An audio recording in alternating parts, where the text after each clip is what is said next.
What highly illegal thing took place at your high school? We had a softball coach sleep with his students, but a far more interesting story that didn't technically take place on school grounds. There was this kid who was constantly being harassed by bullies. They would even follow him after school and attack him. So there was this hardware store across the street and a lot of kids would hang out in the parking lot after school. The bullies chased the kid inside and cornered him in the garden section. They kept hitting and kicking him, so the dude grabbed an axe from one of the shelves and just started swinging. All the bullies ended up in the hospital with various injuries. Security camera got the whole thing, but I can't remember now if Jim Lee son of Gloin was charged or if it was ruled self-defense. Update. I followed up with my sister, who actually knew the kids involved better than me. She was closer to their age. The news articles that came out at the time didn't really talk about the pattern of abuse that led to the axe kicking, but she did confirm that Jim Lee was sent to juvenile corrections for a while. She remembered when he got out, and as far as she knew he was doing well. Edit. Thank you for silver and gold. Edit 2. So I thought I left things vague, but apparently this incident was unique enough that people have found some of the news articles. There are more details about the subsequent legal action in those for interested parties. This came up in a previous thread some time ago. I went to an incredibly shitty school in London that was in special measures by the time I left at 18 after a year with about 50% attendance and 3 U grades at A level. It is apparently doing fairly well now, since it has been amalgamated into the fold of a local superhead who runs several schools across the surrounding boroughs. But I will paste what I shared last time, since people seemed to like it then. We had many dog hammer fight in my first week. Rush day. 1 day per year the kids in E7 would just get random beats. A couple of stabbings. Yeah, kid locked the woodwork teacher in the toilets. Woodwork teacher kicked the door off its hinges and set about the kid the very same way. Someone stole all the computers from the computer room. Kid was stripped and all his clothes and belongings were doused in lighter fluid and burned. Head teacher left for lunch one day and never came back. Our only person making the timetables was the admin/business teacher. Died of a heart attack during a class. Starting the following year, no classes were organized for 2 months. Graduation year A2, to boot, still received weekly notices about attendance during that period. History teacher got pregnant by another teacher. Conception apparently on site. They weren't in a relationship. Someone started a rumor that she was wrapped, and he was also a pedophile. He had to leave the school. Super. Head brought in to get us shipshape, known for taking no shit and turning schools around. Made her quit her entire decades-long career. Couldn't hire new teachers. Woodworking dept was abandoned after previous incident. Kid trapped another kid in there with a mind to reenact some hostile shit and tried to slice his femoral artery with a sharpened file. The chemistry teacher and his wife, who was also a teacher at same school, don't remember what subject, were the teachers you spend years hearing older kids talk about how awesome they are and how fun their classes are. Everyone got excited if they got put in these teachers' classes at the beginning of the year, and everyone who didn't get them was bummed. The girls liked him because he was younger and fun and somewhat good looking, and so was she. They were like the beautiful power couple that everyone wants to know. Then it all went to shit. Turns out he was having an affair with another teacher at the school and got caught somehow through the school computer system. Emails or something. I don't remember. It's been 10 plus years. All the students were heartbroken that this man they looked up to would do something like this. That's not even the bad part. In the process of investigating, the school found tons and tons of pictures on his computer, going back 4 years, up the skirts of the cute girl students he would put in the front row. Turns out he was using an Elmo projector/camera thing that sat on a shelf at the front of the class to take up skirt shots all the time. Imagine going from adoring this teacher to being disgusted at what he did to his wife, to then finding out he had pictures of your legs and crotch on HSI computer. Makes my skin crawl. Has in prison. His now ex-wife doesn't teach anymore, and no idea what happened to the other woman. There was a group of 4 tough guys at my high school who used to film each other beating up handicapped people at night around town. They would do the same to really drunk people leaving bars late at night. Unfortunately, they were not small guys and people were afraid to confront them. They used to drive around with the tapes and recording equipment in the trunk of the car they shared. They got caught because one day some shit happened and they jumped my friend group as we were biking down the road together. The four of us, being able-bodied human beings, put up a fight and hurt two of them pretty bad. We were also 2 to 3 years younger. This was very public in the middle of the day on a busy road near an on/off ramp for the local highway. As they tried to take off in their car, 2 Greyhound buses driving by and a woman in a minivan cut across the road to block the lanes and lock them in. The tough guys ended up driving off the road and threw the debris and foliage on the side of the road and took off. Everyone got a real good look at them, and police found them a few hours later with all the sheets still in their trunk. We eventually went to court months later about it, and they had the audacity to tell the judge magistrate they were just trying to teach us a lesson about how to behave.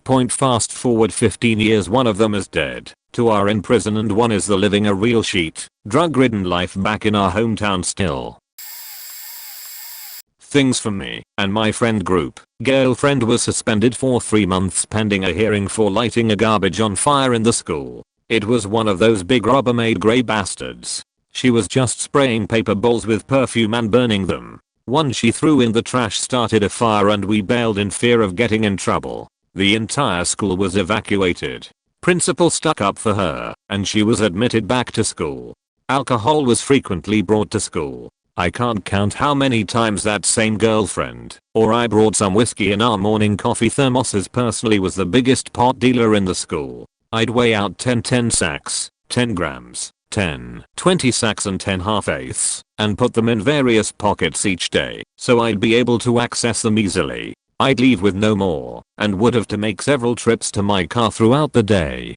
Was brought into the office and questioned by police and principal because some parents overheard me arranging an LSD deal. Luckily they couldn't prove anything and I told them it must be another blue-haired kid. I was the only person with blue hair in the school. Friend brought a crossbow to school because he is an idiot and was caught with it in his locker and expelled. This same friend had gotten into it with someone earlier that year and lit their locker on fire. Friends and I were eating lunch behind school and another group, actually one was my future girlfriend mentioned above, was smoking bowls while some jocks played football nearby. We saw campus cops running toward us and told smokers to bail, which they did.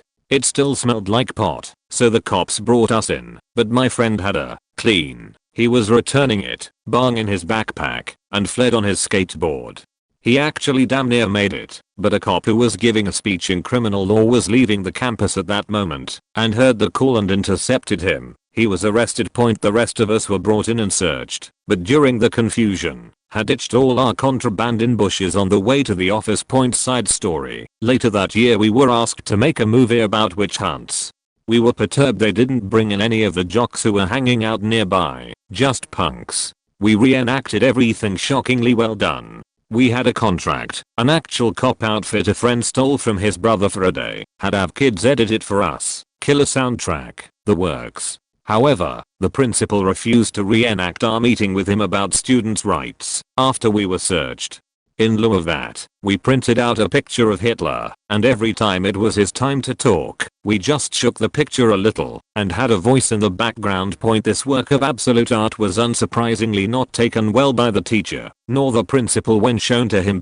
We failed and were made to read The Giver as a punishment, which is a top book and highly recommended to everyone. Ninja edit. Oops, I forgot a great one.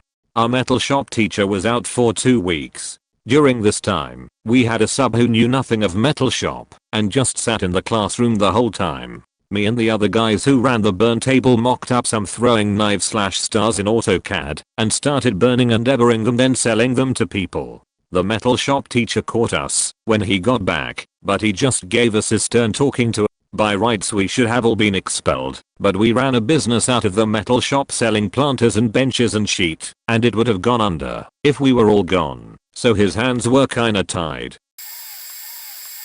Teacher went to jail for having sex with a minor student. She was an absolutely disgusting woman too. I don't know who would ever want to get up in that. The kid looked fairly normal too. She lost her job and went to jail. Couple seniors got caught faking a girl in the boys gym locker room. One of those dudes is in jail now for a string of big thefts. He had been stealing car radios while in high school, so didn't really surprise me too much. I saw plenty of drugs exchange hands, but I'm pretty sure that's every school point some kids beat and killed a Canadian goose on the property point somebody, in the earlier days of the internet, found some way in the system to order a bunch of stuff on the school computers using school funds somehow. I guess they got a credit card number in the system. Our IT department was the Spanish teacher's husband who also worked over at the elementary school teaching computer class, so it's not like anything was locked down. Prob just found a Word doc in the intranet that had credit card info on it. Some kid tied himself up and then called the police saying that he'd been tied up by another person, and they found out he was lying. That kid was always a bit weird. Our high school girls basketball team went to state one year, so our school arranged a couple school buses to take a bunch of us down there. I smoked weed and cigarettes on that bus, as did many others. There was also a lot of alcohol around. Lots of kids got pantsed on the sidewalk by the stadium. 100 kids absolutely out of control. Like 4 chaperones. I assume they'll never do something like that again. Lol. Our school had a teachers union strike that lasted a couple weeks. They didn't really know what to do with us, so it was all of us just hanging out in the auditorium for most of the day. It was fucking awesome. Few days in, everyone started bringing in vodka inside water bottles. That was an amazing 2 weeks, TBH. Before I describe what actually happened, I need to explain something about weeples. Weeples are, or were, at the very least, these little balls of fluff about the size of golf balls. They're often festooned with googly eyes, hats, plastic feet, or any number of other accessories, making them look rather like a crafting project undertaken by a group of 5-year-olds. Weeples were fairly coveted items when I was in 6th and 7th grade, because you could earn them as a reward for selling magazine subscriptions through this fundraising event that the school held every year, and if you had the right weeples, you actually had the chance to win a fair amount of money in one of the daily contests. If none of this is making much sense, don't worry, it was difficult to understand back then as well. Basically, you'd get different varieties of weeples for selling different amounts of magazine subscriptions. Then, every day, each weeple bearing student would be allowed to pull a piece of candy out of a hat. If the candy had a sticker on it, the student would win a certain amount of money. That amount would be multiplied by each weeple that they owned, plus an additional multiplier for, okay, you know what? None of this is important. What is important is that certain members of the school faculty viewed this entire event as a way of threatening or bribing some of the students. There was one young woman, for instance, who was told that she'd be set up to win $50 if she gave up her spot in some contest or another, so that the teacher's son could take her place. Another student was told that his winnings would be confiscated if he didn't take responsibility for the fire alarm having been pulled. Nothing really terrible happened, at least, not that I heard about, but there were enough shady dealings to make the entire thing seem pretty damned unpleasant, even for those of us who weren't really involved.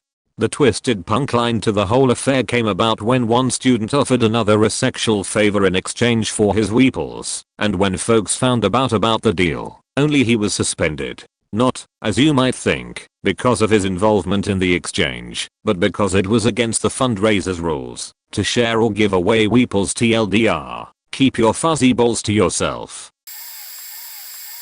Guy in my grade would save nudes from every girl in our school he could get them from. He was a pretty handsome guy and managed to be flirt with girls until he received nudes. Sometimes he convinced other guys to give or sell him nudes of attractive girls he didn't have. He had hundreds of pictures until he had nudes of just about every attractive female in our grade, including several from other grades. I was good friends with him, and he would sell views of a certain girl's nudes for $5 each on his phone, or if you wanted him to send them to you, he charged $40. He made hundreds of dollars off of the morons I witnessed during lunch go up to him and pay him for this service. He did everything unknowing to every girl in our school. I never agreed with this, but he was my friend, so I never ratted him out.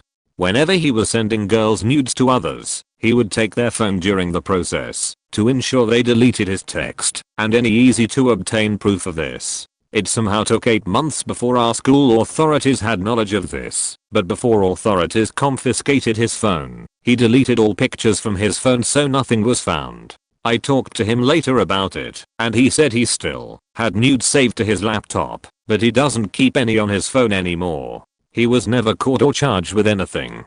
Edit. This is a bit old, but I definitely want to make a comment that CP should never be tolerated, is one of the worst offenses someone can take advantage of, and should be reported immediately. I was stupid at the time to brush it off, and besides, for this incident the kid wasn't a bad person. He does not get involved in anything like this anymore, and if anything happens like this to you, you should report it to make sure anything like this does not occur. So, first day of my senior year, 2009, I walked into my first class of the day, and there was this guy in the class who was standing awkwardly in the back. My friends and I figured that he was a student teacher who would be helping out in our class, but his name was called during attendance, and we all thought he was super old. Throughout the day, we'd see him, and we learned more as the day went on. He said he had throat cancer, which is why he looked and sounded the way he did. He said he was living with his uncle and had just moved here.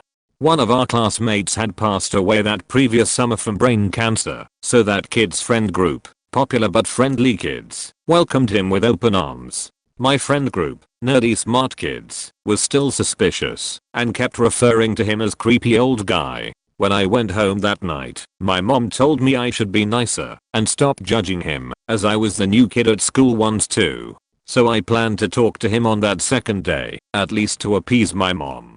Except, during homeroom, the principal made an announcement. He'd registered himself at the school, pretending to be his nephew, in an attempt to write a book about high school students and the lack of security measures in school systems. Looking back, it's terrifying that he was able to do that. After that incident, the school district really tightened up their security, but who knows what his real plan was in doing all of this. And how they figured it out? He had tattoos on his arms that were definitely from a long time ago, as the black ink had started to turn green. And apparently, that kind of ink is no longer used. 4 things. There was a teacher who was accused of inappropriately touching some of the boys, quite a few years before I started there. He was taken to court and acquitted due to insufficient evidence. About 10 years later, some other boys brought similar charges against him. Before he went to court, he hung himself from a tree in his front yard. It's still not 100% clear if he did it, or if he just didn't want his name dragged through the mud again, and for his family to have to put up with it. Another teacher, this was about 5 years before I started, was not only accused of inappropriately touching, but having sex with some of his female students. People wanted to charge him, but some of the girls protected him, and the school district transferred him to another school. While I was actually there was a guy, Mike, in my grade who worked at a convenience store in town. He started stealing cigarettes from the store and selling them to students at the school, double illegal for theft, and selling tobacco to a minor. The convenience store eventually found out and threatened him with charges. He almost went go juvie, but the store owner forgave him under the condition he do some community service / paid off the amount of his theft. Not necessarily illegal, but entirely unethical. Our school's drama teacher, who was married to our art teacher, started an affair with her student. I say not illegal, because the student was over 18 when the affair started. Towards the end of that year, the drama teacher left her husband and married the student about 6 months after he graduated. The ex-husband, art teacher, had a full mental breakdown. There were reports of him starting a bonfire in his backyard and dancing around it singing in his underwear. He left the next year and was never heard from again. Last I heard, the teacher and her former student are still married. 2 sexual assault cases over the course of 3 weeks. A kid from my debate team got stabbed to death by middle schoolers while selling them jewel pods. A kid from my choir attempted suicide by jumping from the 4th floor, got completely paralyzed instead. The school had to put up gates over the ledges on all the floors after another kid tried to do the same thing. Friend of mine got caught selling acid on campus. Girl who was new to the campus tried having sex with one of the popular guys in my friend group to climb the ranks. When it didn't work she claimed he raped her, but was proven wrong through text messages and stuff like that. Point when yak yak was a thing, there was a ton of cyberbullying. Unfortunately I did take part in this and felt terrible about it afterwards and personally apologized to the person I harassed. They are doing okay now and I still keep up with them. Not illegal, but the worst story I've heard. A girl from my friend group had an all sex with her boyfriend for the first time. Afterwards she couldn't control her bowels and shit all over the wall. When parents got home she blamed it on their old dog. The parents had the dog put down cause they thought he was really sick. I don't know if this one is true, but all the other ones I witnessed firsthand or heard about through the news. Public school in Texas is like the Wild West. So this might be the most unique one, since I'm guessing by now this thread is full of sex with students selling drugs and assault sheet. Anyway, I heard about a couple guys in our sister high school were in a computer service class. Think of it as off hour, but you get service hours for helping out the ed department. Well, being in this class if you will, it was only ever like 3 to 4 guys at a time. You basically help the ed guy out, updating software/hardware, running virus scans, replacing power adapters for the laptops etc.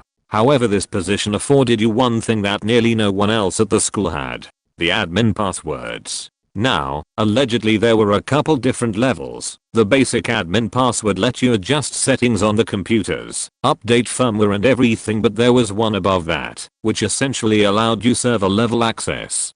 You could log in and literally have access to every single person's personal drive that was stored on the server. And if I remember correctly, they said the drives were labeled with the owner's first initial then last name, so not hard to figure out what drives belonged to the teachers and thus which ones contained the tests for their class. For an entire semester these guys sold every test, every quiz, everything you can imagine. They had access to incident reports that were in the dean's drive, sheet on teachers in the hour drive, everything. Oh, and I feel it's important to mention this high school was part of and on a college campus and shared their network, though they never had a need to. They could have accessed everyone's drives at the university as well. They could have even pulled a fight club and deleted everything. They actually mentioned doing this, but weren't sure if there was backups being stored somewhere.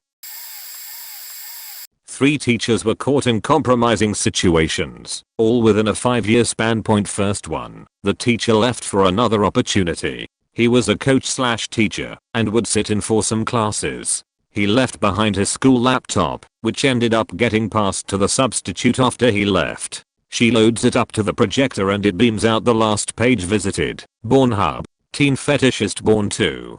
Guess he had a thing for young girls. They had to turn the laptop over to the police given the circumstances, but I believe that, while full of porn, it was all of legal age girls, only young in appearance. Number 2 was also a coach/teacher. He was pulled over after failing to stay in his lane, which led to a DUI charge. However, as they were putting this info in, it returns a flag that this guy is a sexual predator and has not notified his newest neighbors of this little hitch in the situation. Huge scandal. The school hired a perv. Yada yada yada. I don't know the situation that led to the charge, so I couldn't tell you how to feel, but it wasn't a good picture. And number 3. Not a coach, but the music teacher slept with one of his students and tried to keep it a secret, particularly since he was married and with a young child. Of course, that didn't happen, and shit hit the fan. 3 pedophiles at the school at the same time. They said. But what about our Southern values? Good riddance. I actually was the one who did the highly illegal thing. I was in a biology class as a freshman, and most of my classmates were sophomores and juniors who hated the teacher. Near the end of the school year, they suggested that I steal the teacher's laptop.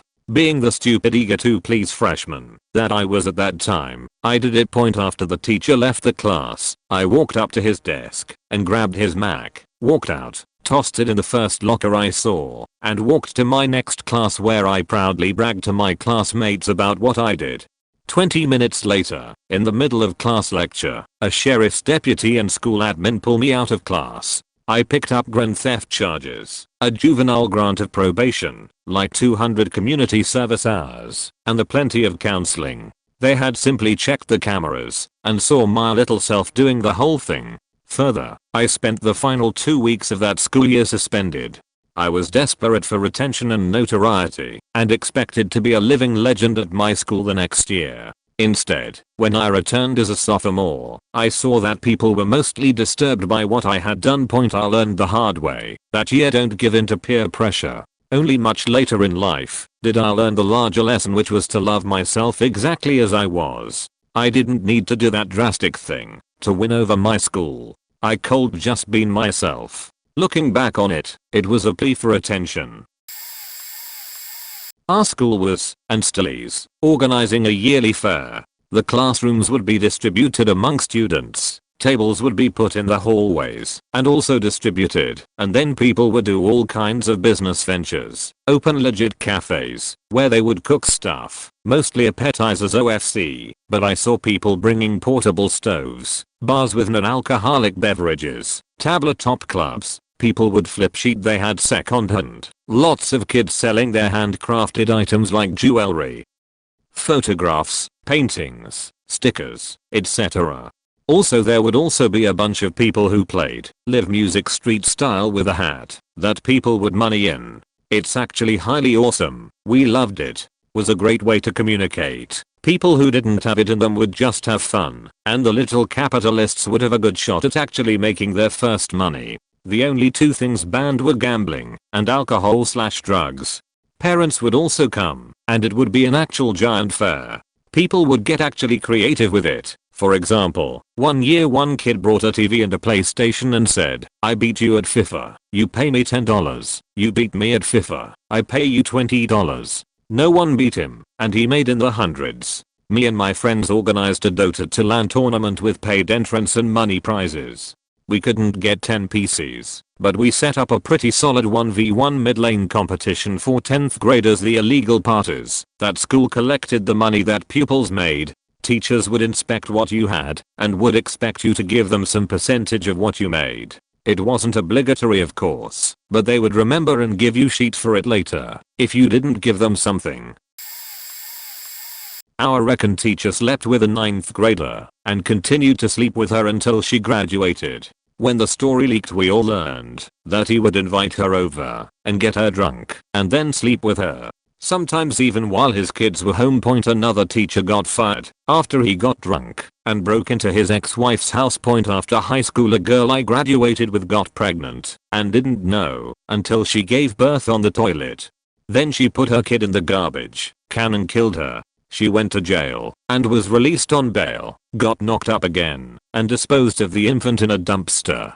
She didn't get bail the second time around. Another girl in the grade below me lied to her brother saying her boyfriend was physically abusing her when he wasn't. She later admitted this. The brother showed up with a knife and stabbed him, wound up killing him, and got a serious sentence, since it was considered premeditated.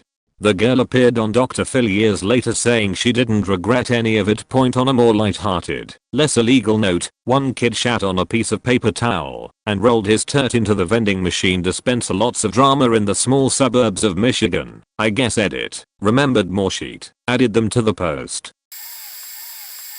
I went to a technical high school that wasn't in my hometown. Got some stories from both schools from friends though.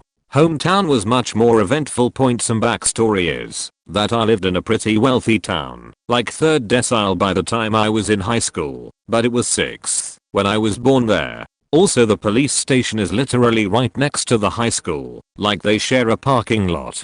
Hometown. At one point a group of kids started a gang and were acting all tough, as if they weren't from an upper class small town. A bunch of them were arrested in the cafeteria when they gang rapped a girl at a party. The remaining members were caught doing cocaine in the bathrooms. Some real pieces of work and easily the shittiest people I have ever had the displeasure of meeting. Less extreme than that was a different group of kids who weren't necessarily assholes, but were just stupid. They made a rap video on YouTube about smoking weed and had footage of them smoking on school grounds and vaping in the library. They got off pretty easily and still graduated. They just weren't allowed to walk during graduation and got kicked out of NHS. They also got made fun of by some local blogger for making a gangster rap video in an obviously nice neighborhood. The last day of school senior year, a bunch of kids brought alcohol to school in their cars and would keep taking trips out to the parking lot and taking swigs. Incredibly enough, the school caught on and like 30 kids ended up getting kicked out of NHS and couldn't walk during graduation. Technical high school, far less violent / openly stupid than the public school. Honestly, there was plenty of illegal shit happening, but it was hard for teachers to keep an eye on everybody in shop, especially big ones like auto tech and welding, where they had to focus on people not injuring themselves. This led to a whole lot of drug deals happening in shop locker rooms, and I remember one time a state rep was coming for a speech, and they had drug dogs searching the locker rooms, so one kid was like, "I'm going to take out the trash," and hid his bag of weed behind the dumpster outside. There was also a weirdly big market for acid. The only kid I know that got caught was an absolute clown known as B-Man, who expelled after trying to make a drug deal in the middle of the cafeteria. My friend actually got a 100 on a Spanish project because B-Man was his partner and he couldn't do it anymore. Location for all of this is Bavaria, Germany. While I went to my school, 2 of the teachers married former students. Both couples just happened to become a couple the day the girls weren't officially students anymore. Both couples are now married. One of the teachers left the school, the other one still teaches there, and took on the girl's last name when they married. This happened 3 years apart. No one was charged. The second teacher was engaged at the time. One teacher was moved to a different school because he gave better grades to girls who showed more cleavage that day. He told the whole class that he does this. He was originally moved to our school because of similar complaints at his last school. Then we had some kids being busted with weed. My little sister told me that recently someone was caught with around 20g in his bag during class because the teacher noticed the smell. Also, a couple 6th graders, 12-year-old kids, were fighting on Instagram about some celebrity, and one of them said he'd bring a knife to school to sort it out. Knife stabbings don't happen where I'm from.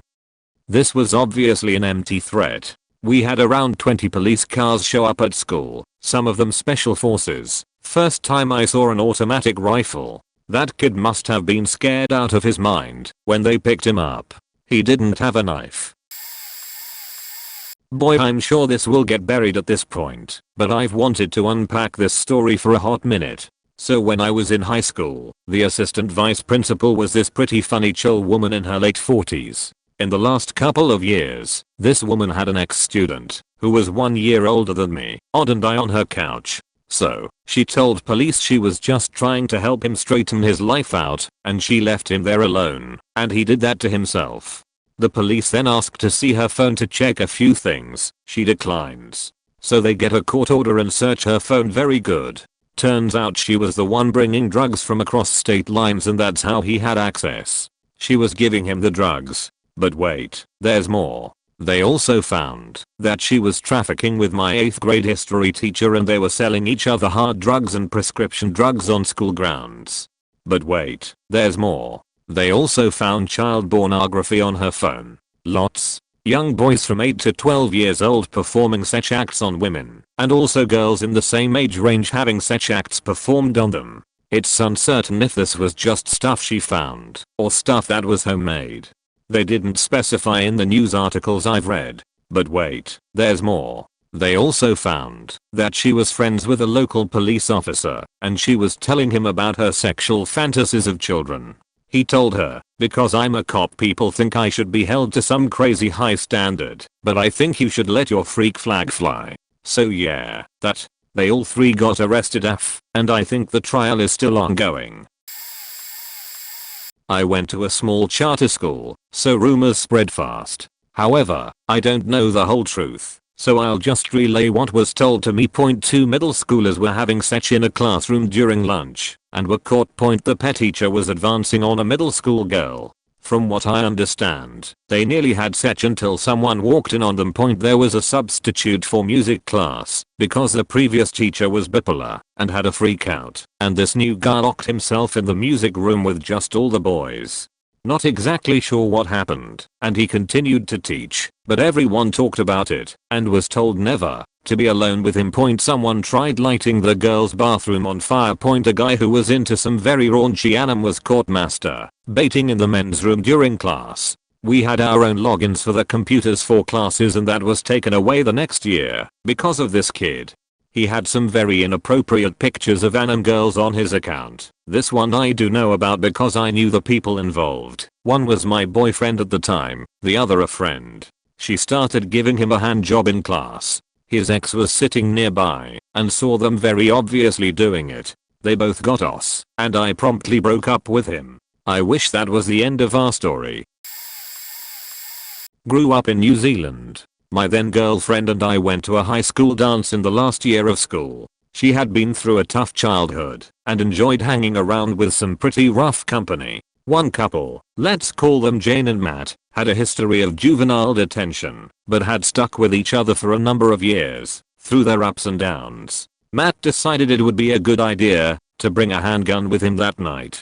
Some of us thought this was cool. During the night, Jane's insatiable curiosity had drawn her to a group of young men, about 24 years of age and far too old to be at a high school dance. One of the men says to her, "How about you and me go out back so you can meet Frankus?" Franks. My dick. Jane feigns being disgusted, tells her friends about the incident, who all recommend she doesn't tell Matt. So Jane, loving drama, tells Matt. At this time police arrived to the under 18s dance and find Matt out the front screaming at the older guys. The entire group is anxious as the police try to cool him down. The older guys find the whole thing hilarious and start laughing at him. Next thing you know, Matt reaches under his shirt for his gun. His friend jumps forward and they both end up on the ground. The police had no idea what just happened. The older guys are still laughing as Matt and his mate wrestle on the ground. The cops pick them up and have a chat to them for a few minutes before moving on. Good times. A student after I left once told me about a time him and a couple friends wrote a script, overtly complex and kinda manually overriding keyboard/mouse input to achieve their goal, mind you, to auto-vote their school up on some contest. They ended up winning because of it. They had 100 computers in multiple computer labs at the school running the script to vote themselves up. Showed me a video of him walking through a couple computer labs with all the computers running the script. I was laughing the entire time he told the story, and at the end, had to tell him, "Fucking tell no one about that, dude. The way computer hacking crimes work, every individual computer used is a separate felony. Fortunately it's a state-owned school and not federal, or it could have been bad. Also, they likely should have fired the teacher whose credentials they used to log in. They were also trespassing, which gets turned into a bigger crime when you are doing so with intent to commit a felony." And the best part, to me, one faking computer at someone's house could have had a script running to just send the curl request to cast a vote over and over again. The script would have been way simpler to write too, and not lock out the computer from being touched for any other purpose. All of these felonies were completely needless. He's in school for computer science, and I told him to A, keep this a secret, and B, remember it fondly, because that sheet is legendary. Assistant VP of Discipline, lol, sexually assaulted/raped an underage girl. They met in a park. Thousands of text messages over the course of months. My sister was best friends with the girl. They got in a fight. Friend goes to VP and tells him my sister knows. She and the VP, unsuccessful, tried to frame my sister for selling drugs out of her car. Police got involved and found nothing. My mom got on the phone with VP and chewed him out for searching her car. Car was in my mom's name, without her permission. Then she says, "You think I don't know what's going on?" Turns out my mom knew something was going on and had already been contacting the school district, who were unhelpful. VP starts stumbling over his words and apologizes. Shortly after, my sister ended up telling the administration about the VP, but they ignored her. She went to an art teacher who alerted authorities. The administration, including the principal, tried to cover it up and harassed my mom and sister. The principal ended up retiring and the assailant went to prison. He wrote a sickening book, a diary about it. It's terribly written, as well as inaccurate, and the anguish he expresses is about getting caught, not remorse or guilt for his sickening actions. He was also married with 2 kids. Months later, the ex-friend of my sister and her boyfriend ended up smearing ice cream, tomato sauce, and sardines all over our and inside the grill of our shared car, totaling it. They left all the containers there. We ended up catching them because they used her mom's Safeway rewards card, lol, and were on camera buying all the stuff left at the scene. She ended up having to pay restitution for the car, which took like 3.5 years because she got knocked up. 2. Campus police officer ended up having boys over to his house, drugging and rapping them. 3. Weird as art teacher messaged and added me on Facebook and tried to hang out with me. He also called my sister hot in one of her pictures. He was a total creep and everyone knew. Totally unkempt, terrible breath, would neg girls publicly then pull us aside privately and tell us how special we were.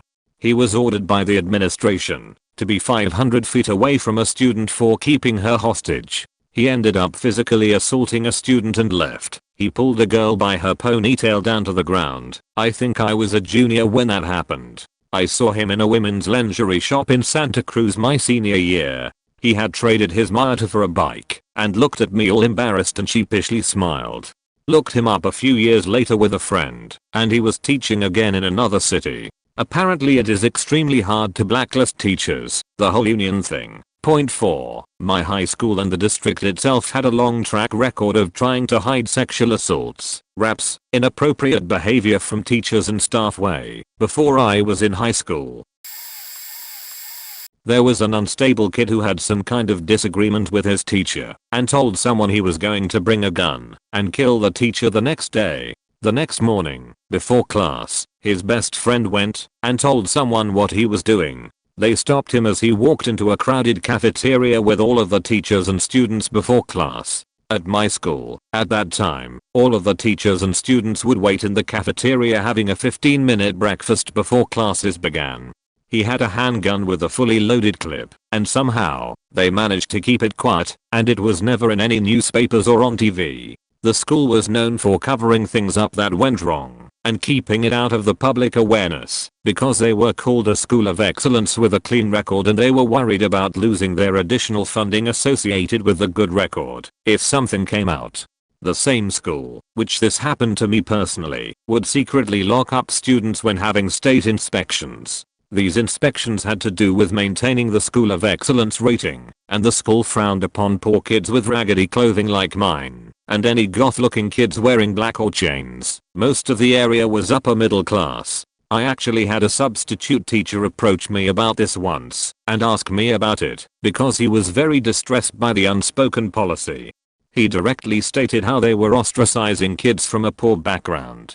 I think these actions might have also had to do with fallout from the whole Columbine thing. They didn't want people to see outcast looking kids around and associate that point. I remember being locked in a tiny room for a couple hours 2 times during these visits. It would just be like a quiet detention, but only with less affluent kids and kids wearing all black. We knew what was going on at the time because we hadn't done anything wrong, but there we were being treated as if we had. Pretty sure that has to be illegal in some way. I ended up having to drop out and live on the street, so I never finished school there anyway. I think the school had a much higher dropout rate with kids from backgrounds like mine. I wish they could been helping more kids in situations like I went through instead of making it harder. Before my time, but the VP, while my uncle was in school, was arrested on molestation charges. A kid who had been bullied in lower grades eventually made peace with his bullies and arranged a hunting trip with them till the bodies were found a few days later. The kid's dad took the blame, said his son had nothing to do with it. My uncle had to sit beside a teen who had literally gotten away with murder at his grad ceremony. During my time, drugs, a ridiculous amount of drugs, coke, crack, meth, morphine, LSD, shrooms and a large amount of Ritalin and X.0 yeah, and an attempted murder. I was the victim of this one point, although I honestly never figured out if he meant to kill or cripple me. He embedded a pen into the back of my neck far enough that it stuck when he let go, slid off a vertebrae, and stuck into the muscle later. When they searched his locker they found some disturbing things. Calderis was scratched into the inside of the door. He had razor blades and rope in his bag. He was never arrested / charged / expelled. His possessions were returned to him, and he was suspended for a week. Apparently having Tourette's is essentially a get out of jail free card angry single biker moms can play when their precious little sheethead steps out of line. He never made a second attempt though. Guess the little conversation me and some friends had with him in private down at the river stuck with him. So I apologize, because our school terms aren't called the same, but in France I knew a teacher that I never personally had, but that was kinda popular. He was teacher when I was at what we call college, age 11 to 15, and then high school, up to 18. He was switching days, working at the two different places, so I knew him before I went to high school. One day we hear that one of our teachers was arrested. No big fuss was made. Police came. He didn't resist and came with them. He apparently told them when they arrived, yes, I knew this would eventually happen. I'm coming with you. Basically, he was very friendly and a lot of his students were adding him on Facebook. He would then go to girls' profiles and grabbed any photo of them in swimsuits. Of course those girls were underage. He then went to a Dutch site and uploaded a massive amount of pictures. Apparently 50 girls were concerned. Obviously they immediately suspended him of his functions, and I didn't hear about him anymore after, because I've read a few local news back then. I have read that he was apparently not sent to prison, but I don't know what else they did besides suspend him. He surely won't be teaching anymore ever. Thing is, who the hell found that Dutch site? I've always wondered. Small school, 7 to 12 was 400-450 students. Science teacher having sex with multiple students. Scandal. He runs away before prosecution. No idea what happened to him. Pre-internet. Another teacher had a long-term relationship with a student. Nothing happened. We had a teacher who had a massive ring of keys. If you were caught not paying attention, you stood a good chance of getting keys to the face. Thing was, he was not a big guy, so near the end of the year some students put him in his cabinet and blocked the door. He left and did not come back. Student, freshman, overdosed on cocaine and had to be airlifted off campus. 7th grade student got pregnant. Multiple pregnancies overall, but 7th was pretty young. There was a teacher fired for embezzlement of funds from the school. The final 3 were pretty wild. The strange student hacked his family up with an axe and hid at the neighbor's house. Same student made threats against the football coach. Football coach moved to a school district 200 miles away to get away from the student's friends. A teacher from the grade school was accused of assaulting some female students. He was disgraced and fired. Sued the school because a cursory investigation revealed the ringleader of the girls did not like her grade and orchestrated the whole thing. He won the suit and moved. I lost contact after he left the state. I hope he is doing well. I only knew of the issue because we had the only law office in town. Oh crap, I just remembered. Bus driver was fired the day he was arrested for his marijuana farm, plus 100 plants. 3 students were arrested for GTA. They had one friend who had a car. Decided to ditch school. Car owner couldn't ditch for whatever reason, but they knew where the spare key was, and it was okay to borrow his car. So the friends left, drove to the city. Meanwhile, in faked up Smallville, a teacher noticed the missing car, and yet the student was in class, so he said, well meaning, where is your car? Instead of saying my dumbass friends probably took it, he said, what do you mean? It should be right there. You could see the curb where it was parked from inside the classroom. We did not have student parking at the time. The teacher immediately freaks out and takes the student to the admin office where they call the police. A police report is filed. Stolen vehicle. Meanwhile in the car, the friends are driving back to the school from a wonderful ditch day full of dumbers and ticks when they see the cherries light up from behind them. Figuring they were speeding, they pull to the side of the road and find themselves at gunpoint. 3 arrests later they are in a holding cell at the sheriff's office while their parents show up. It took all night for the car owner, kid's dad, to agree that it may not have been GTA and suspend the charges. He would not drop them. Many cases of dealing and using drugs. Theft. It was an exciting place to live. Full of crazy people, drugs, a massive FBI raid that ended without a suspect being captured, meth kitchen fires, a suicide with a missing heart and many other zany antics. Oh, so many things. There were about 2 weed dealers per grade, a couple coke/acid dealers in the school, Many drug deals were made in school. Speaking of drug deals in school, locker rooms were a favorite spot for it, especially since half the sports teams had a huge drug culture. Two teachers smoked weed with a student. Sophomore gave a junior a blue job in the baseball league. Got broken up by the XC coach because we were practicing like 500 yards away. Still can't believe how stupid they were. Drugs and alcohol at homecoming and prom. Fingering your date in the dance floor at homecoming was common. A friend even went down on his date, but it was more for bragging rights than effect. It would have been way too noticeable if it lasted more than a few seconds. A few fights. Nobody was ever seriously injured. At another school in our district, a girl locked a big padlock to the end of her belt and whipped another girl with it.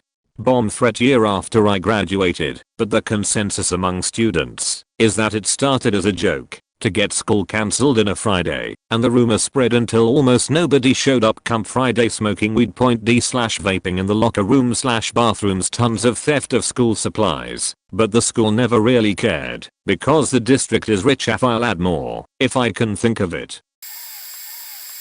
An act of attempted murder/terrorism. A kid who didn't like the physics teacher due to him being the type who would shout at you if you were a little shit decided he would get some payback points. Due to years of being a pipe smoker, the teacher had almost no sense of smell, so the kid watched the teacher for several days, getting to know his smoking patterns. It turned out that the teacher always came into school early and had a smoke in his classroom while marking homework. It was the 90s, and he was older shit, so the school didn't care as long as he didn't smoke in front of the kids. He also went to the staff room to make himself a cup of tea and have a catch up with the other teachers after unlocking his class in the morning. This meant that the classroom was empty for about 15 minutes before he came in and lit his pipe. During the time this little psycho crept in and put all 30 of the gas taps on, it was a large class and lab, before sneaking out again. The only reason the teacher didn't get blown up is that another teacher happened to walk down to his class with him that day and smell the gas. The kid managed to avoid being sent to a full-on prison, but was still in a specialist residential school until he was 18. There's a kid who brought a knife to class once. Got suspended for like a week after threatening the kids who were bullying him. My female pet teacher, whose husband was the chemistry teacher, cheated on him with another female teacher. They all still work there, and she stayed with her husband. A whole year of 15-year-olds made a pact to lose their virginity during the year, which resulted in 5 pregnancies and a beach party that got broken up by the police. Our art teacher would always come in drunk, then he would leave class for reasons. He would come back high off his face. The 14-year-old girl who went to a bonfire and got so drunk her stomach had to be pumped. Now the same annual bonfire is heavily patrolled by police and has been cancelled 4 times from fights to too many underage drinking. Oh. Or our English teacher, 50-year-old male, who was in charge of the female dance group, where he was a bit too interested in the girls. He still teaches there because he has led them to championships for last few years. There was a girl who huffed deodorant at a party and faked her brother football shirts. Got banned after a kid got his arm broken for wearing a jersey to class by some other kids. Or the school-wide problem of kids faking in one of the abandoned stairwells. My friend, now former, became involved with a sketchy older man. She began delivering drugs on his behalf and got paid large sums for that, as well as being the gentleman's escort to events and dinners. Our other female friends became curious and interested to know where she was getting so much cash. The original girl didn't hide it. I remember once I went to dinner with her and she had $3,000 on her in cash as a junior. Introductions happened and eventually there were about 4/5 girls who were busted for being prostitutes for this man and his crew. I can't remember if it was the D/FBI or just regular cops, but they did come to our school and spoke to the girls trying to gather information on the man's drug trade. This was in a relatively well-respected high school, in a upper middle class predominantly white neighborhood, with a Mormon church on our campus. Whether it be white privilege or just luck, none of the girls had any criminal action carried out against them, but the parents obviously didn't handle it well. Side note, this same girl also got our school into DMT. Beforehand, almost no one had ever heard of it. I remember throughout the year you could hear more and more students secretly talking about it. She ended up selling it during senior prom in the girls' bathroom. She tried to go to college for biochem, but dropped out end of her freshman year and moved to another state. I have absolutely no idea what she's doing nowadays. Oh geez, a bunch of JV cheerleaders went to some girl's house and beat her with a baseball bat. It was pretty well covered up by the school. All of the bashers got suspended, but I don't know if much else came from it. 2 kids got suspended because the girl was giving the guy a hand job in the gym during an assembly. The whole varsity cheerleading squad got taken away by cops during the homecoming game halftime for having vodka in their water bottles. One dance team girl overdosed on speed. Band kids having sex in the practice pods. The speech teacher had affairs with several underage girls and was fired. A kid wrapped toilet paper around the fire sprinkler in the bathroom and set it on fire, flooding a whole wing. This was actually middle school, and then a few weeks later he stuck a fork in a socket and shorted out the computer lab but somehow didn't die. 2 of the other schools in the district had a fierce rivalry. One of those schools had a very competitive 4A program and raised livestock. Their rivals, during homecoming week, snuck in and spray painted the animals in their school colors. Obviously the spray paint killed a lot of the livestock. It was a huge criminal mess. We had a bomb threat and had to stand outside of the school for several hours, which seemed counterintuitive to me. If there actually had been a bomb point, I'll update if I think of more. Maybe not highly illegal, but definitely cold gotten me and a number of other people in a lot of trouble if it came up at the wrong time. This is also a completely made up story that never happened. I'll never admit to anything. Yada yada. When I was in high school, I ran cross country for a mid-sized public school. Every year, we had a meet that required us to travel a few hours out of town to a more rural area of the state. The town we ran in had a very quaint, fun atmosphere. Lots of little shops selling knickknacks and souvenirs, a local brewery, a winery, a couple of bars, etc. So it was tradition that, after we raced, the bus would drive into downtown, drop us all off, and we had a few hours to mill about, grab some food, buy things, and generally celebrate another successful meet. But there was one shop. Toward the back of the strip, there was a souvenir shop that looked just like any other, but toward the back they sold tons of handheld weapons. No firearms, but just about everything else under the sun. Think throwing knives, machetes, swords, blow dart guns, ninja stars, the works. Most of them were definitely illegal to sell to minors. But the owner of the store remembered us every year, and we always gave him a lot of business, so he never checked IDs. The best part of this whole thing, though, the coaches were in on it too. They knew what we bought and were even interested in seeing everyone's bounty before we got back on the bus. The hilarious part was that, in order to avoid anyone being caught by the bus camera, one of our coaches would stand in front of it and pretend to give us all a post-meet talk as we all filed on, and the same thing as we got off. It was great. Point to this day, I still have a 50 inches long sword, a machete, a dart gun, and this weird short-handled scythe/axe combo in my closet. They are, and will forever be, the best souvenirs I've ever bought.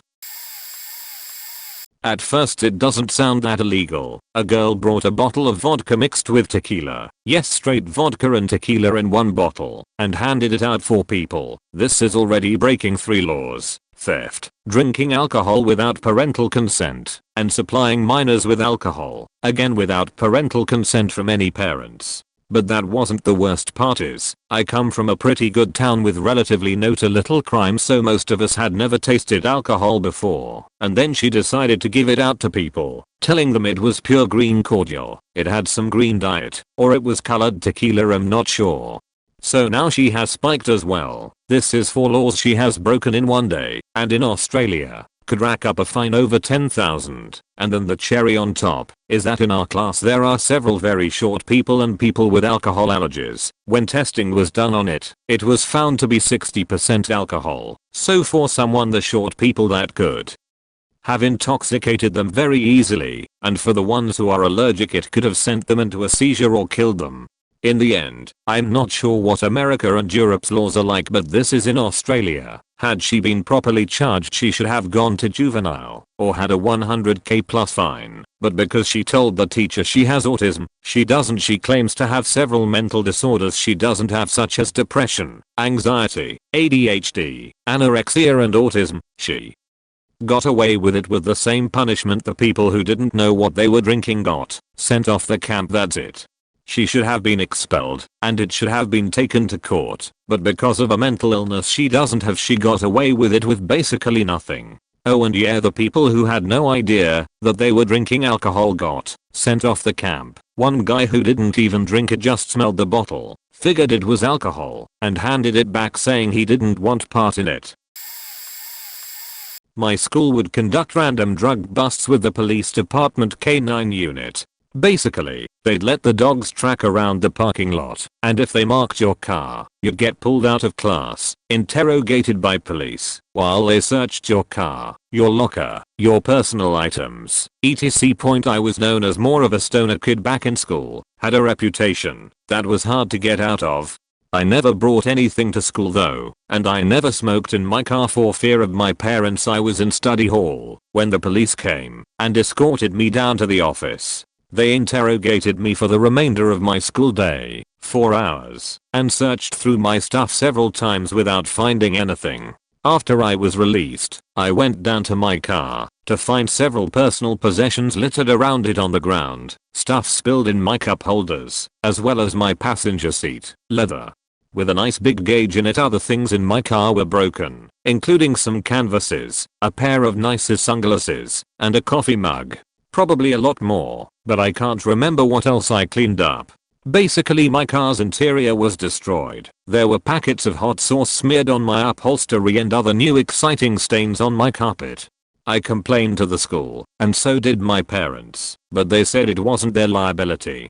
Got a lawyer, but it didn't go far. I think destruction of private property is against the law, especially if conducted by a police force with no findings of illegal activity. During that same drug bust, one of my friends got arrested for a butter knife in her trunk. Yup.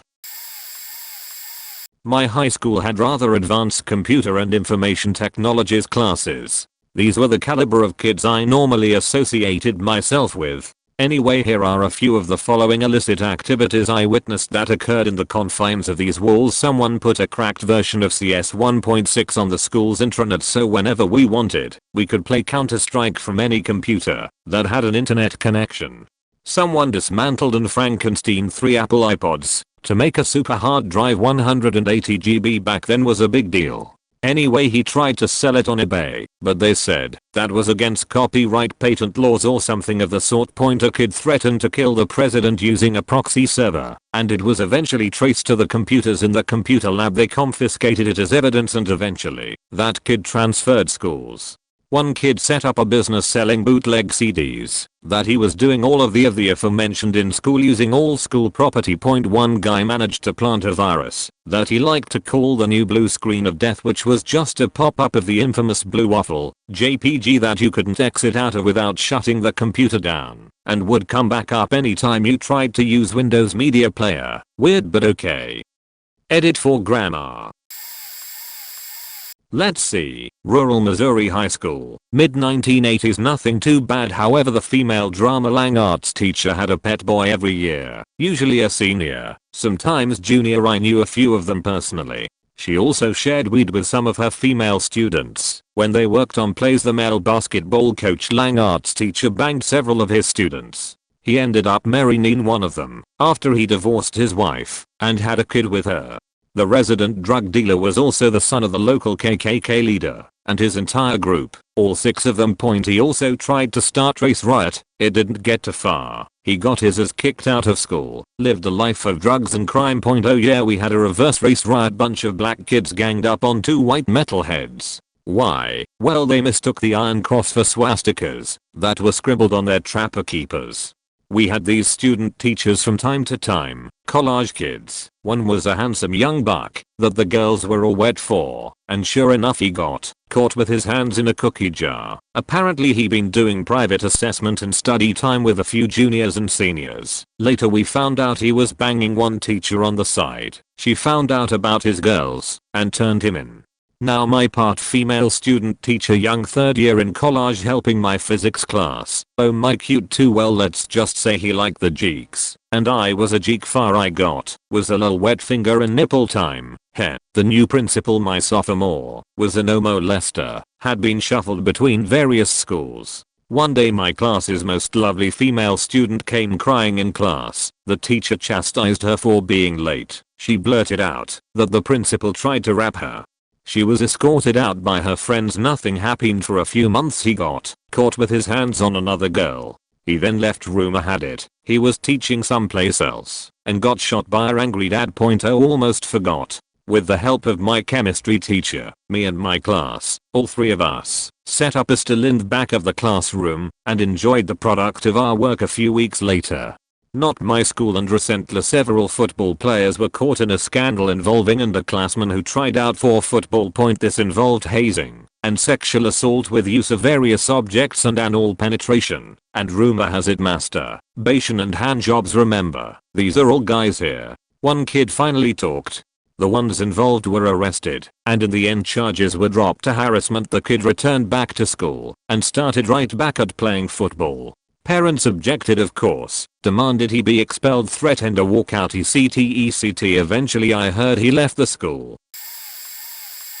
Let's see. Freshman year, the baseball coach had an affair with a student. Junior year, not technically illegal since she was of legal age by the time this happened, but a teacher married a former student slash softball player, whom he coached. Again, not illegal, but scandalous. Two math teachers were having an affair, all while one of the teachers' wives worked at the same school in the same department.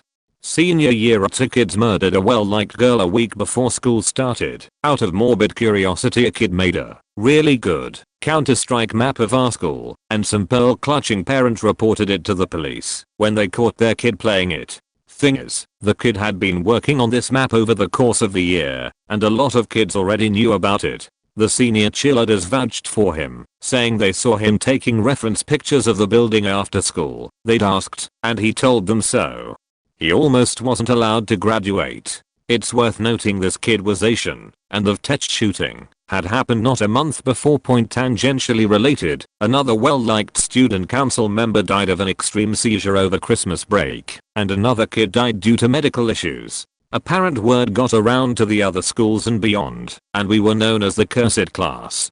They even hid our panoramic class picture, because we all wore pink in remembrance of the deaths of students. It's hidden off in corner somewhere. Edit. Forgot after I graduated, but my brothers were attending. A girl came to school on Quaaludes. No one knows where she got them. My former biology teacher got caught with meth.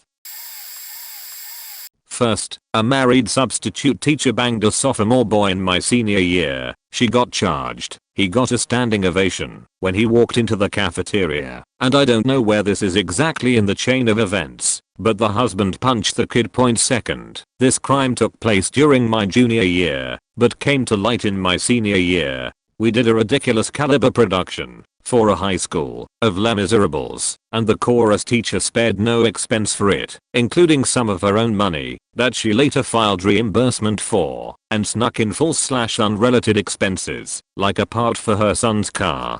She got fired, and then we get the third. This is after I left, but I learned about it through my sister, who was still there. The replacement chorus/drama teacher was a young guy who came in and salvaged the end of my senior year like a champ. The following year is when he started to get too comfortable. To make a long story short, he was using his position to cast parts in the school plays to prey on the vulnerabilities of the young girls. The last one also happened after I left, but it was a teacher I personally had twice, freshman and junior year. In the time I knew this guy, he got out of student teaching and landed his job my freshman year, met his wife 2 years later, and had kids. Now, I don't know every detail here, but I do know that this guy broke some major boundaries by going over to a student's house and drinking with, at least, the mother. Anything else that happened was speculation. I knew the student because she was one of my sister's friends. The whole story was kept very guarded, but that didn't stop both the students and the teachers from talking about it. I don't think he was technically fired, but he definitely moved to another state after that, as did the girl who moved all the way across the country to live with her father.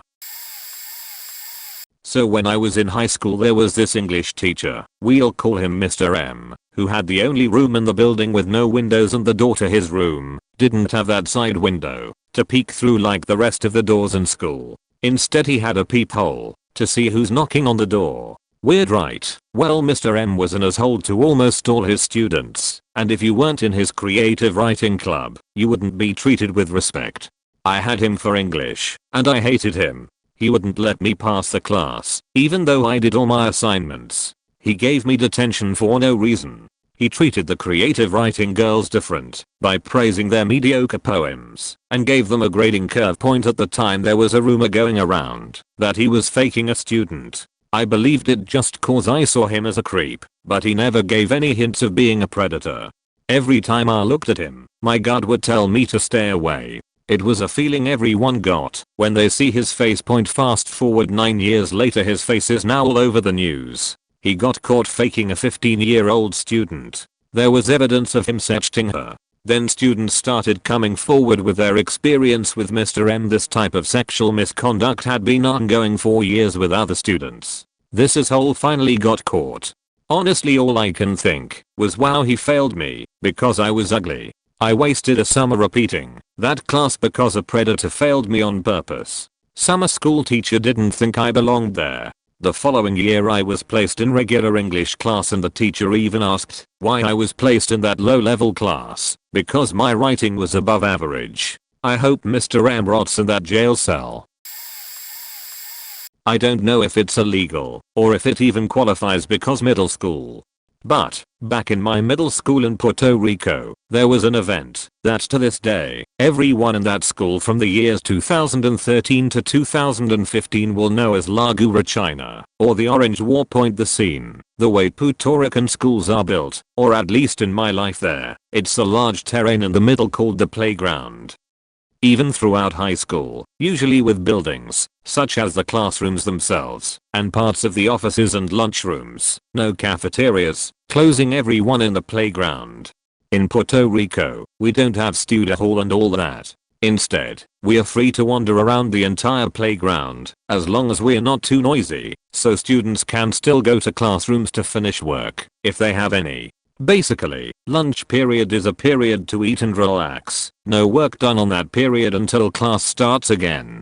Now the way this middle school was built, the school itself was literally a square, with a gym on the side. Like, I'd say around 150 feet to 200 feet across, so kinda big, and divided on the middle with a cross of sidewalks. So it's a square school, divided inside by sidewalks, creating 4 smaller squares of grass inside the school.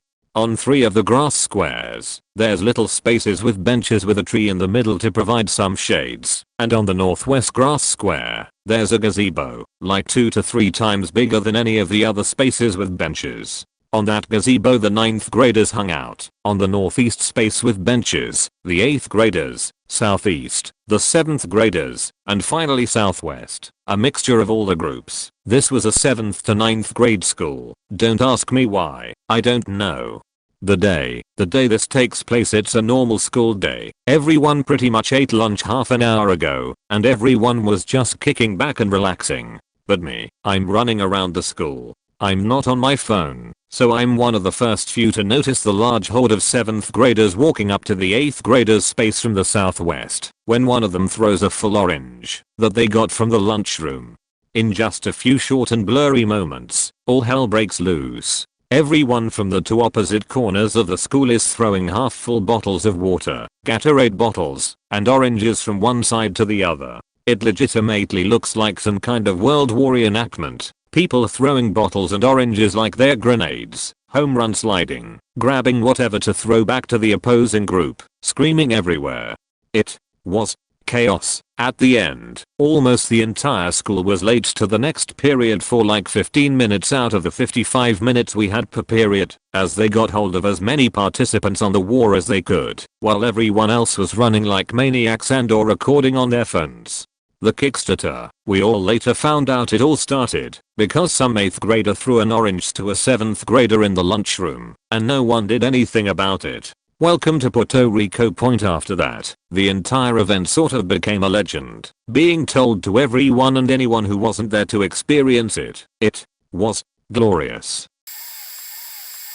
Me and my buddies in high school once had a metric sheet ton of weed seeds left over from a buddy of ours crop that ended up having a few fertilized plants that produced a lot of seeds. I'm talking enough to fill like 4 large cake mixing bowls. So, being the faking moron teenagers we were, each of us filled a massive plastic bag with them and proceeded to dump them literally everywhere there was dirt or plants at our school. Keep in mind we went to a semi-rural high school that had enough space to house a reasonable amount of livestock and garden space for the agricultural program we had, and a massive oval that took the groundskeepers several hours to mow and weed. And there was at least a total square kilometer of unused land surrounding the oval. We were walking around with the bags in our pockets and just eating handfuls of them everywhere, throwing them way up into the air on the oval, and ditching them into every garden we could see. Well, about 3 months later there were tiny shoots of weed everywhere. There was a certain point over a few days where the entire school had that minty weed smell that accompanies growing plants. The gardeners found most of the ones in the garden beds in the public areas pretty quickly, but this was during a massive rainy season that must have buried a lot of the seeds. We didn't think most of them would sprout because we weren't properly planting them and tending to their growth.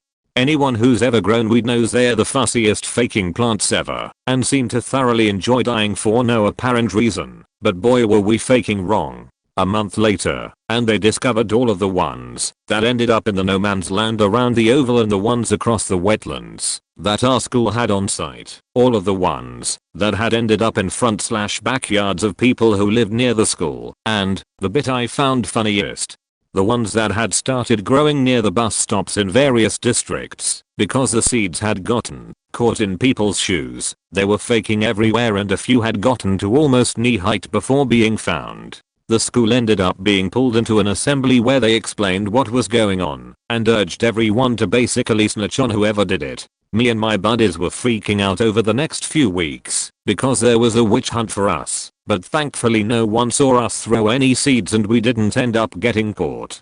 To this day it's one of the dumbest but funniest things I've ever done. Point mind you, this was a pretty long time ago when weed had a bit more of a stigma around it, so it felt pretty serious at the time. TLDR, me and my high school friends threw a large number of weed seeds around my school and they grew and almost got us into trouble. Had this ring or better Mayfair family of Pokemon/UGR card dealers. In their height they had like thousands of cards and would sell rare cards to you for a lot of money. How did they get to thousands of cards? Rich kids, good trades with other kids, having a magical something that spat out legit TCs. No, they would buy these really bad copies from Poland in bulk. This all was in Germany by the way, and they were not just copies of the real cards, but like Super Exodia or Exodia on one card or screenshots of the anime and stuff. No problem if you were somewhat interested in these card games and knew that was bullshit, but they would go to the younger kids and do the look, I have this super exotic, it's so rare it's worth 3k a year, but I give them to you for X amount of cards. And it would work because either they were just getting into it or were just plain stupid. So at some point this got really out of hand and spread to other schools with them reporting to this. One kid at our school who started it. He was the boss because of that we had the best cards at school. You could buy them, but it also meant you couldn't play anymore cause always there was some goons around trying to either talk you out of your cards or just plainly steal them. There were many beatings about this, and the teachers, just for the hell, couldn't get behind this. All the empire started to fall when they got to steal money from kids to buy new cards, and the police were informed. We don't know what happened to the boss. He moved, some of his close friends got lifelong grounded by their parents, but nothing much from the law side. Some got some 100 TS of hours of community service. We knew of a stash of cards in some of the guy's backyard. It was in a hut. That was his secret base. We broke in and stole that stash, gave some to the younger kids who got swindled, kept a fair bit of it, actually found them while cleaning the other day. X3 That's why I write this.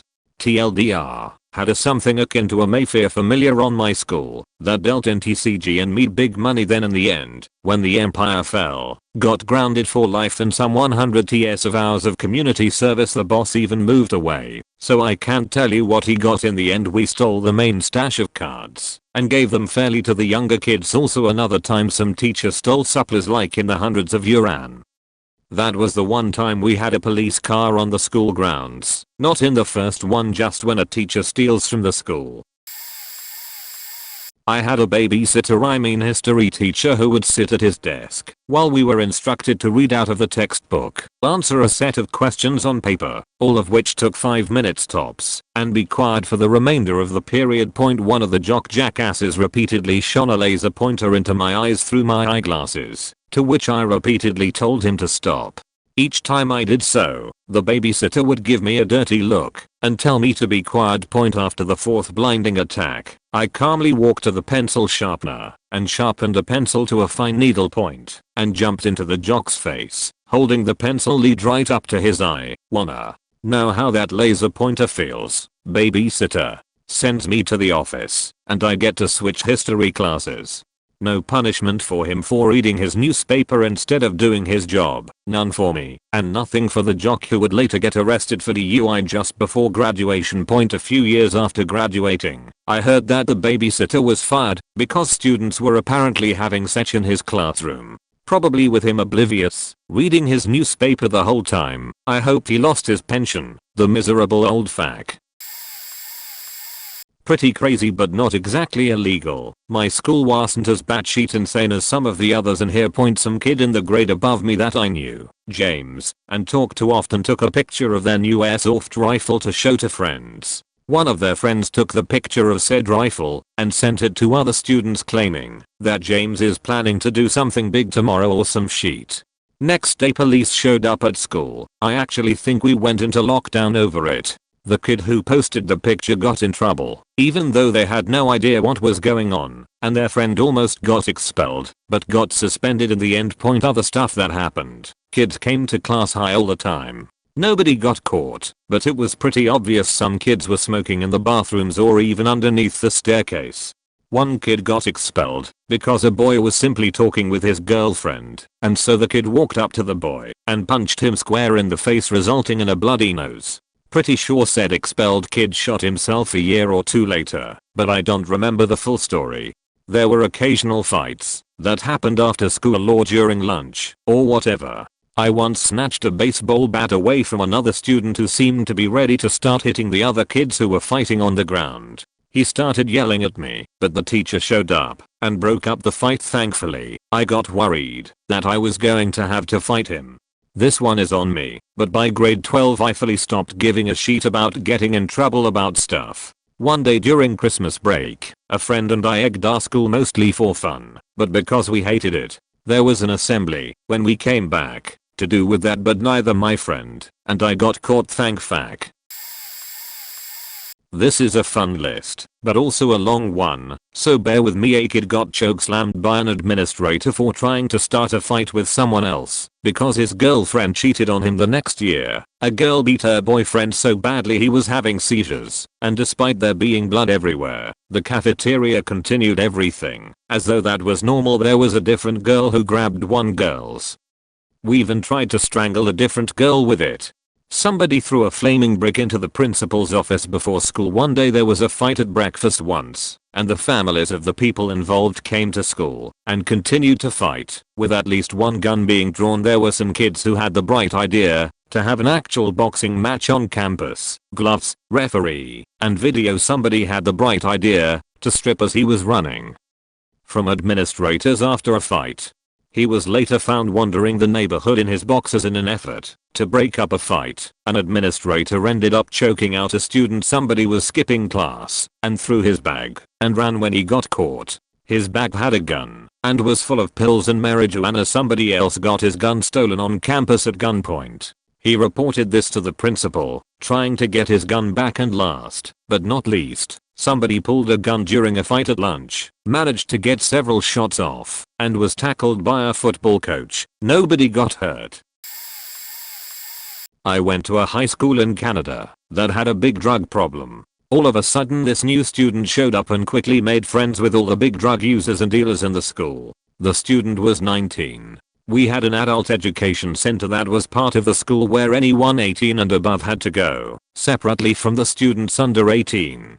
Big red flag there, and I kept my distance, but kids in this school were idiots and liked to flaunt the illegal stuff they did. Sometime later in the school year we had a knock on the door of one of my classes. The principal walked in, and you could see there were a number of police officers behind him, and also the 19-year-old student in his police uniform. The principal calmly pointed to two students who were dealers/users in the class, and said, "You to come with me, and leave your books. You won't need them where you're headed."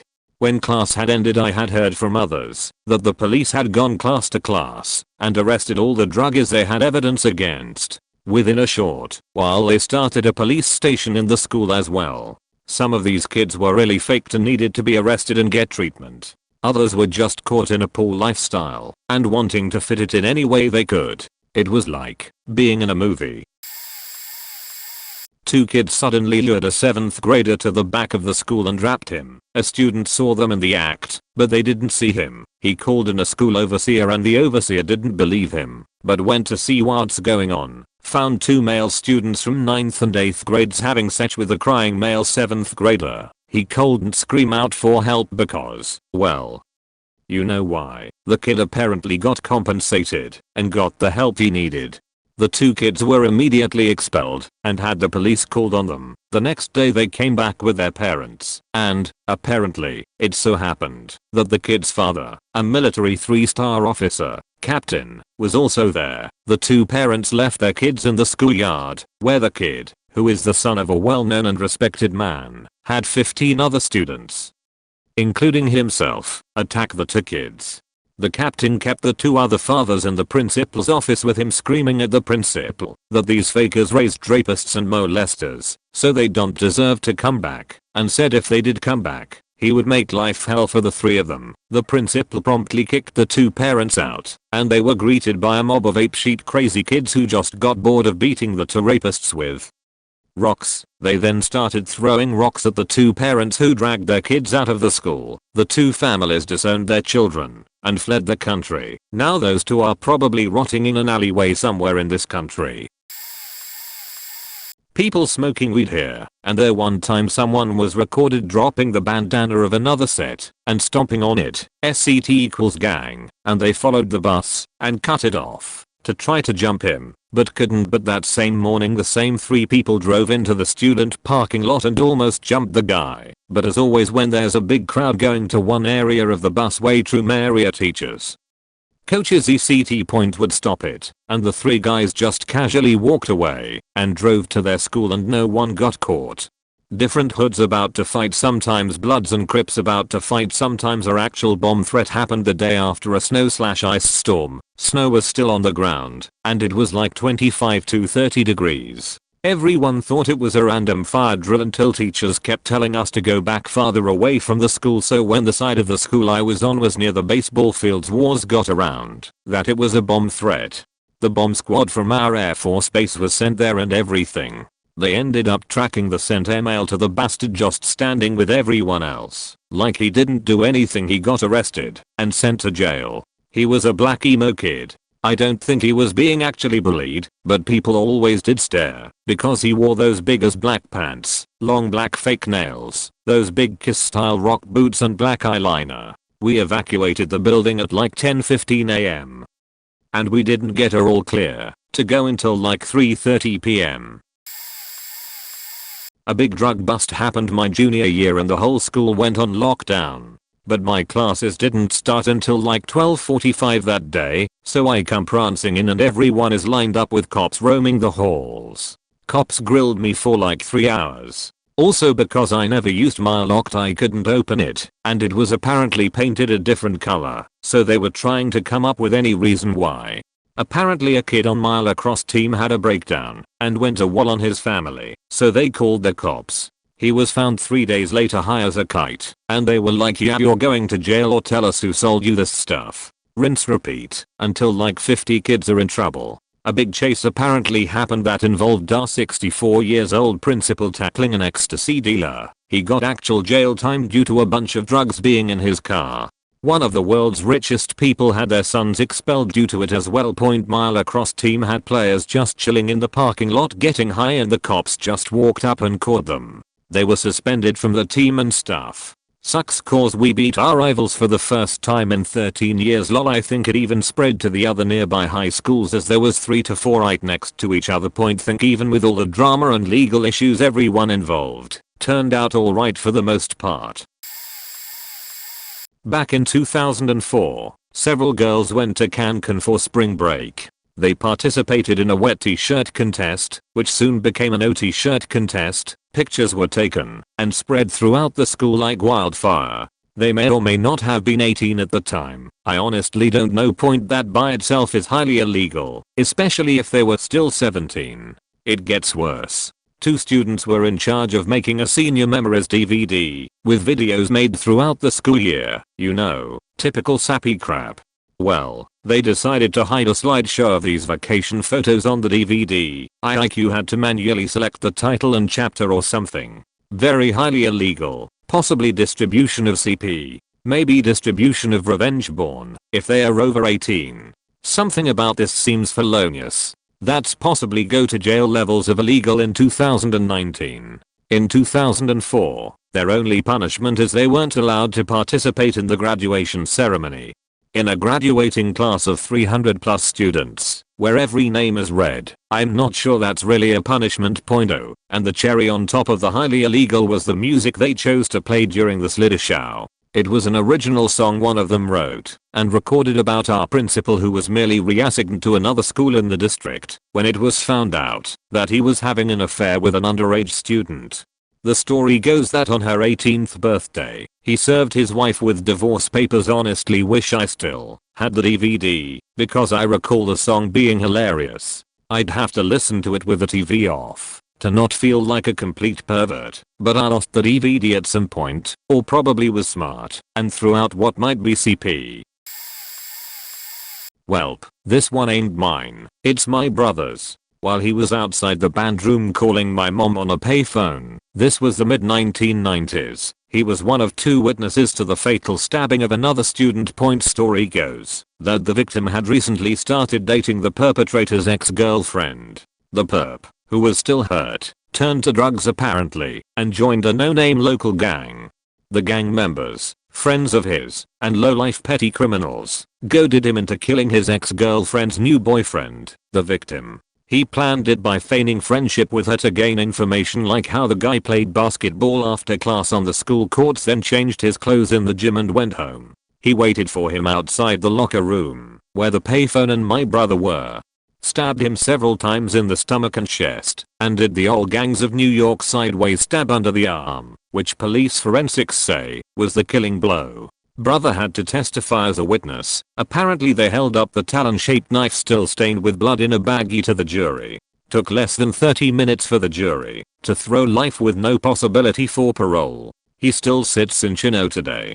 All over some stupid 16-year-old high school sweetheart who, from the pictures I remember, was pretty faking but ugly. He goes to prison. 16-year-old kid loses his life. That girl is probably emotional scarred forever, and my brother still has nightmares of what he saw. Addendum to the outrageous event is that the gang got spotlighted by the local papers and ended up disbanding because many members' parents found out. Guess the only really hard MF in that group was the kid who went to prison. Since I just lost an hour reading all of these, here's my list from HS. Mind you, this is early 90s, before most schools had cops, drug sniffing dogs and metal detectors. Drugs. So many drugs. I remember seeing kids smoking crack in the bathrooms often. People smoked as much, if not more, weed than they did cigarettes in the stalls and in the shop depth under the welding vents. So much LSD. Like, it was everywhere at the time. Lots of people pulled nips of coke in the middle of class on the regular. Sech. Teachers would hang out with the kids here and there. Lots of them were banging. I don't recall anyone ever getting caught or arrested for it. Lots of rumors of who was banging who. There were a few that you knew were banging a particular kid. I'm looking at you, Mr. 24-year-old gym teacher. There were a few spots in the music rooms Private, soundproofed small practice rooms that people would go to have sex during the school day. I think there was another one that served similar duty around the auditorium as well. Point fighting, weapons in general. What the fuckery. Kids brought weapons to school a lot. Especially the kids that were dealing drugs. A few kids got stabbed. One kid got stabbed in the eye on the bus when they just got to school and were waiting to let the kids out into the school. Riot type fights weren't uncommon if a certain group of kids got riled up. A kid got beat so badly in one of the stairwells that his legs didn't work after that. Pretty sure they threw him over the railing, down 2 flights of stairs. Kids would fight in the parking lot after school, and it was never a fair fight.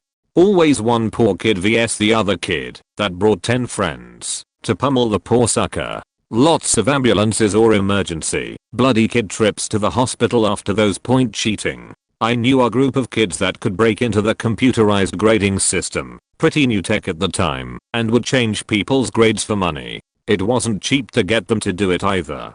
This is off the top of my head. I'm sure there's more that I'm likely blocking out. Also, this was a middle class, suburban HS in the Midwest.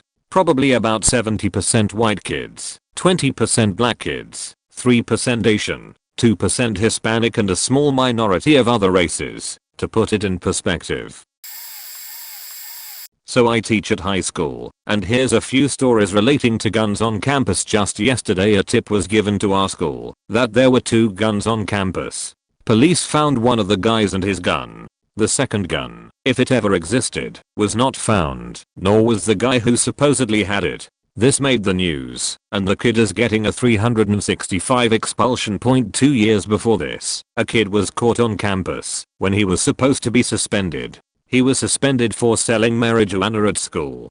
The app recognized the kid at lunch and the fact that he shouldn't be on campus. This carries a trespassing charge.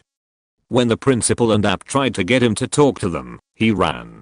He did not turn around and respond to either principal or app until he got to the parking lot. While he was there, the police formally charged him and decided to do a check of his book bag.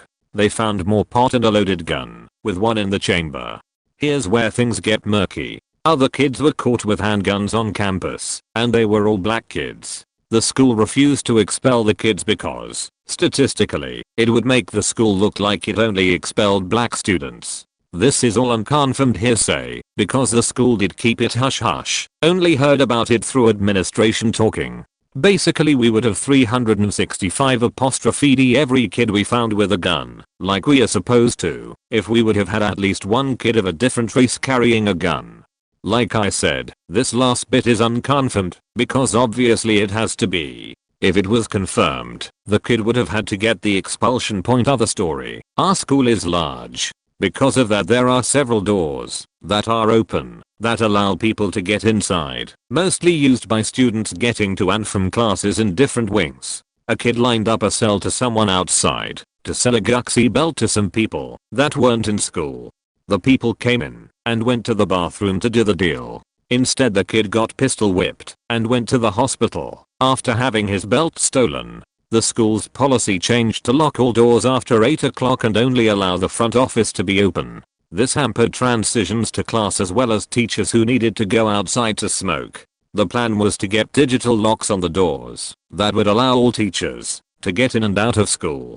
This never happened, and the next year it was business as usual with doors open all day, until a news reporter barged into the principal's office to do an interview about something or another. There's a lot of controversy around here. The news reporter was escorted off campus by the police. 1 week later we had the digital locks we needed. Moral of the story, a kid getting beat up by outside members of the community wasn't important enough to get new locks. A news reporter asking hard questions was.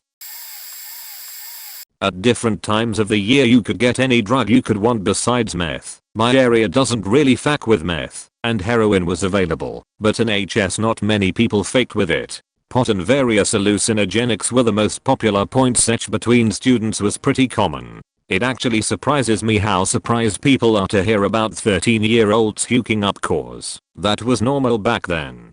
We could leave for lunch and there was a little mom and pop place where you could get breakfast sandwiches and burgers right next to the school where the chiller kids went. We'd sit at the outside table drinking under it and playing cards for money, sometimes all day. A few limited instances of problem kids pushing teachers, one through a desk at one point illegal sure, but fun as fuck, and really it was our norm.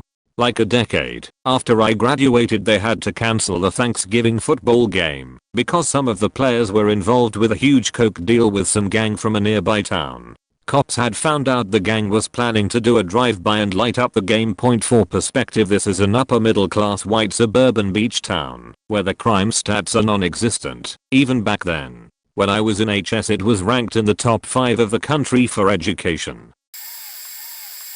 One of my favorite stories about my HS's freshman year, me and my best friend at the time are taking a geometry class which is with juniors and sophomores. Because we did advanced math classes in manuscript, the teacher has a policy that he only teaches 20 minutes of a 45-minute class.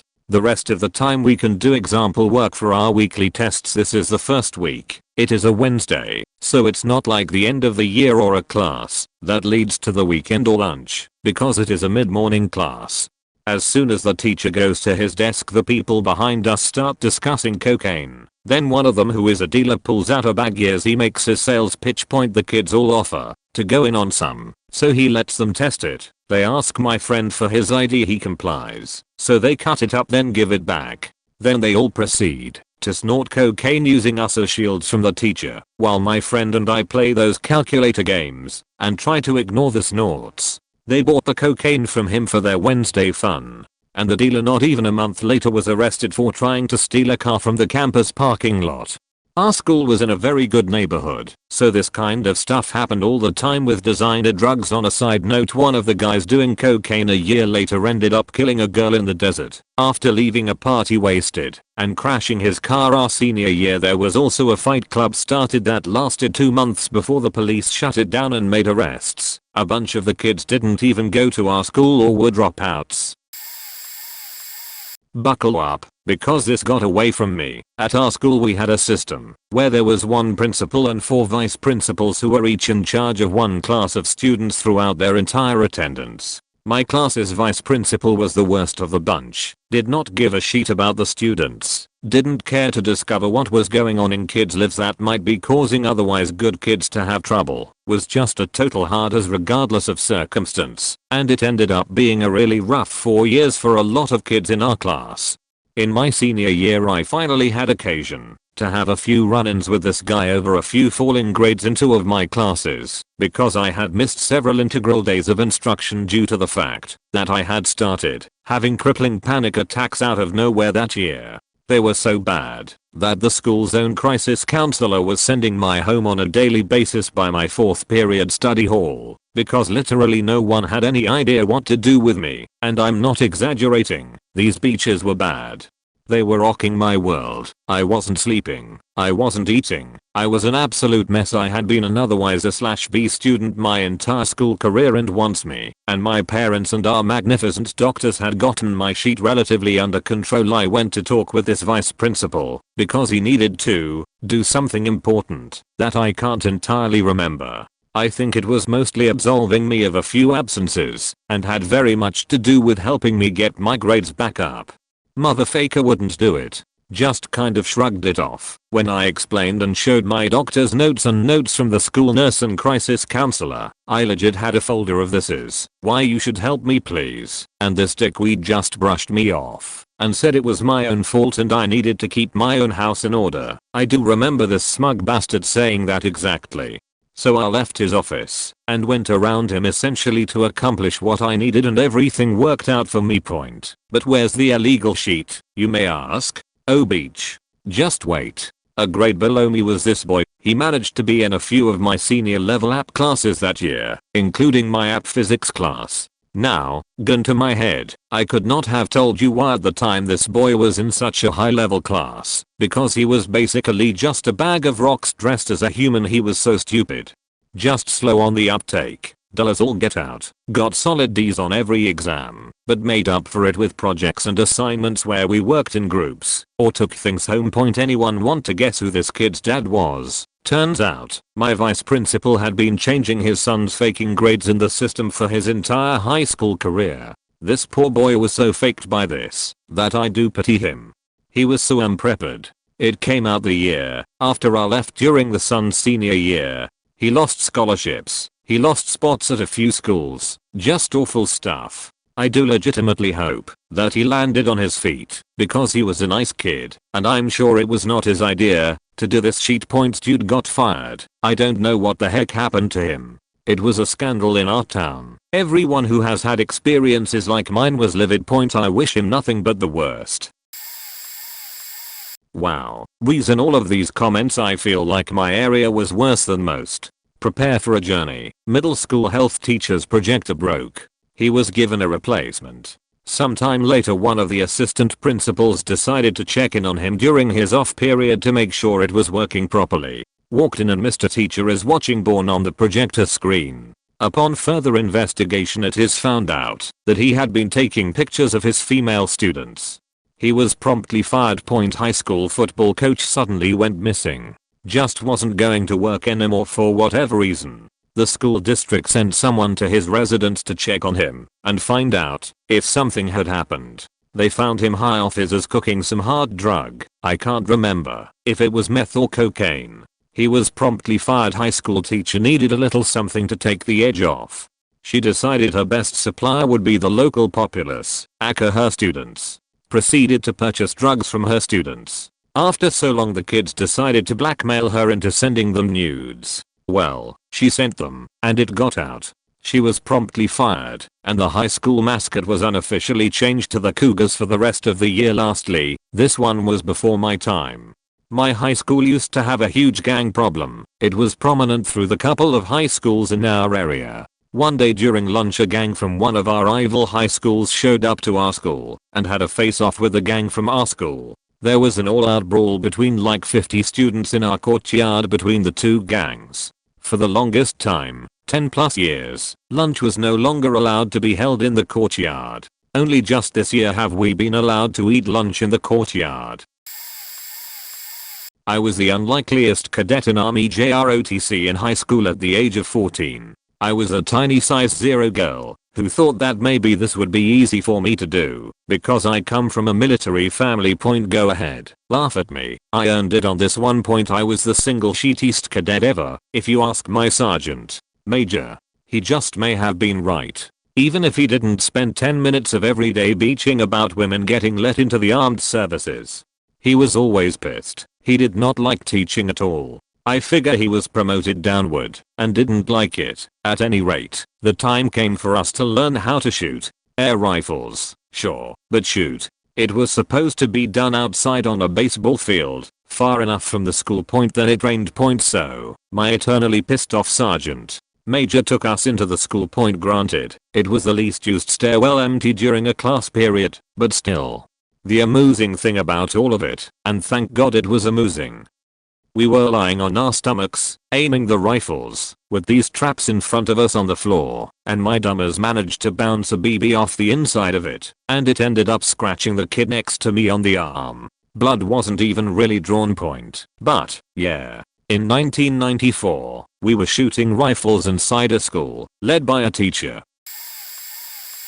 Yeah, there were teacher-student relations, and some of them were shocking. There was even a student's mother who was very active at school. She actually stole her daughter's boyfriend, left her husband and 4 children and moved into an apartment with her new boy toy just one town over. We once had an ex-student get arrested because he was returning to school to sell drugs. Like, he had been doing that for years, but now it was noticeable because he had graduated and wasn't supposed to be there. Pan of the day. Some years later, I was at a different school. I come to school, and there is police there. I see some kid turn around and walk away back the way he came, and police units stop him and demand he go to school and surrender his backpack for inspection. They were literally posed to jump kids that turned around and tried to walk away. It was a sting. At my school. I walked through the lobby and I could see 2 rows of tables parallel to each other. The first row was set up as a kind of barrier. Students had to pass the tables, offer their backpacks for inspection, and then move on up the stairs. The second row of tables was set up inaccessible to students behind the first row, and it was getting kinda full what with all the confiscated materials on there. I counted like at least one table full of bags of weed, like small bags, big packs, packages that would fill all of my backpack. What spaced me out were the guns. I had no idea I was going to that kind of school, but there were knives, guns, nuclear dusters. Some idiot brought a katana sword for a presentation that day, and that sheet got impounded quicker than you can say it's a replica. Faking nunchucks. Who the fuck brings nunchucks to school? Needles, little bags of heroin, and one massive stack of Born. Just magazines and DVDs, and burned CDs full of Borno. One kid was selling the stuff to the other teenagers. He's sitting in as money, as they say. Thousands of dollars that his parents didn't know about. I go to school one day and everything is normal. Next day, before you know it, police is there. Shake my damn head. And not just police, there was our version of SWAT there. I've pretty much never seen normal police carry machine pistols as well, so that was a first point. But the tanked out SWAT guy with the bulletproof helmet, shield and the layers and layers of Kevlar full body riot suit. Holy shit, my dudes, that faker scared me. Like, this is my school, not some terrorist training ground. And then I walk by the table and see guns and ammunition and knives, and some joker had this lighter that looks like a hand grenade. Oh boy. My high school had a mock male beauty pageant for the seniors we called Mr. Name of High School. We would do musical numbers, a swimsuit thing, and a tux/rose giveaway. There was also a website for the show. Before it started, to get to know the men, we'd put in joking overly sexualized pictures of us doing hobbies to mock when women did it. So an example would be a dude would say, "I love to swim," and he'd be in a Speedo and the Captain Morgan pose. There was one teacher that oversaw the whole thing, since it was technically a club. One day the cops came in and raided his stuff because of drugs, I think. And it turned out he had tons of child porn on his hard drive from these pageants over the year. All those pictures for the website. Well, he was always the photographer and he would push some of the guys to go riskier and riskier. Wouldn't it be funny if you were naked except for a soccer ball in front of your junk? And then he'd snap a bunch of pictures of them stripping down naked. I heard it got worse than that with some guys, but they tried to hush it up as much as they could, so we didn't get many details. It was crazy awkward, because he was definitely one of the most popular teachers. When he was arrested, students protested outside the school to free teacher. When it came out he was a bit off aisle, it got awkward fast and there was no more protesting. They cancelled the Mr. School event to be respectful and avoid bad PR, saying they'd never bring it back. Literally the next year they brought it back. Still pissed they cancelled my year instead of bringing in a new teacher to supervise. I went to school in a wealthy area, so lots of kids taking peds. This is back before kids got tested for them. There was also a new teacher straight out of college that apparently dated one of the seniors. He told us after graduation, when they were splitting up, so he could go off to college. Nothing came of it, and I don't think it affected her career in any way. There was also a girl who taped a tack to the end of a pencil and would go around poking all the hot boys in the butt with it when they were in crowds and couldn't tell who it was. That was until she poked me. I felt so pretty that day at the top of the stairwell and I reflexively kicked her down it. No serious injuries thankfully, and no one else getting stabbed. 2 kids got into a fight, and one raked a screw across the other's face. Kid #2 bled like a fountain all over the gym. I remember one of the guys that pulled them apart walking out looking like a butcher, angry that his new shirt was ruined. Oh, and plenty of kids brought guns to school. This was the #90s. But the one I remember best was this really petite girl having a .357 Magnum, big gun for those who don't know, in her locker. I'm not even sure she could have lifted it long enough to shoot someone. We all laughed when we heard about it. Oh yeah, and a stabbing right in the middle of the hallway. One special ed kid shoving another's head through a window. Lots and lots of drunken sexual assault. I could go on. It was a different time. I was an expat in Japan during high school. The school grounds weren't too far from Akihabara, the main place where every kind of electronic is sold. Now the thing about Japanese culture is that trust and honor are extremely important. Stores didn't used to have any kind of detectors at the entrances/exits because it would be considered quite rude to assume customers might steal. Despite this, during my studies, I noticed nearby Konbini, 7-Eleven, stores started putting up paper flyers, in English, warning of the consequences of stealing, police, official record, etc. I didn't pay it much attention, as I was trying to blend in as much as possible, and the though of stealing would never have even crossed my mind. The following happened. The year after I graduated, I only heard of it through contacts, who were still in Tokyo. A group of 15 plus students, aged 1318 mind you, were stealing valuable electronics from stores all around the place and reselling them online for a very large profit. Since nothing was essentially spent, their parents never seemed to notice when boyfriend would buy their 1-week girlfriend every Prada accessory of the season. In all, they stole over €100,000 over the course of 6 months. They were eventually caught, the ones arrested ratted the other ones out, and the tougher ones of the gang refused to apologize. Now, the other thing about Japanese culture is that recognizing when you've faked up and accepting both the blame and responsibility is another essential part of the judiciary process. Think the 17-year-old hotheads, the parents of whom had a salary of over $500k. Would bow their heads and swallow their pride? Nope. They staying in juvenile detention for the whole 2 months of summer until their apologies were considered heartfelt enough and their parents' company assurance paid for the stolen property. I don't think they even realize how lucky they were not to have their whole family expelled from the country.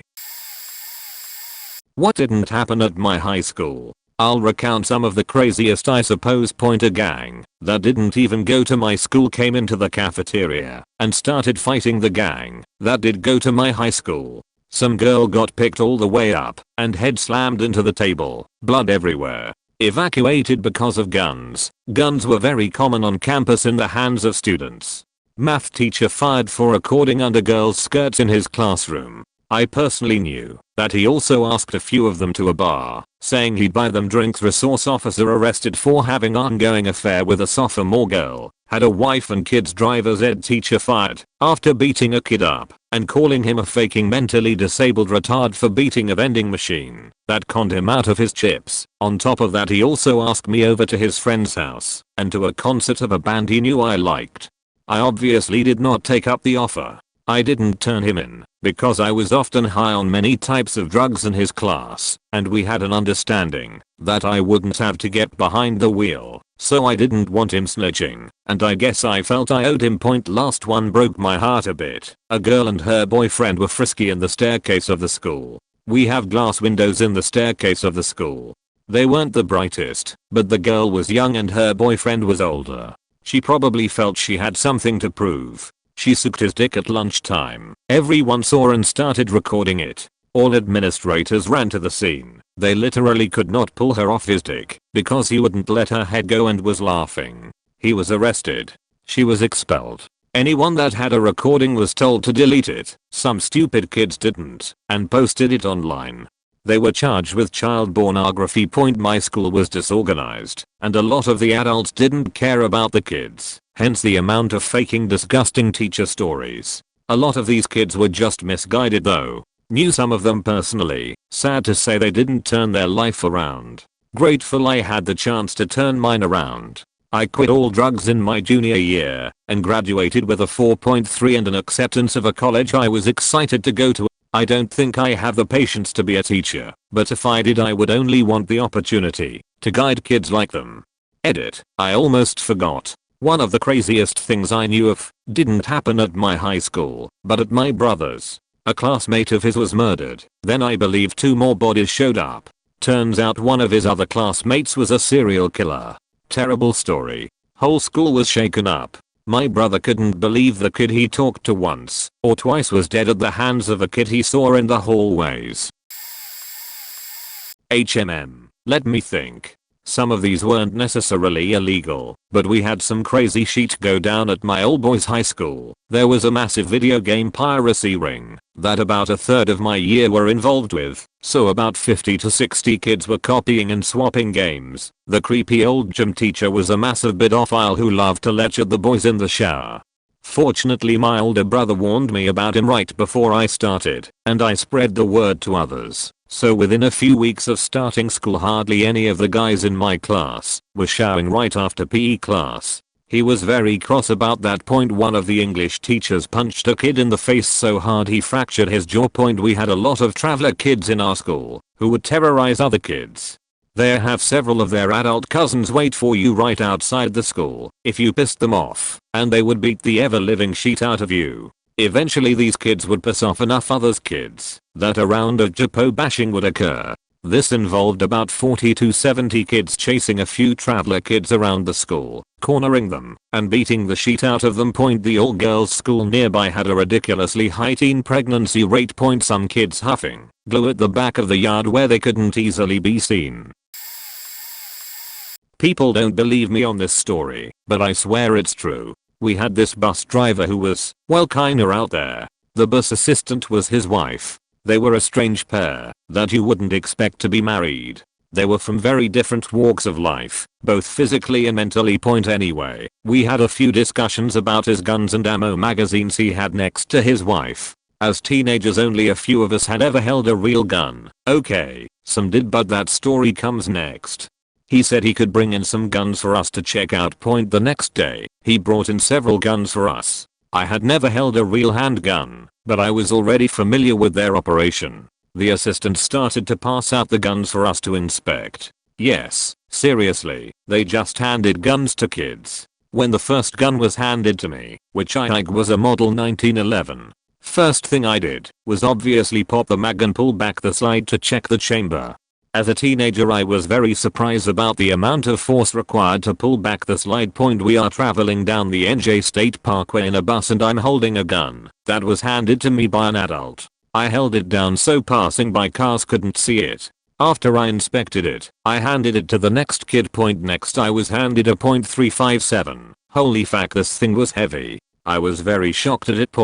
While I was smart enough to hide the gun from other vehicles, the other kids weren't, and they were just casually waving them around, pointing them at passing traffic. At the end each of the guns was handed back to the assistant who wiped fingerprints off each gun before putting them back in the case. Next story, which I don't believe was directly related to the above story, but happened months later. One day I was sleeping in class, as usual, and awoke to loud screaming.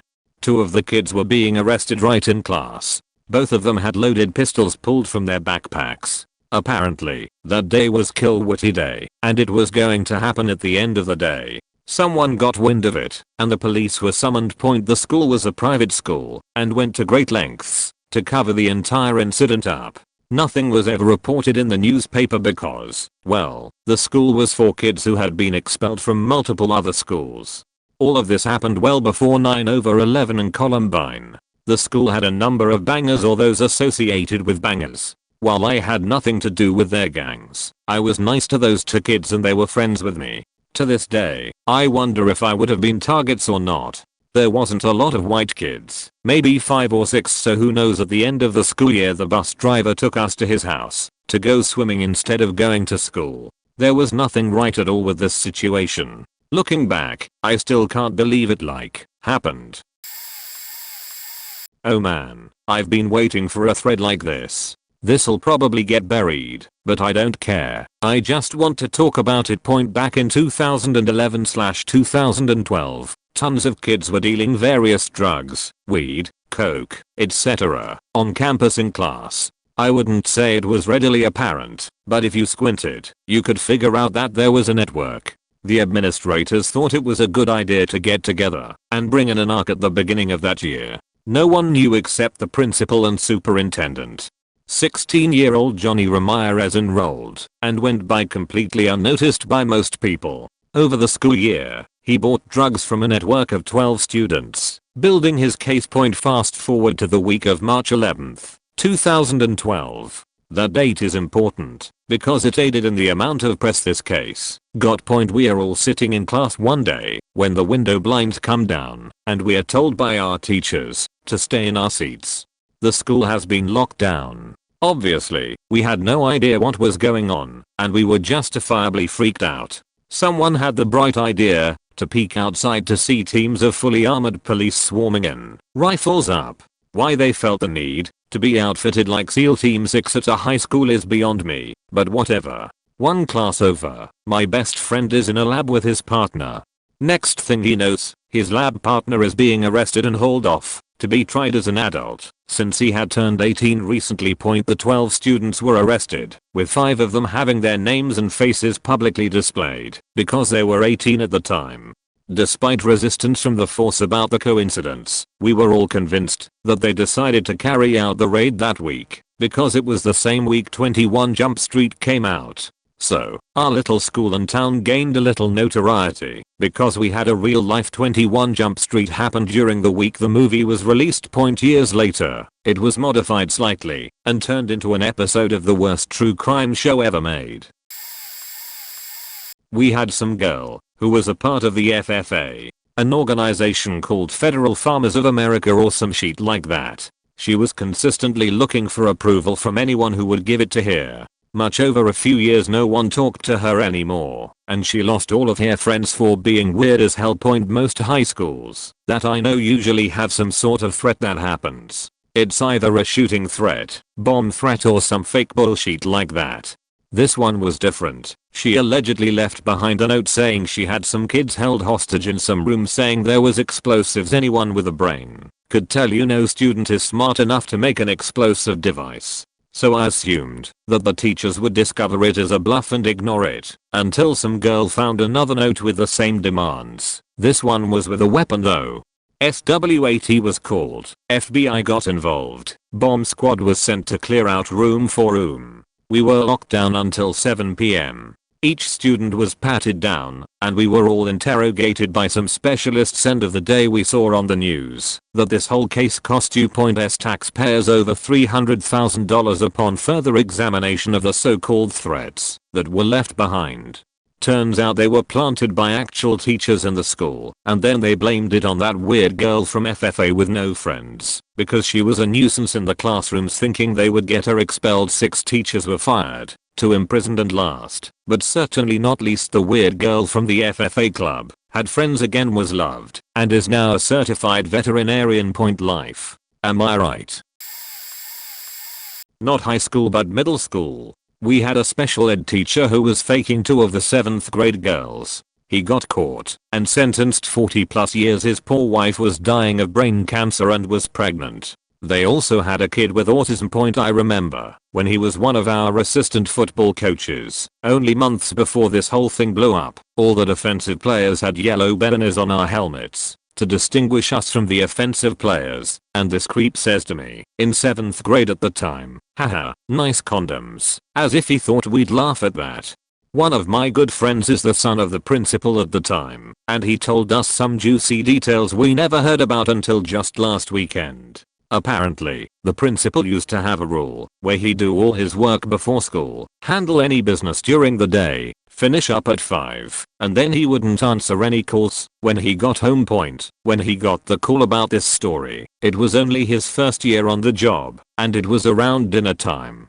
He muted the first call, but he answered the second one. As the story goes, it was a 2-hour phone call, and my buddy was listening in on some of it, but was too young to understand it well enough to remember and tell us now. The best part was a lot of our friends changed their Xbox names to something involving the dude's name.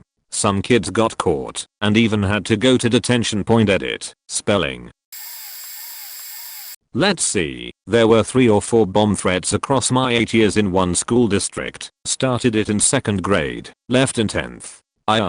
All were at the middle school. One was in my 3rd or 4th grade year. Some of the middle schoolers got evacuated to my elementary school. Another 2 were on a Monday and a Friday of the same week, when I was in 6th grade. The one on Monday the school got evacuated again. It was early in the day, before lunch, and in the dead of the New England winter. I remember walking over a mile maybe to one of the nearby elementary schools in a faking t-shirt. We weren't allowed to go to our lockers. The Friday one was under an hour before school let out, and we basically just kept going as normal. Both were actually pinned on a former friend of mine, and he initially denied having done either one. which was good, because whoever did the second one tried to frame me for it. For some reason, he literally put my name next to the threat as in was here. Very noticeably both messages were written in the same handwriting, and if that had been a friend of mine, that would have not been great. Except, plot twist, years later, he admitted the second one was him because he wanted to get out early, but maintained he hadn't done the first one on Monday. He claimed that he didn't remember trying to frame me. Okay point, I think there was another one at one point, but I don't remember the details. It's important to note though, that obviously there wasn't a bomb for any of them. They brought in bomb sniffing dogs each time and everything, but nada. I remember both of the threats in my 6th grade year, Monday and Friday ones, were scrawled on the boys' bathroom wall, and I believe the one in my 3rd or 4th grade year was found scrawled into a library book. I don't remember if they ever found out who did the one from when I was in elementary school. Point, the strangest part is, they are not at all what you'd imagine a school district who got bomb threats to be like. The town has 4 elementary schools, 1 middle, and 1 high. Each grade is roughly 300 students. They're also a pretty upper class town for the most part, and a nationally recognized senator's family is based there. A friend of mine briefly dated his granddaughter years ago. Not much goes on there. Major fights tended to occur less than once a year. I don't know of any teenage pregnancies there ever in my entire school career, and the worst substances they've ever had a problem with in schools are booze and weed. Bomb threats aside, it is the most goody two-shoes town in its area, possibly in the entire county. Chemistry teacher was having an affair with one of the star football players. The star player did not care if they got caught or not, as he was an obnoxious prick.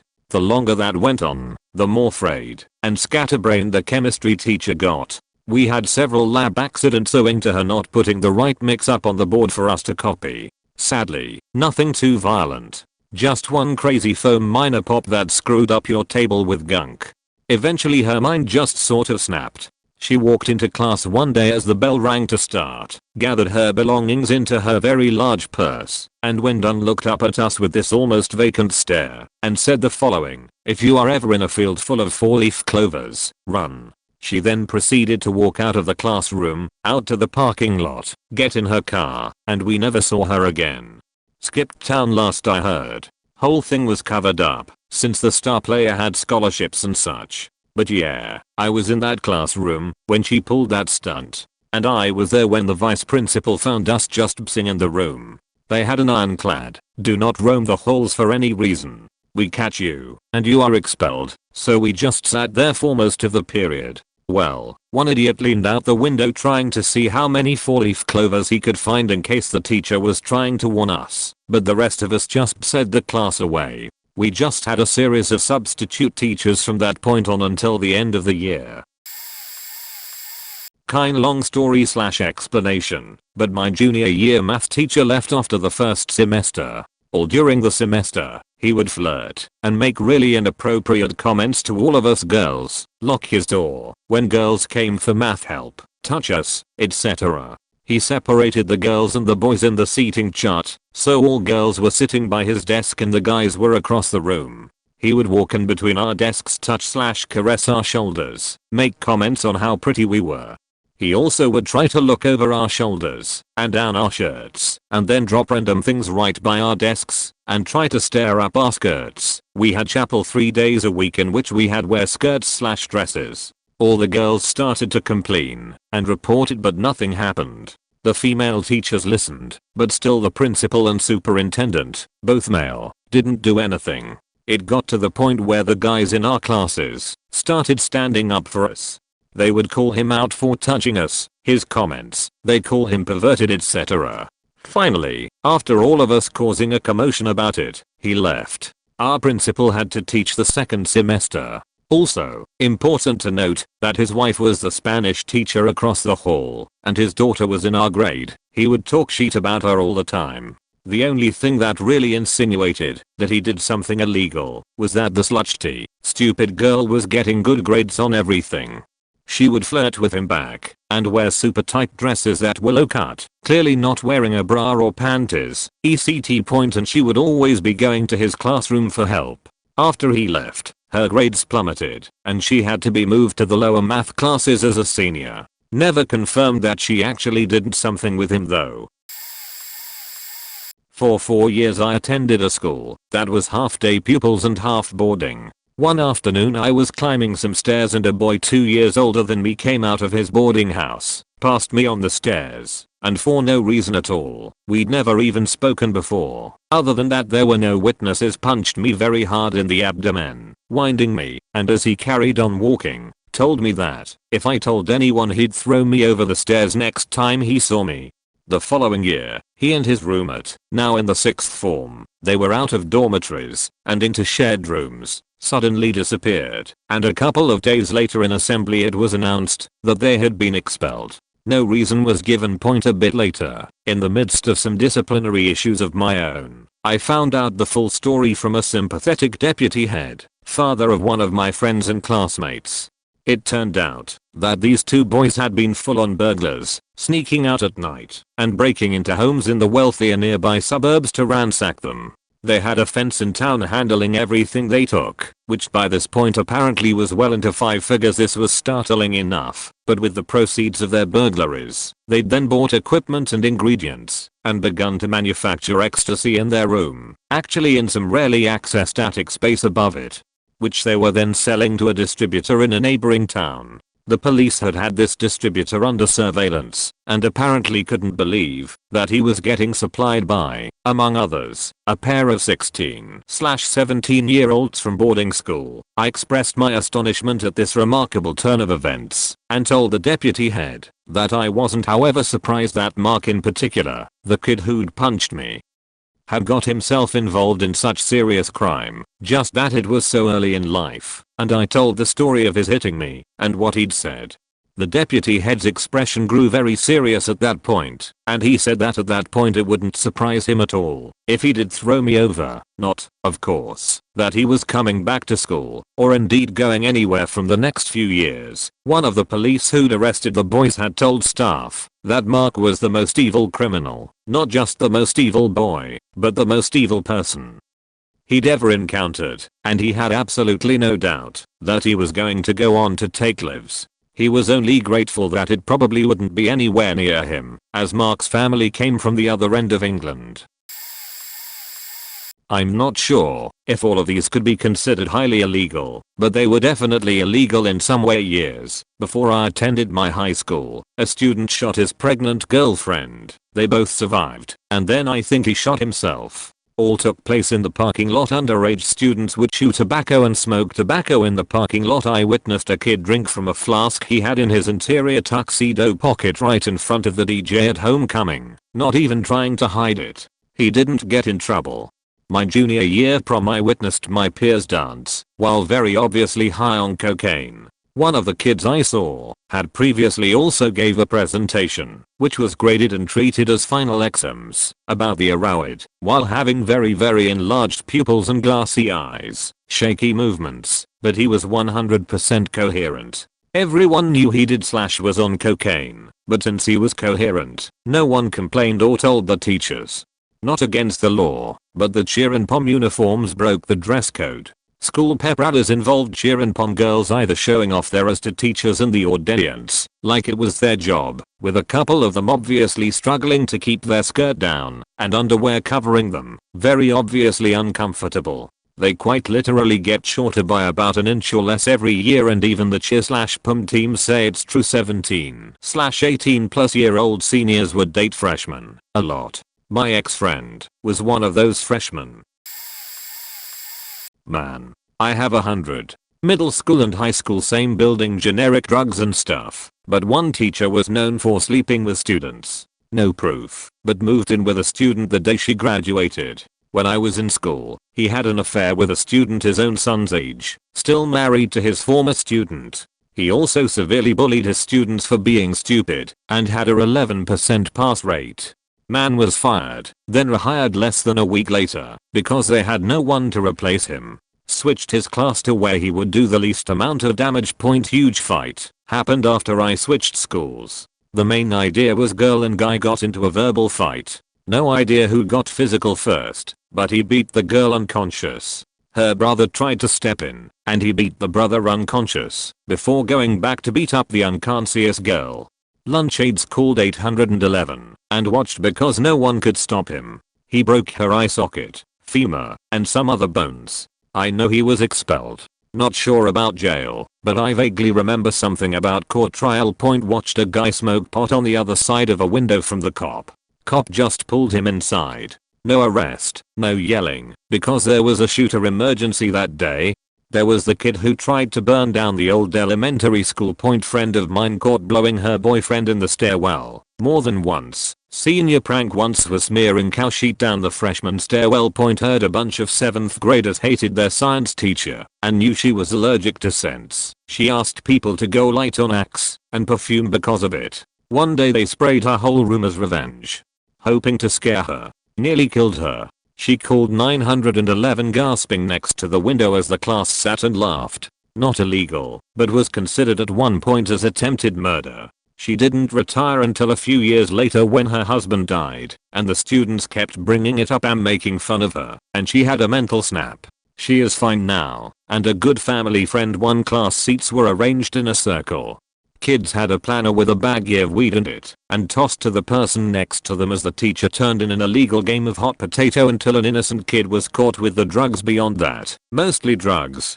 Drug dogs sniffing lockers every week at least. One girl slammed her locker and busted a bottle of a red-dyed alcohol. Cops were called because someone reported blood. Don't miss this school. Part 1. Had a friend in high school that was really smart. The kid knew he was really smart. He also played basketball with guys that were not so smart, and their future lives have proven that. Not so smart guys picked on this smart guy. One day smart guy says, I'm tired of it. I'm going to be in his back and call them stupid. Smart guy does this. Not so smart guys don't like this. Part 2. Not so smart guys go to coach of their basketball team. They say something like, we are going to beat the shit out of very smart guy. Coach says, do it before our next practice. I will stand outside of the door and turn anyone away, because fuck my job and being a responsible caring teacher. Part 3. Very smart guy goes to next practice. Not so smart guys follow in behind him. Coach blocks door. Not so smart guys push smart guy to the ground, busting his head open. Smart guy is confused. Not so smart guys all farched in his face and call him names and kick the shit out of him. Part 4. Smart guy recovers from hospital. Good basketball. Not so smart student overhears that the basketball team and the coach were in on it. Good not so smart student rats them all out to smart guy. Smart guy says, okay welp, now Imasu. Court case ensues. Principal tried to defend coach and hide the truth. Word spreads around the school doing the exact opposite. Court case ends and high school teacher and students pay a lot of money. No one was expelled or lost their job. TLDR. Fuck my high school basketball coach, principal, and basketball teach for being shitty and trying to cover up the fact an innocent smart bullied kid was kicked the fuck out of for just standing up for himself. This isn't as extreme as some of the stories in this thread, but it is one of my funniest memories of high school. Senior year I was taking this kind of field biology class for a semester. It involved regularly going on trips to parks or nature sites in the area. So one day we are heading out to the bus and someone had left an unopened can of Bud Light in the parking lot. One of the other seniors, football player, kind of a smartass, asked Gio, teacher's name, can I drink this? It was a rhetorical question, but the teacher just said, yeah sure, wait, seriously, yeah if you want, it's probably warm though. Just don't spill any on the bus. So we are all stunned, but this kid's like, well he said I could. So he cracked it open and started drinking it. We are about 5 to 10 minutes into our trip when the kid says teacher's name. I can't believe you're letting me drink this beer. We came to a literal screeching halt. The teacher just whips around and shouts, what? Throw that out right now. The kid dutifully chucked it out the window. The teacher said, listen kids, I need you to understand something. I'm getting older, and my eyesight isn't what it used to be. I thought that was a can of Pepsi. I would never have let you drink it if I knew it was a beer. He was retiring after the next school year and asked us all to please not tell anyone about the incident. Everyone loved this teacher, so we all agreed we'd keep our mouths shut. a little late to the party. This wasn't high school, but the assistant principal of the middle school I went to was recently arrested. He had been the assistant principal for a while at this time. A tip was given to the local PD that he was in possession of drugs. This led to a search warrant of his house and an investigation. The investigation uncovered some pretty insane shit. He was actually arrested on a few charges. One count of solicitation of a minor. He would pose as a young girl on Snapchat to try and get kids to send him nudes. He would also wait until the kids turned 18. Again, he was assistant principal for a bit.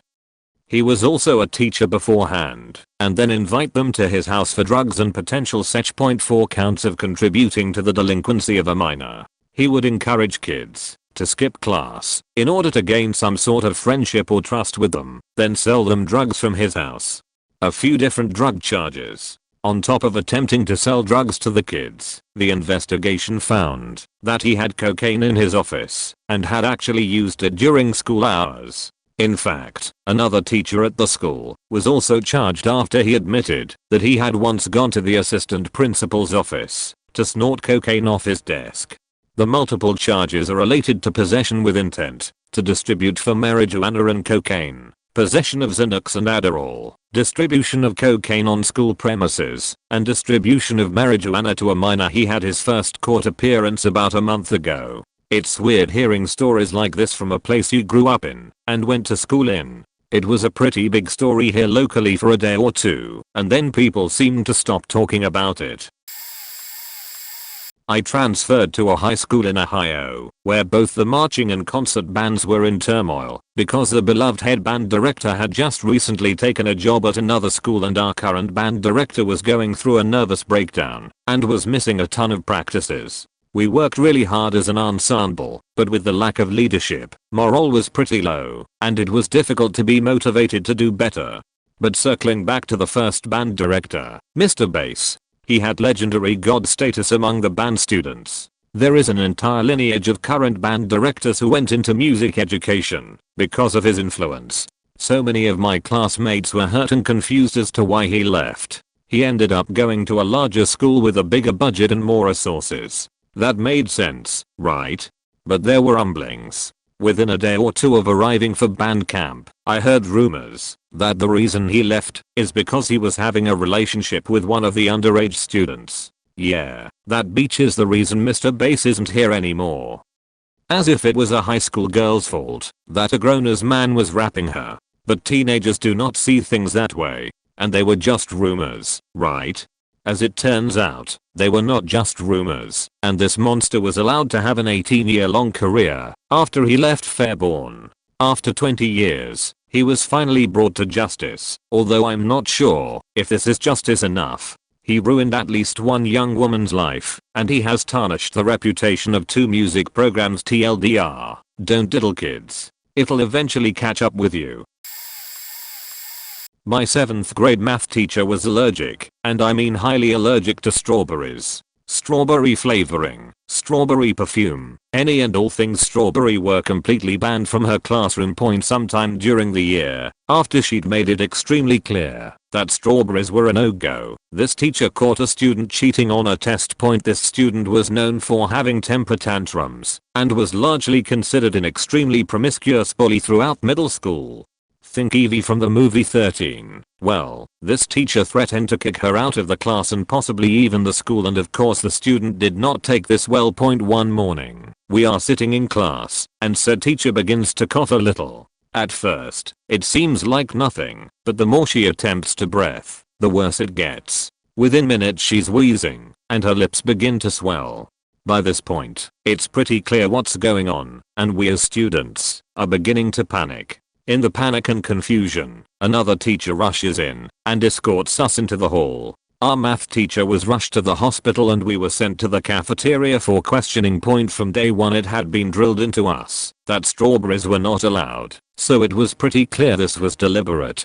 While we were all kept out of most of it, we did find out that Evie had worn strawberry lip gloss, strawberry perfume, and eaten strawberries for lunch in hopes of killing our teacher. She attempted to suffocate her in front of all of us with her lip gloss. I'm not sure what happened to her. I do believe she was suspended, but she ended up transferring schools not long after.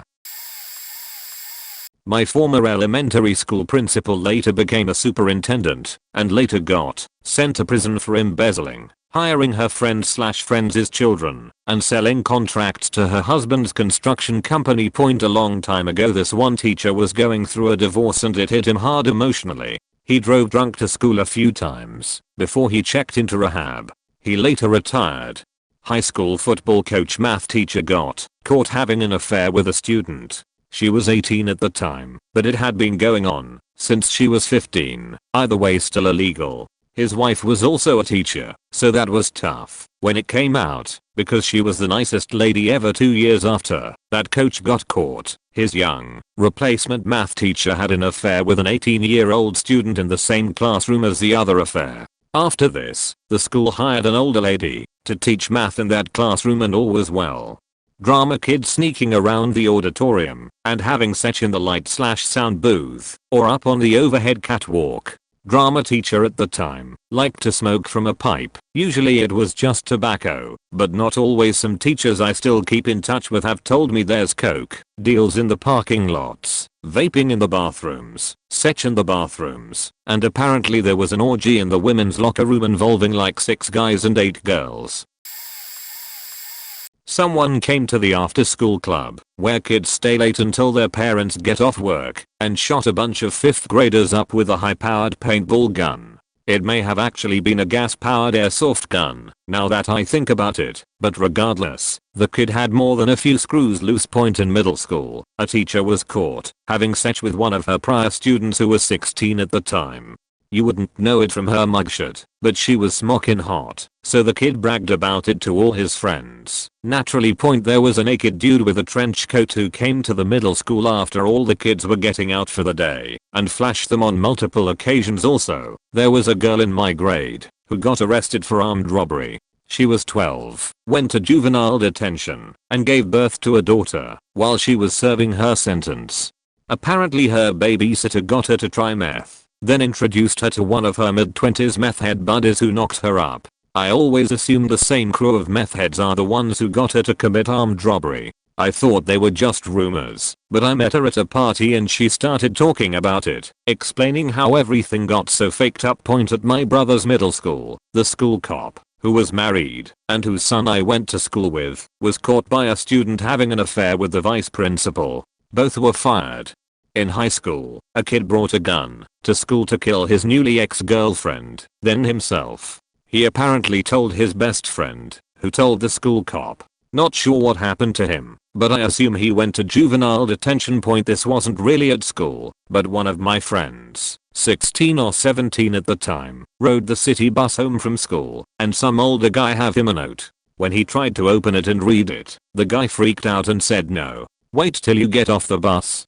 So he gets off the bus, opens the note, and it reads, "I'll give you $200 to let me suck your cock," with a phone number at the bottom. He went home and showed his mom, who called the police, and they set up a sting operation by posing as my friend and luring him to a local ice cream shop where they arrested him. We'd joke with him about it for years, telling him, "Yo, I'll give you $200 to pass the chips." There was also a bomb threat written on the wall of one of the bathroom stalls. Nobody took it seriously except for the administration and the bomb squad. All the English teachers went in to examine the handwriting to see if they recognize it, but no dice. Administration put out a $500 bounty for information about whoever wrote it. At my brother's high school, their senior pranks got faked up for a while, including one where they cut down an iconic centuries-old oak tree, and another where they put a cat in a pillowcase full of rocks, tied it off, and threw it into the pool. There's probably more, but these are probably the only ones worth mentioning, and not all of them really were, I think. I'll just make a list. There was a kid who was arrested for drug dealing, but not your typical high school drug dealer. He was moving pounds of cocaine a month, and was involved with cartels. He was also selling giant quantities of weed, Xanax, MAP, and Oxycontin. The coach for the cheerleading team was fired for allowing hazing. There is so much stuff that happened, but the worst was that freshman girls were made to wrestle in chocolate syrup, in bikinis, while there were upperclassmen guys watching who we are all drinking and smoking weed. Some kids stole a Jaguar and totaled it, and they barely missed a tree that would have killed the kid who was in the trunk.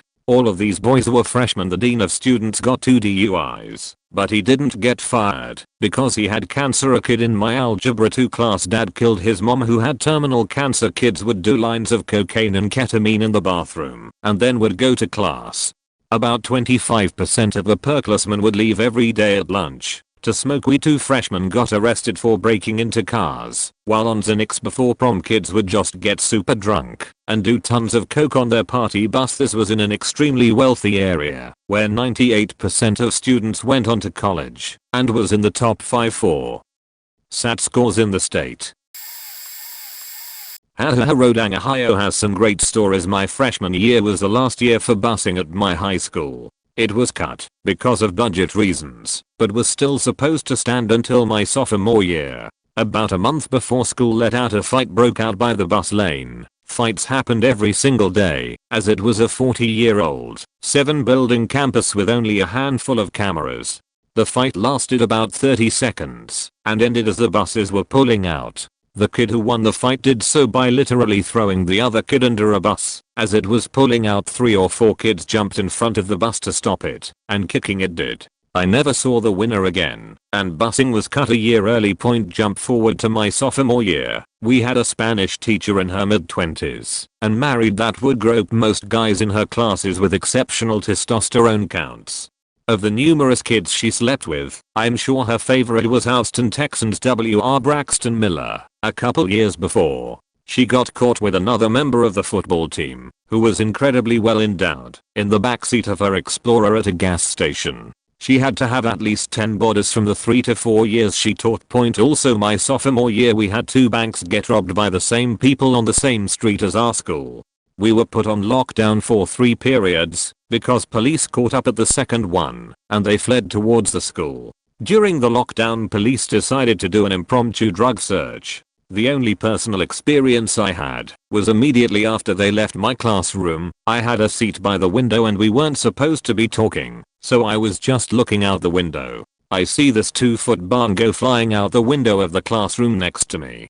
This dude brought it in his backpack and the dogs were at the door. 2 girls also got caught that same day with a line for each of them cut out on one of the bathroom counters, and I think it was in the junior wing. A lot of fights happened my junior year, many more the years prior, but we've passed those days in the story. But the most brutal was my senior year, and directly in front of the freshman wing office. I only saw the last punch with my own eyes, and that was the one that splattered blood on the office window. Before I got there, blood had already made its way to the ceiling. They pulled the panels after the fight and didn't replace them for a week. It was also such a brutal fight that anyone caught with a video of it would be suspended. I think they got 4 or 5 that way. People who had absolutely nothing to do with it. They just got their phones out quick enough. With all this said, I went to high school in a relatively well-off town. Suburbs of a major city with a huge spirit for sports. 85% of the students were good kids, but the bad ones were off the spectrum. Kid brought a loaded handgun into summer school and showed me during class. Teacher ran off with a student, twice I believe, before and after I attended said HS. Kids selling ecstasy, kids rolling on ecstasy during class, kids inhaling dust, a computer cleaner passing out during lunch, forcing an ambulance to revive her. One class turned off the lights and threw chairs at a substitute teacher. This guy has to be like 70. Was pretty sad. Kids would turn off the lights after that to mess with him, and he would run straight to the doorway. Kids doing it in the bathroom stalls and in the baseball field. Gang fights. Throwing bricks at each other. One time during a gang fight causing someone to bust by a head open. Race riots for like a week. Sometimes gang fights after school, like 30 plus kids. One time a like 30-year-old gang member came into the school and beat up a rival gang member that was obviously high school age because they were messing with his son or nephew at school and couldn't have that going on. This was the nice part of town that had the nicest school in the city. Can only imagine that type of shit that went on in the other high schools. It didn't really happen at the school, but senior year my principal's 19-year-old son apparently watched Bandits one night and thought it was a great idea. He and his buddy stalked a local bank manager, then kidnapped him in an effort to force him later to open the vault when they rob it. They had Kevlar and illegally modded R15s. Luckily for everyone, they faked up the kidnapping part and the manager was able to contact authorities. When they pulled up to the bank, SWAT was waiting. And my county has a nuclear power plant in it, so the local SWAT guys try to make LA SWAT look poorly funded. Eventually the story came out that Mr. Principal's son was dealing heroin and got in deep owing a lot of money to Manuscript 13 guys. Mr. Principal knew about the dealing when his son was 17, but hid it and even covered up one incident while he was still in school and also kicked him out of the house before he turned 18. My graduation ceremony included a 45-minute apology/resignation speech that no one wanted or cared about. Edit. I also forgot about the time, like days after a national school shooting event, a kid took pot shots at a school bus doing its morning pickups with a BB gun because he didn't have a project done in time. I'm pretty sure he went to juvie. My time has arrived. Principal 1 actively cheated on his wife with several teachers. Not illegal, but it got him fired a couple of times. Bought and sold weed from students. School finances were questionably moved around. Upon getting fired, he punched a pregnant freshman in the face. Principal 2 brought 3 new vice principals, all getting paid under the table. Viciously controlled every aspect of the school. Was fired for being involved in a multi-person conspiracy involving a group stealing over $3 million from the school district. Yes, this shit happened. Students, beyond the normal drug selling that occurred, gang activity was relatively common. A couple of shootings happened just beyond school grounds, but everyone knows who did it. A girl from the school was decapitated in a driving accident involving a boy from another school. He was my neighbor. He pleaded innocent and said he never knew her. Lied. OFC. A school-wide riot was started in my senior year. SWAT had to deal with it. 15 students were arrested. 2 seniors, while I was a senior, were involved in the filming of sexual acts with a freshman. One of them was 20. He'd been held back twice. He got out of jail and then shot her. He's in prison for life. There might be more. I can't remember. ATM. The chaplain was secretly molesting male students for a couple of decades or more. Eventually one of the boys finally came forward, followed by another, and another. Technically the molestation never happened at the high school, but the grooming and selection of his victims sure did. I can't remember how many charges against him there were in total, but he was entirely guilty. He would specifically pick kids who had troubled home lives and who were frequent runaways. He actually tried his tricks with me, but I never fell for them. This started when I was talking to him about issues at home. I had confided in him that there had been a certain level of physical and psychological abuse that I had endured. So he did what it seemed most good priests, or good people in general, would do. He told me that if things got bad, he would drive into town and pick me up. I could spend the night at the rectory and crash on the couch. He pressed this line a few times, but I didn't bite. In retrospect, I'm pretty lucky I didn't. What he would do once he had the boys out at the rectory and helpless is ply them with booze and make his advances. This part 1. I thankfully have no direct experience with. Unfortunately, this chaplain was never punished. He hung himself in our own jail cell while awaiting his sentencing hearing. We have the usual like fights, alcohol, smoking, vaping, knives etc. But a few other things have happened. Someone set the school on fire. Someone cut someone up and then punched the deputy head, then evaded police for about an hour, which I was quite impressed about. Like 10 girls got arrested for taking pills in school time. A group of people got someone on the floor and shoved something up their ass. Music teacher got suspended for accidentally showing the year 7's Born. Some random people snuck into the school by putting on a relative's uniform and climbing over a fence into the bin area and snuck in through the back of the sports hall. My school had a big massive GDPR mess up as they accidentally made all of their records on pupils available for anyone with a computer login, including guests. It included addresses, incidents they have had, medical history, any history of abuse etc. I actually discovered this, and I told the school. It was difficult to access, so they ignored me. I just decided to spend my CS lessons reading my mates' files and read up on any incidents that had happened. There is more, but this faking school has definitely messed my memory up. I got into a high school in a very wealthy area of my town. I quickly learned that the rich kids had more problems than my near poverty-stricken friends at other schools, only their parents generally had enough money to hide it and cover it up, or were completely ignorant to their kids' problems. My sweet Catherine could never have a cocaine addiction. It was like a cesspool of overprivileged, entitled teenagers in the height of their rebellious stages. The worst story I can think of is a friend I went to school with from elementary had several older brothers and 3 out of 4 were drug dealers.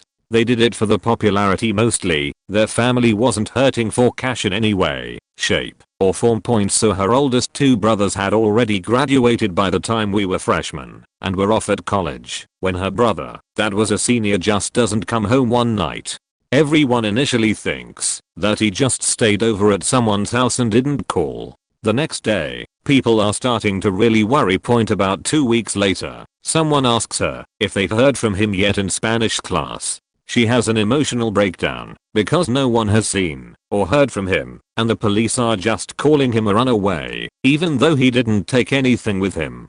The next day, I think I see his car in a parking lot while on the bus on the way to school. It was a pretty and remarkable car, and I'm not sure, so I don't say anything. I see this car in the same spot for 2 more days on the way to school and back before I talk to my mom about it. She agrees that it is probably someone who works nearby and has a similar car, but she gives me the number to an anonymous tip line and tells me if I want to report it to do it to the authorities and not to tell the girl.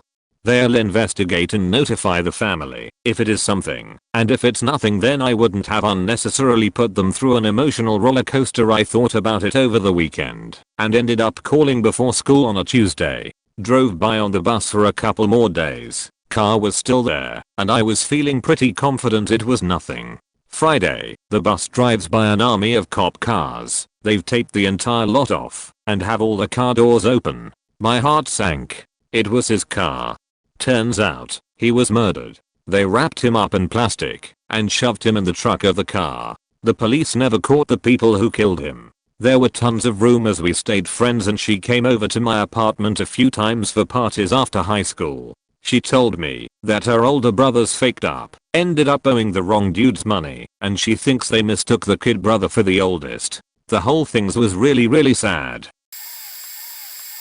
My school railroaded students that were on their list to not graduate. They wouldn't give them a full class schedule, made them sit in the cafeteria for 5 to 6 periods of the day, and would frequently pull them into the guidance counselor's office to tell them how they should drop out and get a JED. It is illegal, I believe, and was highly effective. They didn't care about their dropout rate, but the non-graduation rate was sky high. Yes, I was one of those kids, caused by an even more illegal instance. When I was a freshman, I made a joke about our Valentine's bears to a girl I liked in class. I told her they look so faked up and scary that they would come to life and kill everyone. Someone misheard me and reported me for saying I wanted to shoot up or blow up the school. Understandable situation. I get that objectively it needs to be dealt with. They called me in a couple days later, said I had plans to blow up the school, told me I had to write that down, and then suspended me, all with no parent around. Then, which I literally only found out recently, they told my mom that I had a list of people to kill. They never showed her the list even when pushed for it. It didn't exist. Didn't show anyone that I actually wrote that I made a joke about the stuffed bears and then turned my suspension into a full expulsion.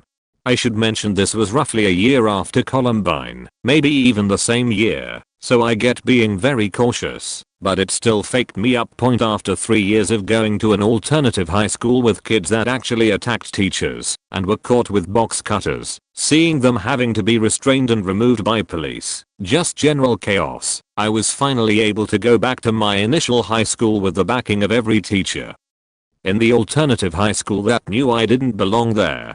I also have Crohn's and got a bad flare up after a few weeks back, and that caused my grades to push me into the not graduating group.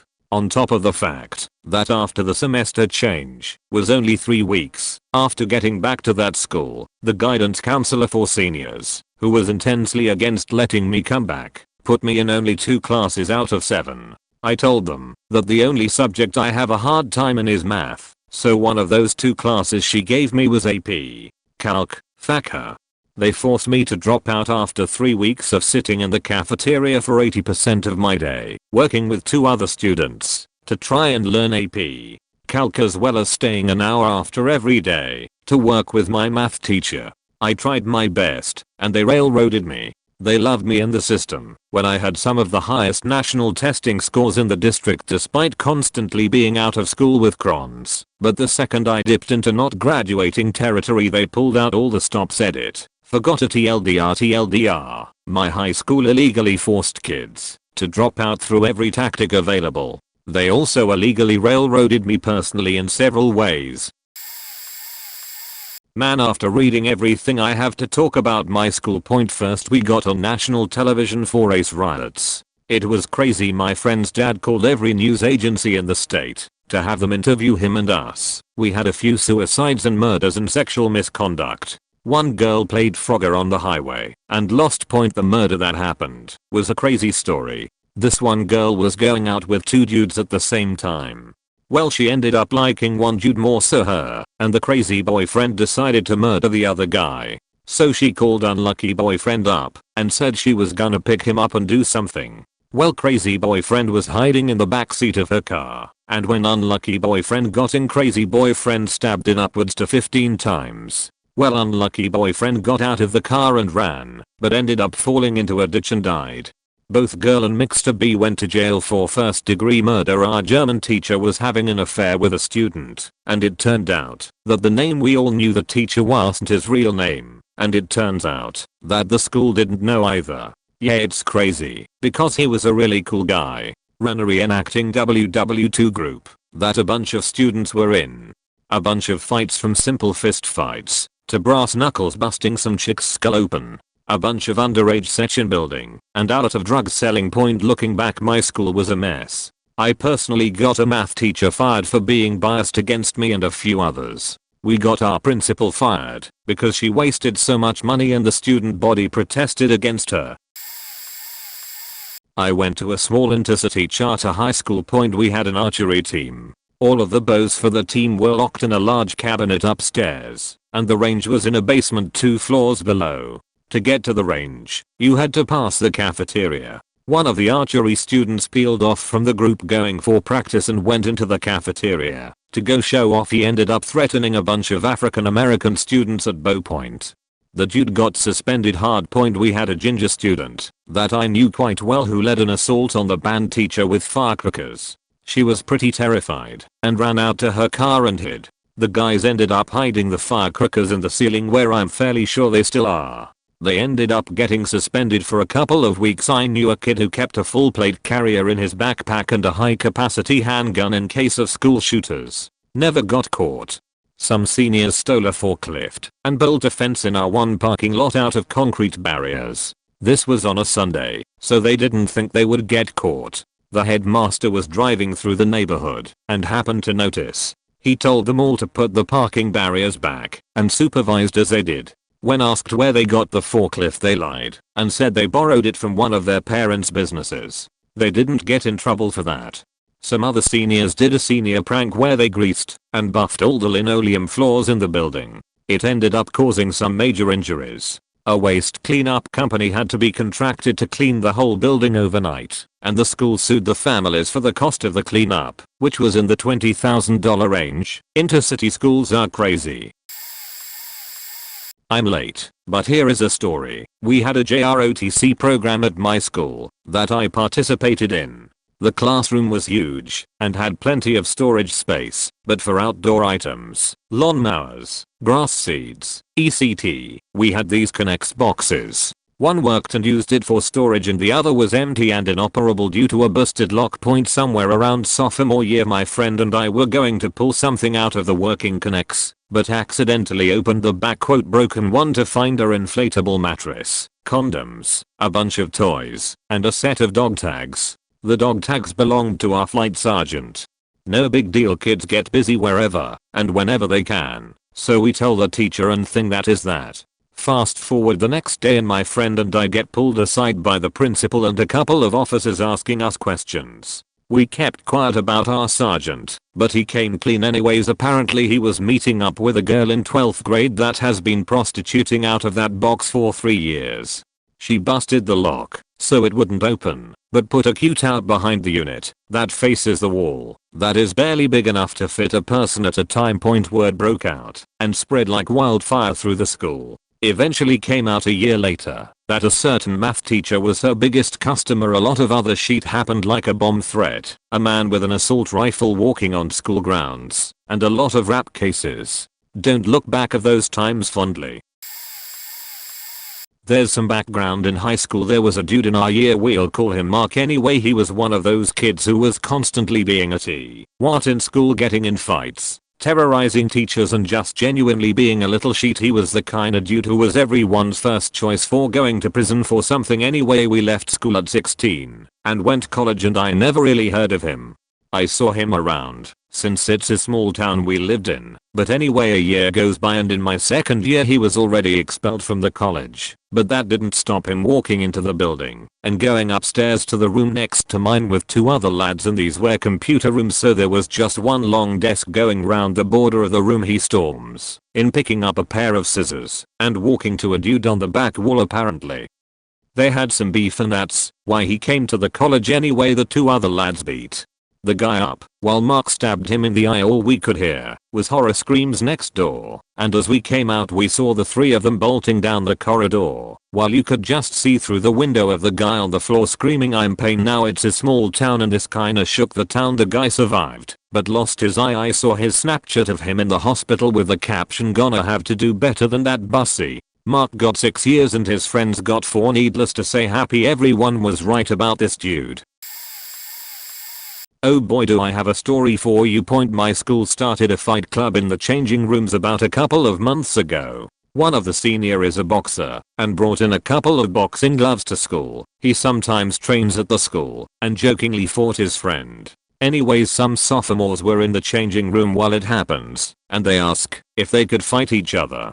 One small fight happens and everyone's entertained. So the seniors get the idea to start to set up fight with volunteers and create a betting pool to earn money. The first couple of fight were seniors vs seniors, and they were mild, I'll put it that way. It was more of a joke. But as the weeks went by they started getting kids who really wanted to beat the shit out of each other. They began promoting it on Snapchat and Instagram, making fake posters and posting them, trying to get as many people in the room as possible, also to get a huge betting pool. Anyways, these 2 sophomores are put up to fight, and it was basically the most anticipated and hyped up match they had. One of the kids had serious anger issues, so people wanted to see what happened. Anyways, the fight occurred, and like 100 students went down to watch it in the changing room. I didn't go to the fight, but I watched videos of it, and these kids went at it hard. They were fighting to kill. One came out spiting blood, the other with a seriously bloody nose. Of course this was during lunch and the kids just went back to class and no teacher noticed. But that was the last fight because the teacher soon caught on. But the worst part is that no teacher knew about it or discovered it. The janitor found blood in the changing room and reported it to the principal. Of course he checked security footage and saw tons of kids going to the changing room and soon connected the dots. Anyways, the kids get caught, but they made it look like this was a one-time thing and the 2 sophomore fighter got a 3-day in-school suspension. Everyone who went in the changing rooms at lunchtime got detention and that was it. On the other hand, the seniors who set everything up got away scot-free because their parents give thousands of dollars to the school. The school didn't say anything about it, so a few kids are still oblivious to anything that happened. My school doesn't want to look bad, so they hid it under the rug. Some students were caught smoking pot outside of school and the school freaked the fuck out, cause it makes them look bad, and had a full talk about it. So clearly my school has its priorities straight. Smelly, weird social outcast 8th grader somehow created and uploaded a program that completely destroyed the school's computer network. Like, wrecked it. Every IT guy on staff worked endlessly to try and get it back up. The school hired more just to try and get cheat running again. All the grades, attendance, records, faking everything just gone. For several weeks, everything had to be logged old school style on paper. Attendance was taken on notebook pages and delivered to the office each period. Class skipping and truancy was rampant. People forging attendance sheets, etc. Literally everyone was questioned extensively as the system tried to find the culprit and press charges. Nobody knew shit. The kid didn't have any friends or enemies and was just regarded as the weird dumbass poor kid who stunk. School finally got a new system going at the very end of the school year. Set up a sheet load of safeguards to prevent it from happening another time, and the dude did it again within a week. I was a senior tar in one of his classes. I was nice to him, so he'd always come sit at my table and talk to me awkwardly. I mentioned, "Man, this is faking nuts," twice now. "Whoever did this is slick as fuck." Dude goes, "Heh, it was me, heh." I low-key high-five him and said nice point. They eventually caught him because of some footage from hidden cameras they'd installed in every computer lab. I don't know what happened with him. I found out from a friend after I had graduated. Crazy.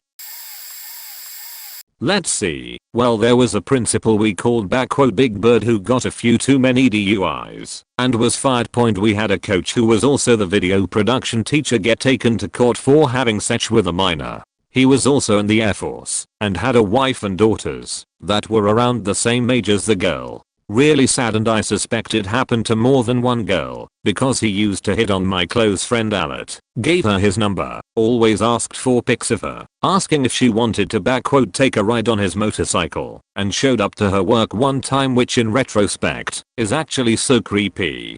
We had another coach, maybe the tennis coach I think, also was having sex with a minor. It also could been more than one girl, can't really remember. Multiple kids thought selling weed at school was brilliant.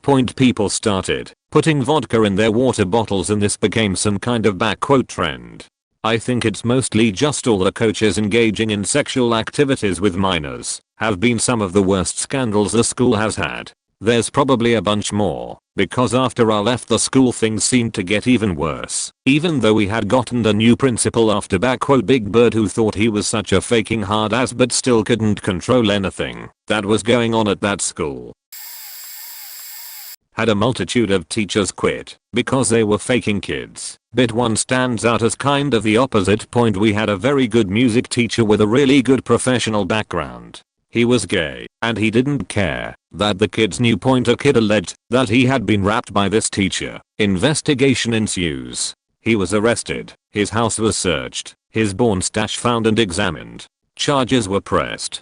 The kid then withdrew the charges and admitted he made the whole thing up. The police charged him with possession of indecent images of those under 18. Everyone assumed this was from his porn stash, which it was. What didn't come out until later was that the teacher's porn wasn't child porn, it was regular porn on VHS. But one film had a trailer for another, and one actor in that trailer was 17.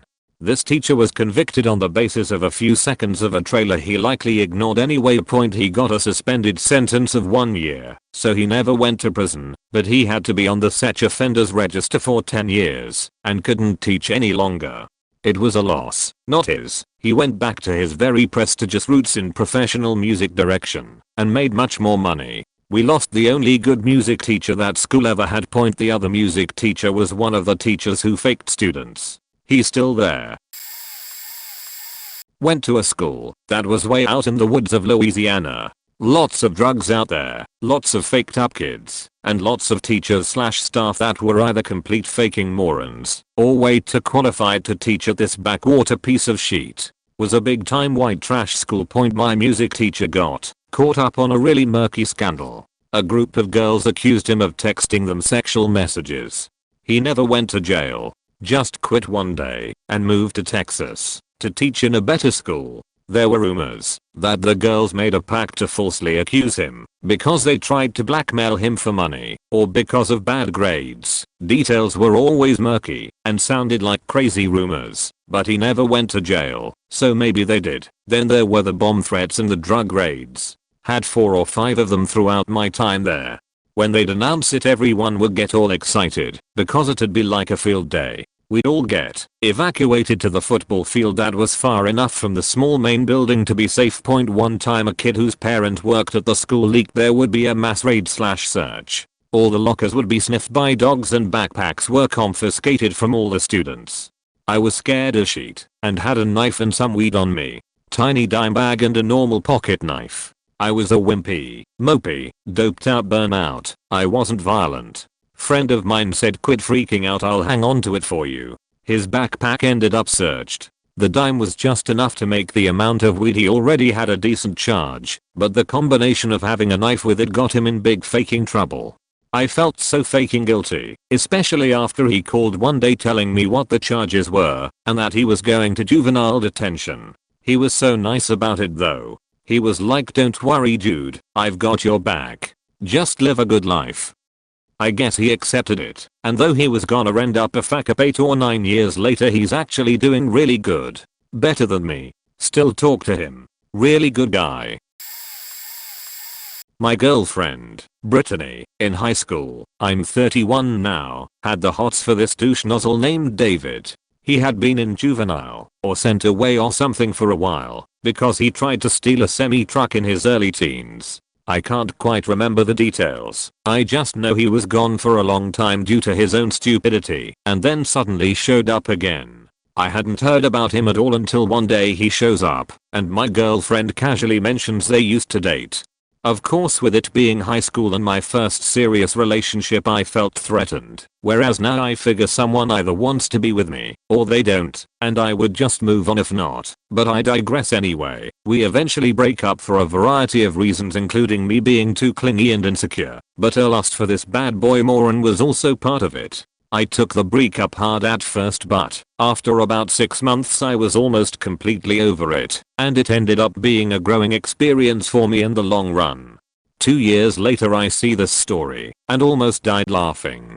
My ex-girlfriend, her twin brother, douchebag David, and some other person I didn't know were all arrested and interrogated by the Secret Service because they decided to counterfeit money by printing it off using a plain old inkjet printer. They got caught at a Wendy's of all places. I predicted David would get them all mixed up and stupid shit, but I couldn't stop laughing at just how stupid it actually was.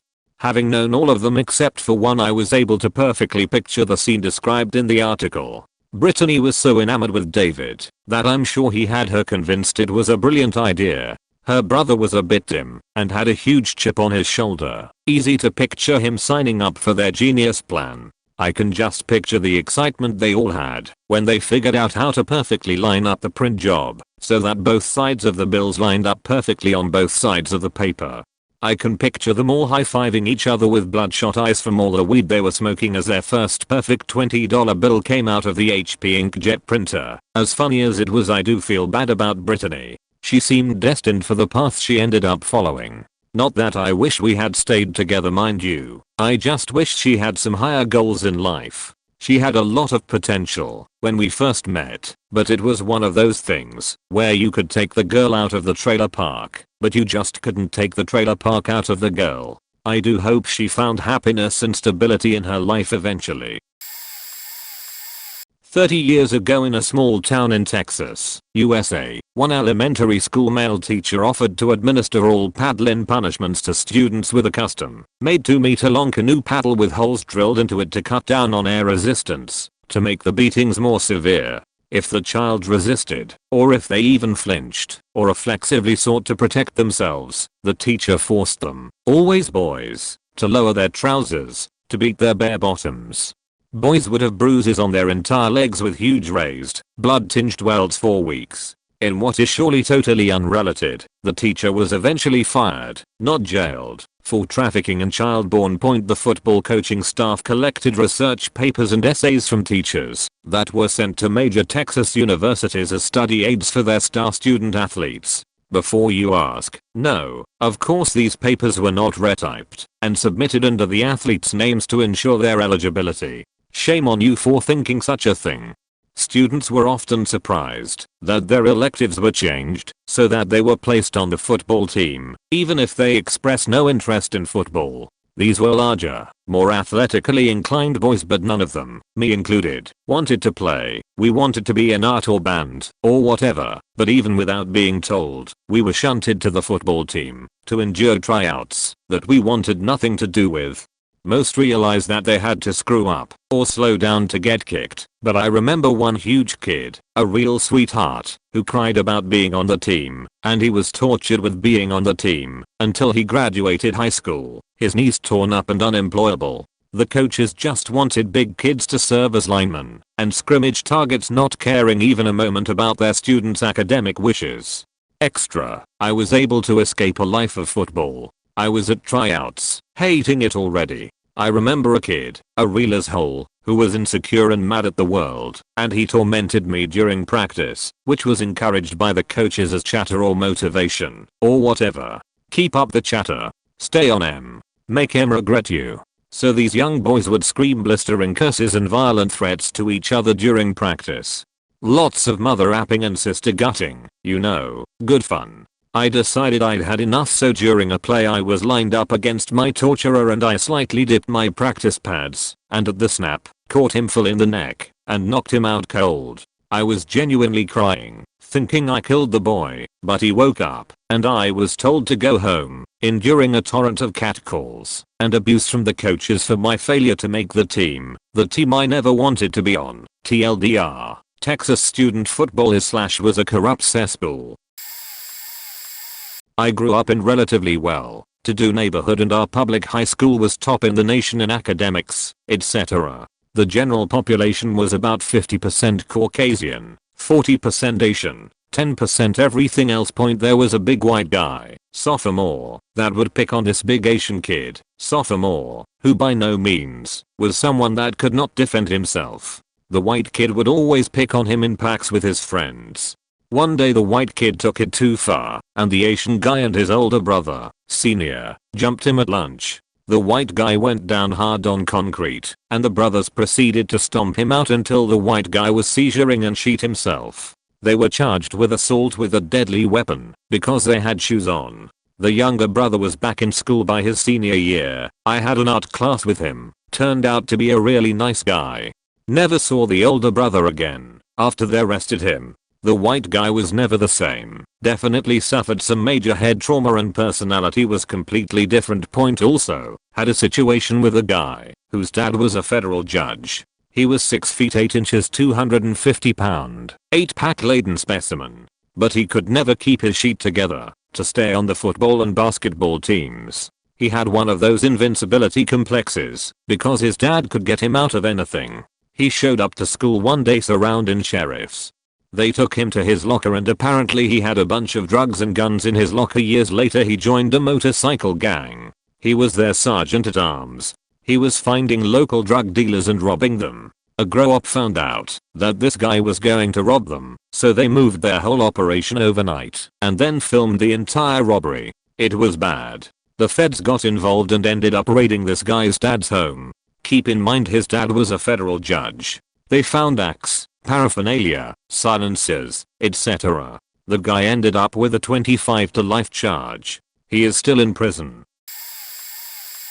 The Great Tuck Shop robbery of 1999. I went to a posh school, so it had this area which was called the Quad, which is basically a courtyard that doubled up as a playground or car park depending on the time of the day. There was a small minivan that came once a week to deliver sweets and crisps to the tuck shop, but it was always during class time, so would park in the Quad, do its delivery, then take off before break.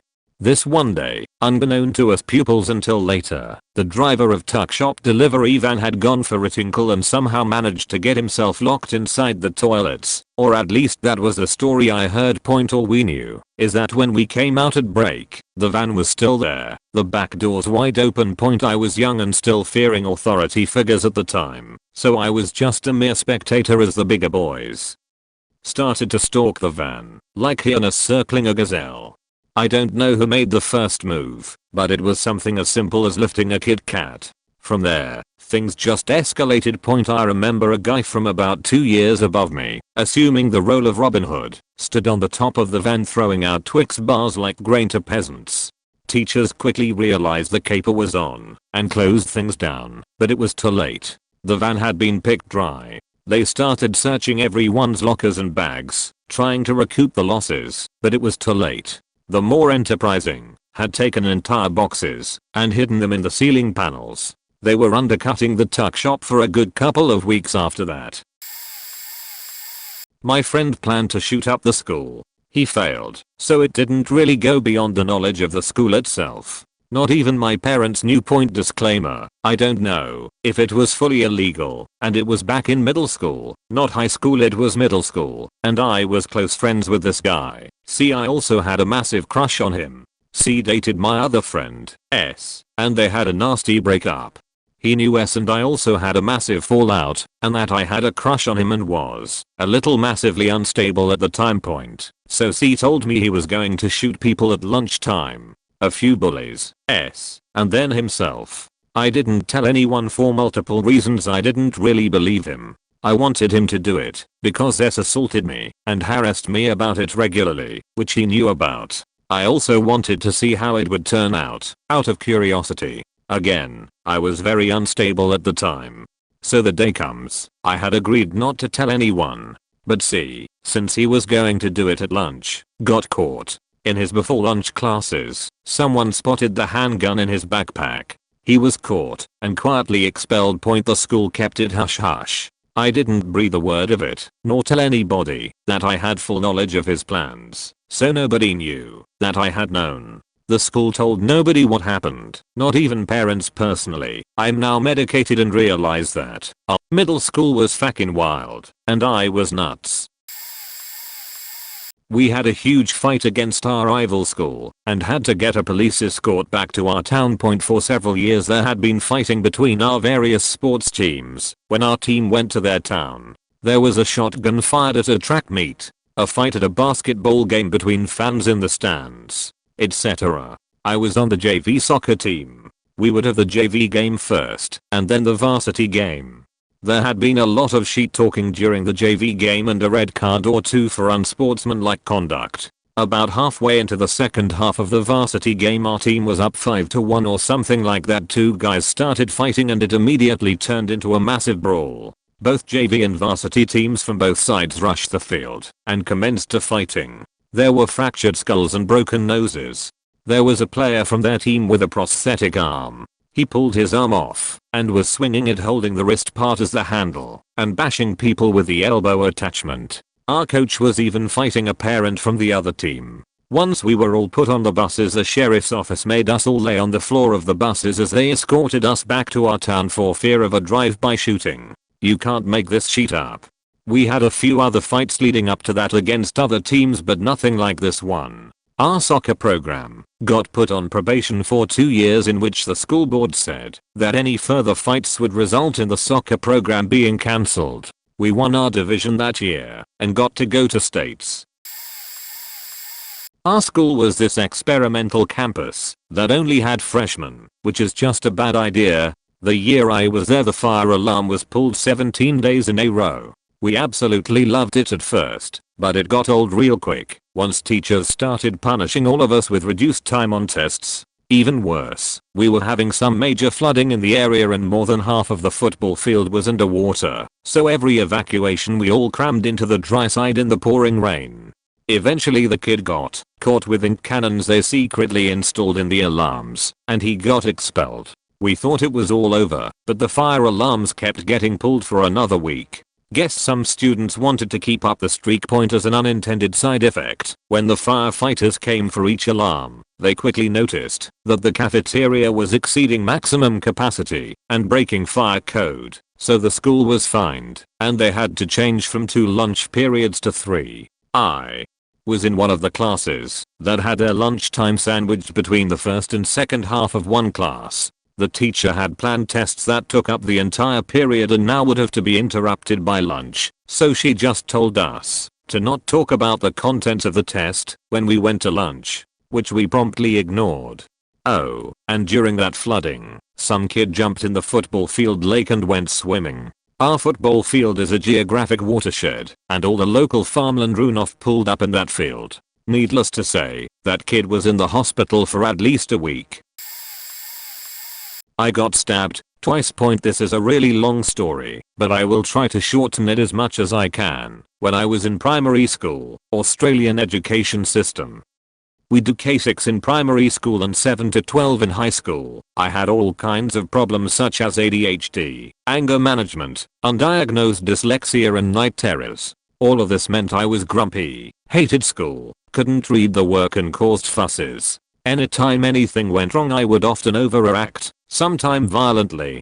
Fast forward to year 10th, I'm 15. At this point, except for the dyslexia, I had either grown out of or put a lid on the most my issues and was pretty much a normal, if extra awkward, very nerdy teen. I know known for playing cards in the library or D&D or Warhammer or whatever. Basically not a tough guy, but remembered the days of my being considered a psycho from my early days. People used to pick on me to try and set me off, but I mostly just shut down and cried by this point. So, in some attempt to set me off, I would fight him, this guy in our woodworking class who we will call Chad. Chad really wanted me to go psycho, so he kept picking on me, stealing my Yu-Gi-Oh cards from my bag, throwing stuff at me and so on. I refused to do anything, just got sadder and more awkward. Teachers basically couldn't do anything cause our school was so overcrowded we had classes of 40 students to one teacher. After long enough of my not engaging, he sharpened a metal ruler on a grinding wheel, came up behind me, and stabbed me in my left side ribs. The first one hit a rib, and didn't do much other than hurt a lot, but then second went straight through. It tore my lung, shredded my pleura and eventually gave me an infection. This was so bad it required 3 surgeries and 6 months off school to recover. When I did eventually go back I had to repeat, and then when I did, that I had PTSD and now no friends, that I dropped out. Point life's okay for me now, just for those wondering.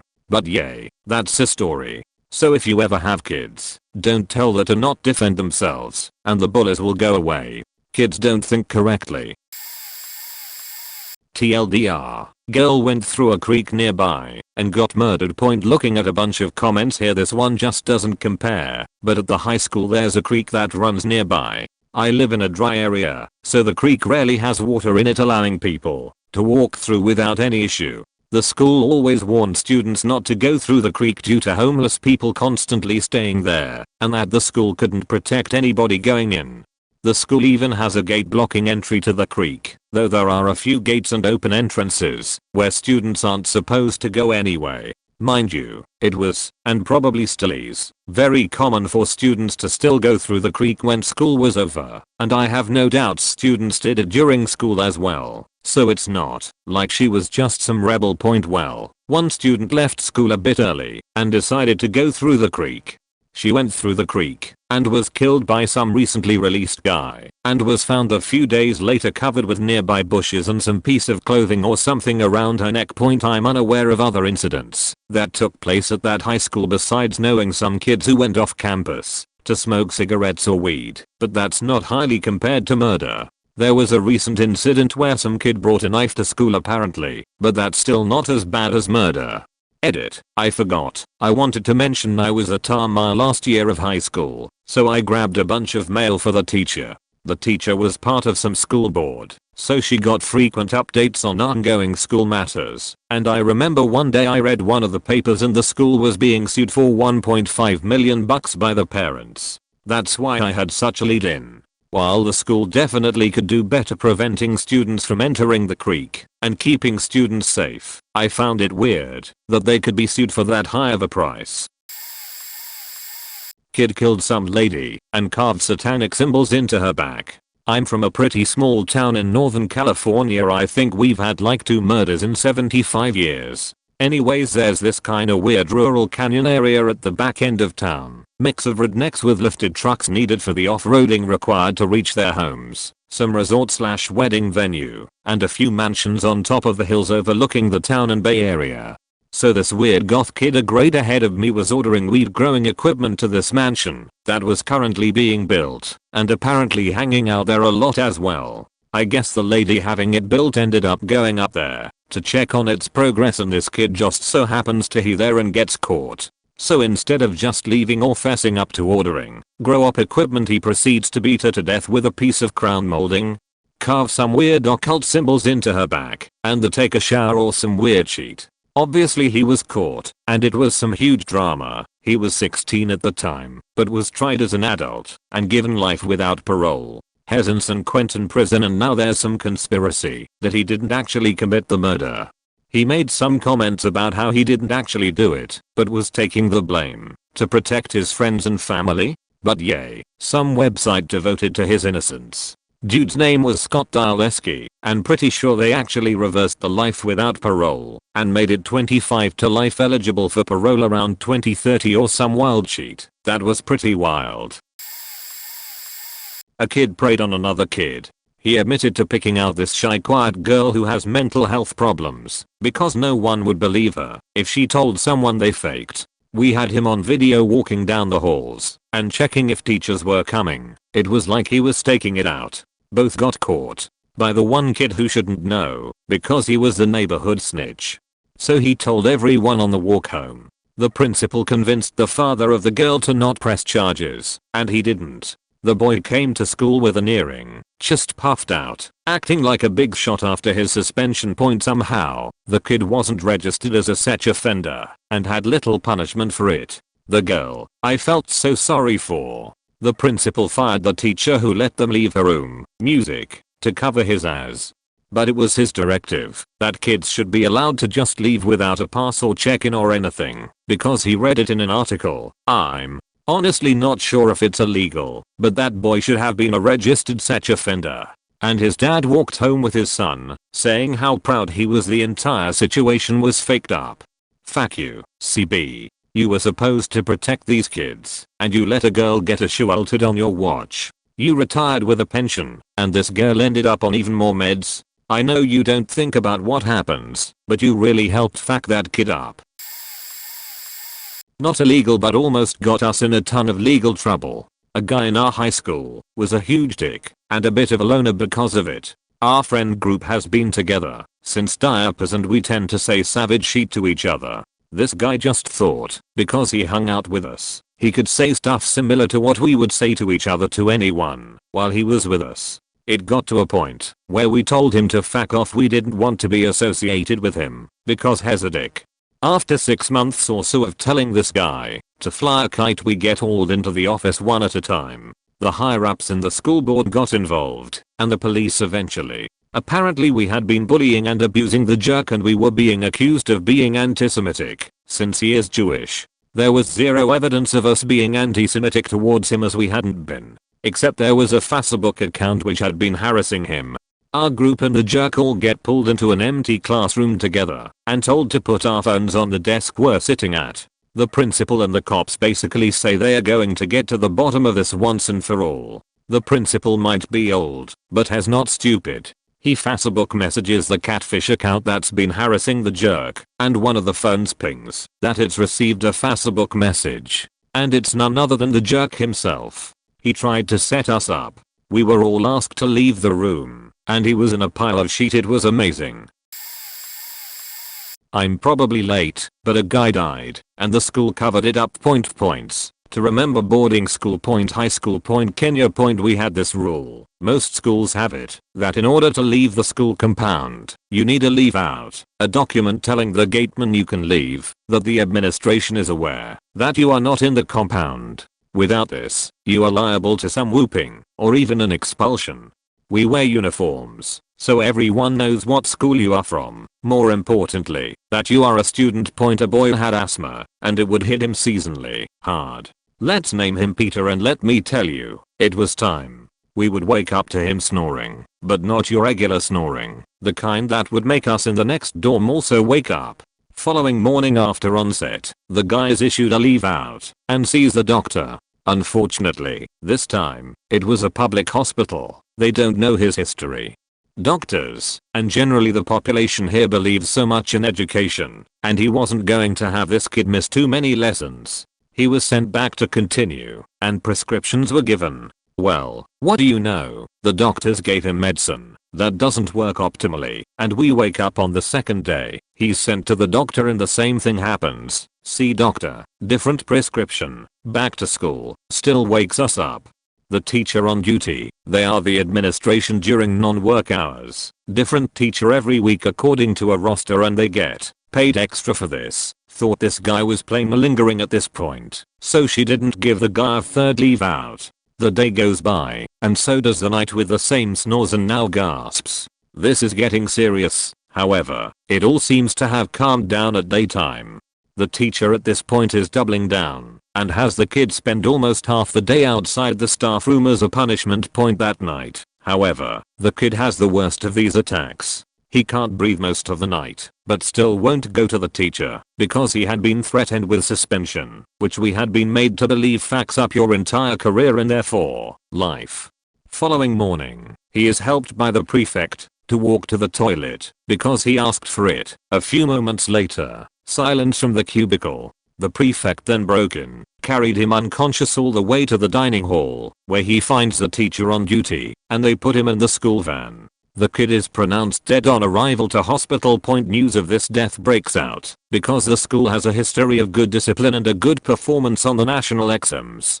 When media shows up, we were basically locked in the classes. The principal declared anyone found outside was going to be expelled, and given his history of expulsions, we obeyed. We also kept really quiet. We later read in the newspaper a few weeks later, the school had not bought this one, conveniently, despite buying them daily and stocking them in the library. That the kid was a silent one, who never notified the school about his illness, until it was too late, as it was narrated by the head boy, the most senior of prefects. We later heard that he accepted a payment of $100. 10,000 shillings is a lot. That's like 200 loaves of bread. To tell this story, I have never fully trusted my education ever since. I don't want to become anything like my teachers. Happened a few years after I left high school. We had a JROTC program, and one of the officers wasn't just sleeping with a student, but dating her legitimately. Her parents knew from the start, as they were in it for the long haul, and wanted to be legit. He was in his early 40s, and she was 17. I'm not saying at all that what they were doing was right, but they were trying not to be creepy about it. He was otherwise a pretty stand-up guy, and was someone I'd have considered a personal hero. As I understand it, they got caught making out in his car after school, and they were outed. I have no idea what happened, other than he was fired. Also, not me but a friend I met after college. She was groomed by one of her high school teachers through most of high school, so that she'd be ready for him when she graduated. He encouraged her to date a really awful guy her age who abused her, encouraged her to move out of her mom's house at 16 and move in with said guy and his parents, encouraged her to perform some pretty gross sex acts on said guy and described them in detail to him. Then, when she graduated, talked her into leaving the guy he bullied her into staying with 4 years to be with him. The abuse didn't stop there. Made her sell her car and other personal items and give him the money for rent. Then he bought a second car and let her use it, but only to go places he approved of. He kept her from going to college and also made her sign all her paychecks over to him while giving her an allowance. Real psychopath level stuff. She eventually got out, but you can tell she's still pretty faked up by it. She left her relatively new husband recently, and I honestly think it was just because he wasn't abusive towards her, and she didn't know how to handle that.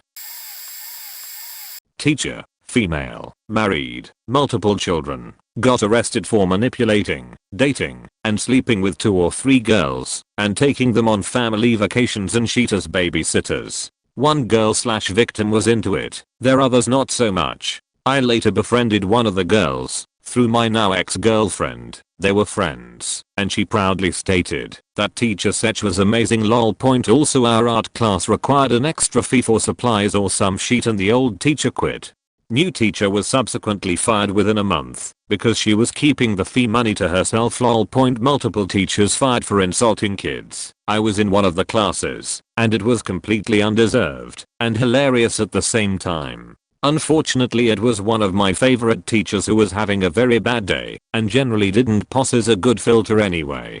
One for saying the N-word during basic level class twice like a moron. Basic level classes generally had a higher amount of black students. One for writing that a girl had nice breasts in her yearbook. One for saying he'd shoot the class or something with his revolver. Pretty sure it was a joke, not illegal, but my school also kicked a girl out of prom for wearing a suit. Yes, my school is religious. Yes, I thought it was a retarded decision. High school was hilarious.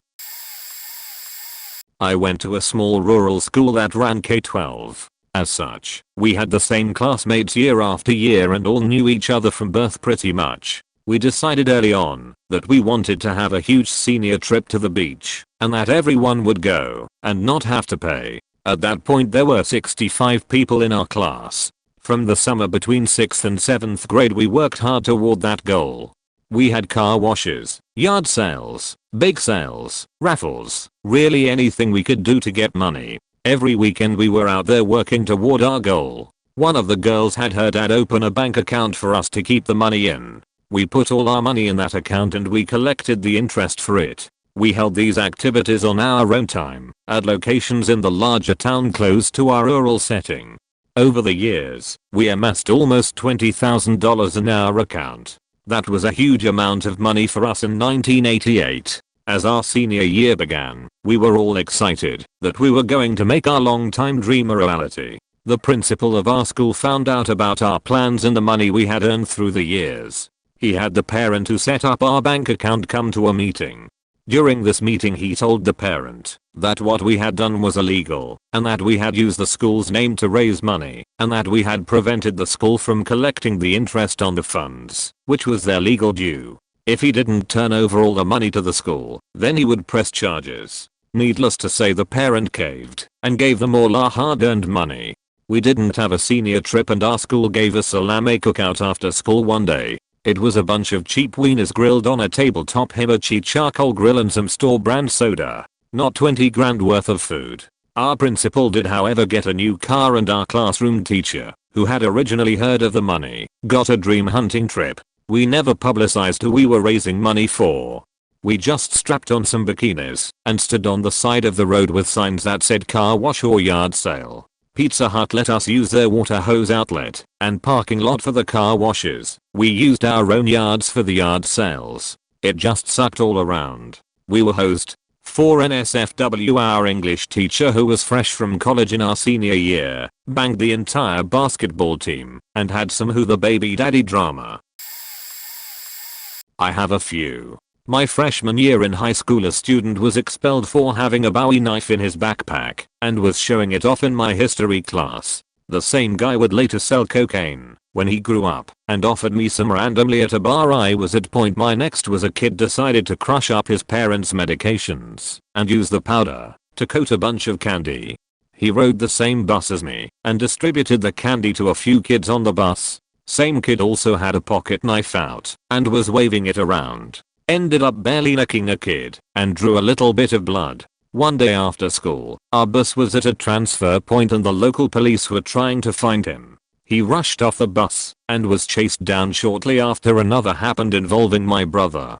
One day the police came in to do a random locker check at the high school. They bring in dogs and all the students can't leave the classrooms to interfere. My brother was the lucky locker that was flagged by the dogs. So the assistant principal had to escort him out of class. Turns out the owner of the locker next to my brother's was able to remove the bottom of his own locker and was storing a kilo of pot below both. Bonus. This is not high school. However, one of the elementary school teachers in the district was touching his male students and is on the sex offender registry. The Florida public school system has prepared me well for this day. I went to 2 different schools. So I'll separate them. School 1, the TV production teacher was arrested for having 1,000 child-born images/videos. Not sure if he had a hand in producing any, though. One kid was home from school and shot and killed what he thought was an intruder.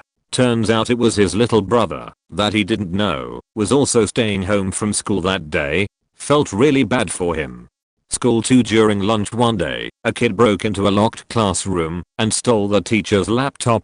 During lunch another day a police van rolled into the bus loop. Officers marched into the cafeteria, then marched out with 3 kids in handcuffs minutes later. I believe it was for drug dealing. There was a lot of that. Their point, the senior prank was just straight up vandalism. They spray painted class of 20th all over school. I watched a fight. It took place up against my bus, where one guy punched the shit out of the other who just held his hands up the whole time. When the cops got to them, they didn't even bother with hands up guy. Always thought that was pretty smart of him. Point bonus, not illegal. Story, school 1 got on the news for effectively banning Valentine's Day. Someone may have told a freshman they were gonna blow up the school. It was me. My junior year I planned my senior prank. My plan was pizza bombing the school by calling every single place that would deliver and ordering a bunch of food under different teachers' names. My friend at a different school was gonna do the same. We joked with our ex-girlfriend who we were still friends with about blowing up the school, but she didn't get the joke. This happened right before 420, and if you didn't know, that's the anniversary of the Columbine shooting. It just so happens me and my friend posted on MySpace the day before about Columbine. I didn't mean the post as a threat. I was an edgelord 17-year-old kid who thought he was morally superior by posting about the shooting victims instead of weed, but administration decided it was a threat. I just so happened to be an outcast emo kid who got in trouble for skipping a lot, so they kicked me out, and I ended up failing my junior year. It didn't really matter though, I was failing anyway. It was all for the best though. I spent the next year at an alternative school where I excelled. I'm not the type of person who functions well in the traditional classroom environment, so school was hell for me up to that point. At the alternative school I spent 3 hours a day at a computer working on my own work. No dumbass distractions from other students, none of the bullshit social politics. Most of the other kids were pretty cool, most were there for selling weed or fighting. While I was there, I was able to complete my junior and senior year's work, and I boosted my GPA from a 0.x, no idea on the exact number, I just know it was so low I likely wouldn't graduate, to a 2.7, and earned a presidential award for improvement.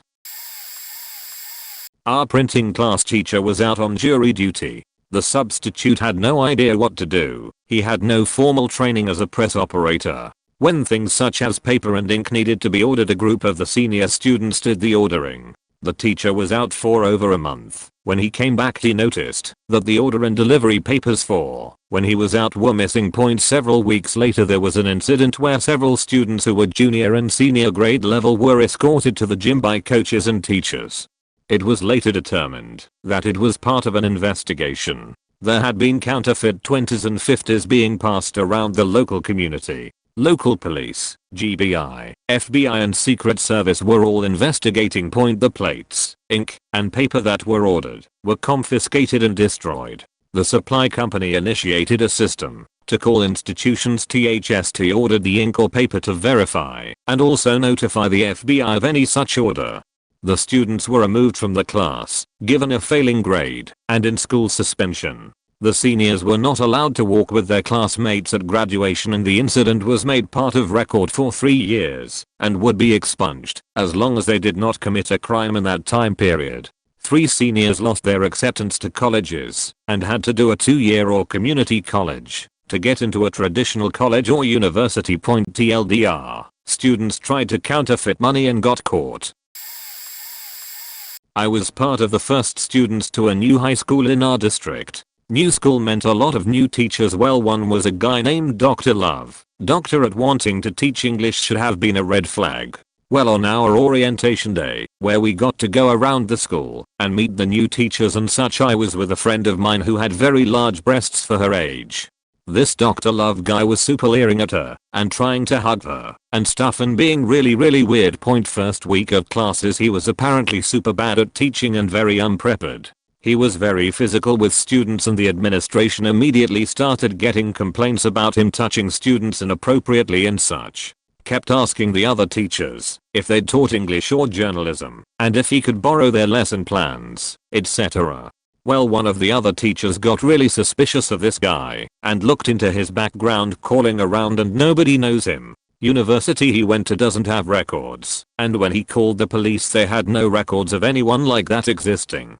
Long story short, from there he's arrested because he's a pedophile who raped a couple children and skipped out on his probation from another state. Apparently managed to falsify enough info and paid for fake work experience recommendations to get a job in our bumfucky school. Administration was too busy trying to get that new school staff, they didn't look too much into him. It's so insane that it was even possible. That was like 2007, not 1960 or something. Where to start? For a little context, the school is in a pretty white upper middle class part of a conservative city in Sockle Point. The football team did coke, and it was encouraged by the coach and ignored by the school completely. I was never into the whole school spirit thing and never went to a football game, but I hung out with the emo/goth kids, theater kids and burnouts.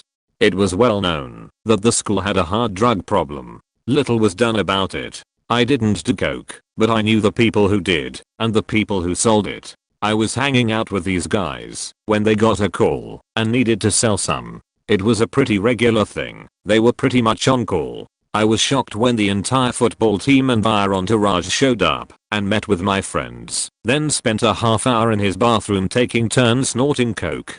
I couldn't believe my eyes, and my friends could tell I was shocked. They told me they regularly supplied the football team with coke and even sold it to the coach. They showed me proof when I flat out told them it was unbelievable. Turns out, the team did coke at halftime and was famous for their comebacks. Part of the above. I was in journalism class. One day a friend and I went to the bathroom and we came across someone shooting up. We convicted this person to do an interview about drug use at the school. His story was pretty sad and illuminated a lot of the problems that affect people with an addiction. When we took it to the teacher, he was excited and told us to proceed with the story. We wrote it all out ready for the paper and it went to review, and the principal and school resource officer came and took us out of class, told us we should have reported it, and drilled us on names. We refused, citing journalistic ethics, and they threatened to expel and suspend us. Nothing happened, but when we asked our teacher, he literally pretended he didn't know what we were talking about. They didn't let the story run in the paper. Lastly, an English teacher I knew, who was also the girls' volleyball team coach, not coke coach, was known to have relationships with students after they graduated. I knew a girl who went through a bad breakup and had his English class. After the breakup, she spent less and less time with friends and more in this teacher's classroom. Until it was discovered, I don't know how, that they were having sex and going out after school and going to his house and such. She must have been 15 and he must have been 40 to 50. The school found out, and her parents and her decided not to prosecute and keep things private. Her father worked high up in a local company that designed some of the chips in the smartphones we are all using. Teacher got fired, but just went and taught in another school in the same damn district. Also, the school installed a fake grass turf and couldn't afford textbooks for everyone that year, and that should be illegal. I remember visiting some other nearby school for a major JROTC competitor when I was in charge of drill team. At one point, long before we were due for our part, one of my good friends, a girl, snuck off to meet up with some people who at the time I assumed were from one of the other schools. It wasn't unusual to know people who went to another school, which one you attended, was largely a combination of the location of the school itself and the address of the student, so it wasn't uncommon for things to happen where a group of kids who all attended the same middle school but ended up at different high schools. Anyway, due to this, I didn't actually think a whole lot of it. She's my friend, don't care where she goes, as long as she's back in time for our performance. Yeah, well, when she got back, she was super flushed and jiggly. Now, I knew this girl was in general sexually active, as she had a tendency to brag about things, and I complained to her about being unprofessional at a competition. In JROTC we are judged on both our physical cleanliness/appearance and that of our uniforms, because you know, military. Well, she told me she hadn't been having sex. She'd been back doing a solo audition for some guys doing a piece on erotic art. It wasn't until I was much older that I made the realization that she was essentially doing a Bang Bros couch audition, child born style, given we were most definitely minors. Pretty sure she was 17 then. I wasn't even 18 yet, and she was a half year younger than me. It's quite likely that a video of her masturbating to the camera is out there somewhere, labeled under some barely 18 feet bullshit label. The year after I graduated, my golf coach, who was a corrections officer, was arrested for smuggling drugs into the prison. The year before I started taking Spanish, the Spanish teacher ran off with a student, so I got a new Spanish teacher. Everyone suspected similar of the geography teacher, but nobody really knew anything. Before my time, a student got dynamite and planned to blow up a giant wood statue of our mascot. He was trying to frame our rival town for reasons. I never really got how crazy people went over the rivalry. Speaking of the rivalry, that was some crazy nonsense. People burned swears into the opposing team's field with lie. The sale of eggs was banned the day before the football game. It was called Egg Day and involved a lot of egg-based vandalism. The ban was enacted after someone threw a boiled egg at a car on the highway and shattered their window. One time, someone from my town really tried to push people to cut down the opposing town's spirit tree, but their friends decided that was too far, so they smeared cow manure on their spirit rock instead. Some of my teachers would protect the high school the night of. They set up a defensive perimeter, stayed there all night with paintball guns, gas at full power, and if anyone drove into the parking lot they'd drop the gates so they couldn't escape with the car. A teacher was caught sleeping with a student, fired, and was quickly rehired as a science teacher in another school just a couple hours away. They suspect he is sleeping with students there as well, but won't do anything about it because of the huge shortage of science teachers needed in the area. The extremely messed up part was what my school did leading up to his termination. Now I wasn't a student at this time, but when I enrolled this dude was a huge topic among students, and so much so that the school threatened anyone who talked about it with ICE, and obviously at a high school, this made it spread even more.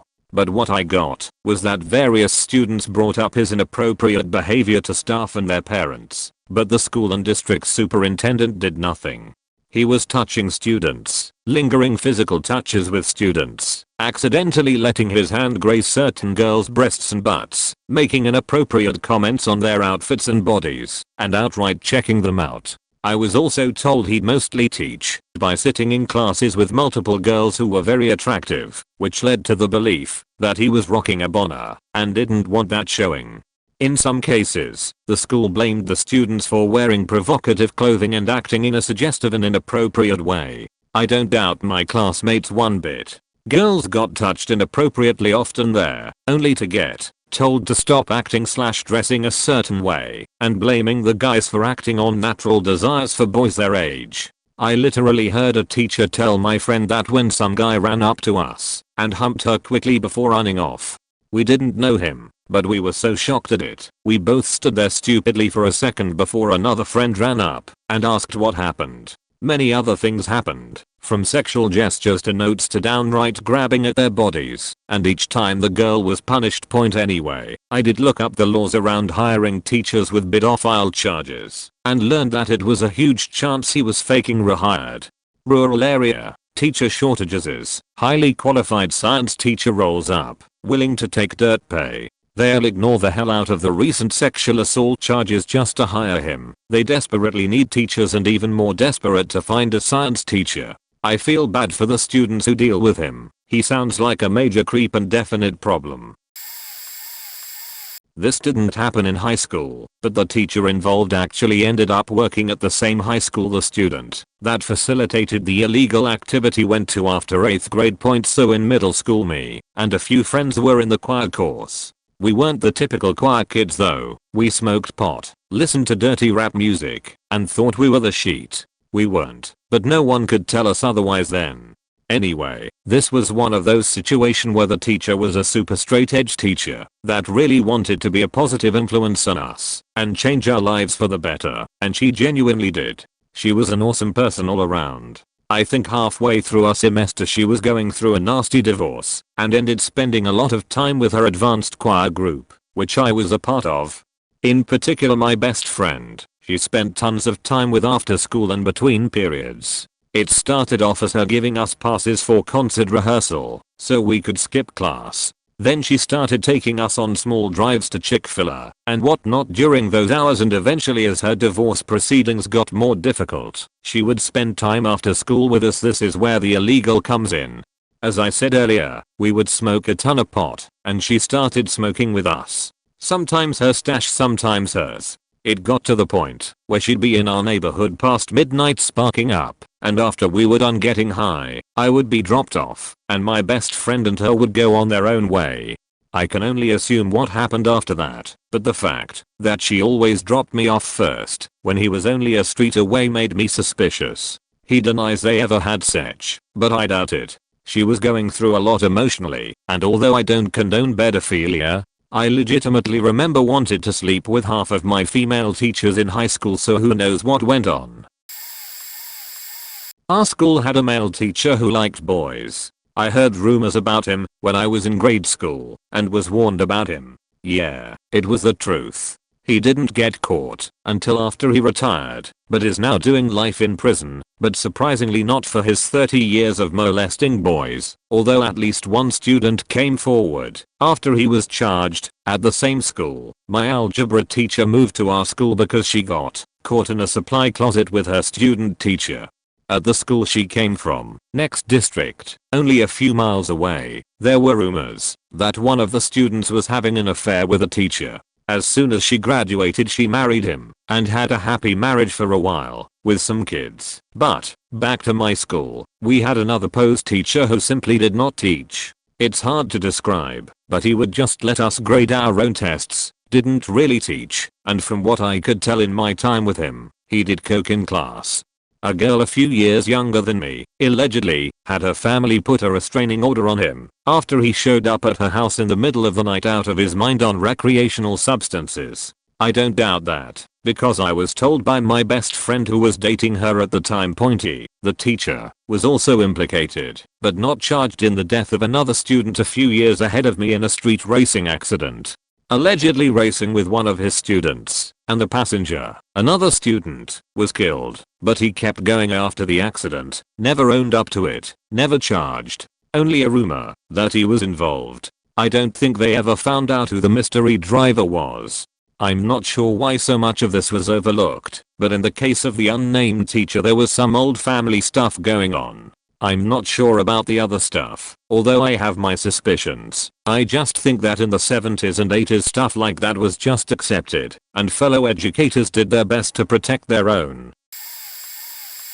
A male student murdered another female student behind the school during lunch hours. The male student was a friend of my cousin's who had befriended me then molested me a year prior, when my family had been homeless and living with my cousins. I was 12 at the time of the stabbing. Australian high school starts when you're 12 and only 11 when he molested me. He was 17 at the time of the murder. He had stabbed his ex-girlfriend, 14, for breaking up with him.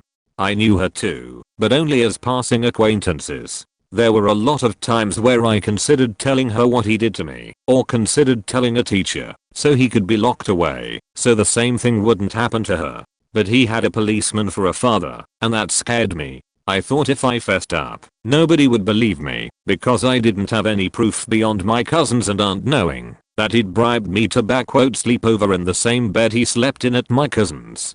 It's something that stays with me every day, the thought that maybe I could have saved her if I told someone about what he did to me. Maybe she'd still be alive if I told a teacher to at least keep an eye out for her, because he was dangerous. He'd threatened me to keep quiet about the molestation. I don't know what happened to him from there, and I've never been curious to look. My mother picked me up that day, obviously knowing that something had happened, since all parents were called to pick their kids up after about a couple hours long lockdown, while police presumably arrested him and got the girl to the hospital, where she later died early. We weren't told the details, but a couple of kids who saw it go down had spread the word and it eventually reached my classroom during the lockdown. I broke down. I told my mum that it was his name who'd stabbed her name, and that his name had molested me a year prior. I told her that I was too scared to tell anybody about it earlier, and that maybe if I had, it could have saved her life. She pulled me out that day and shielded me from all of the news reports, for which there were many, since this isn't a common thing that happens in Australia. But I know that neither of them were named, because they were both underage anyway, which was fine by me. I've never had the temptation to see what his sentence was, because I feel like, no matter what it was, it wouldn't have been enough. That it would have disappointed me. Edit. Clarifying details. Alright, Time for my school's bomb threat story pointed was around 10:30 and our principal comes on the intercom. Alright, I'm gonna do something I don't normally do, but when the bell rings, to start the next period, stay in your class. Do not move. More instructions will follow. Based on his tone, nobody was worried. We were just on our phones and chilling with the spare time we had. Lockdown procedure was not initiated. Teachers did not know what was happening. About 15 minutes later, we were told to evacuate. Teachers were still not told what was happening. We went to a nearby Catholic school with no police presence because having several thousand students out in the open after a malicious threat has been placed is a good idea, where we stayed for the next bit. I naturally texted my parents and said that we were evacuated, but I didn't know why. I was told to get off my phone, to which I swiftly replied, "Is that the worst thing happening today?" But here's the thing. They were trying to make sure our parents didn't know. We were publicly told to not call our parents to pick us up. My mom was already on her way. The guy never got caught, and according to police, they were aware of the threat at 10 o'clock. We weren't notified till 10:30 and weren't evacuated till 10:45.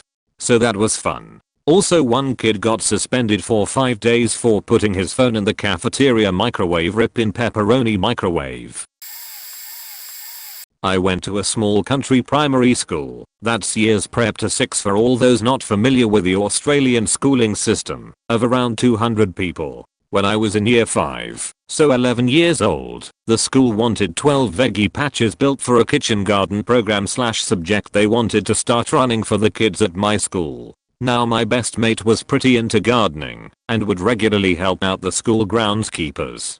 I'd tag along sometimes, and we'd grow plants together at his house, usually succulents, and sell them to teachers at the school. Anyway, for whatever reason the school decided not to use their 2 paid groundskeepers to construct these veggie patches, but to get me and my mate to do it, unsupervised. What should have taken 3 weeks at most turned into a 6-month job spanning from the end of year 5 into the first few months of year 6.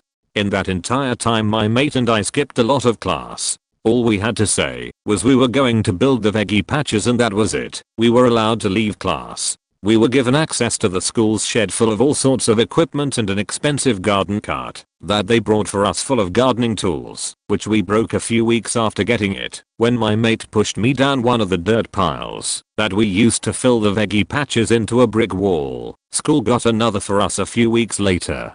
We mostly just faked around having dirt bomb wars, mud bullfights with our friends, and getting up to all kinds of shit like having a huge war with some old fire extinguishers we found in the back of the garden shed.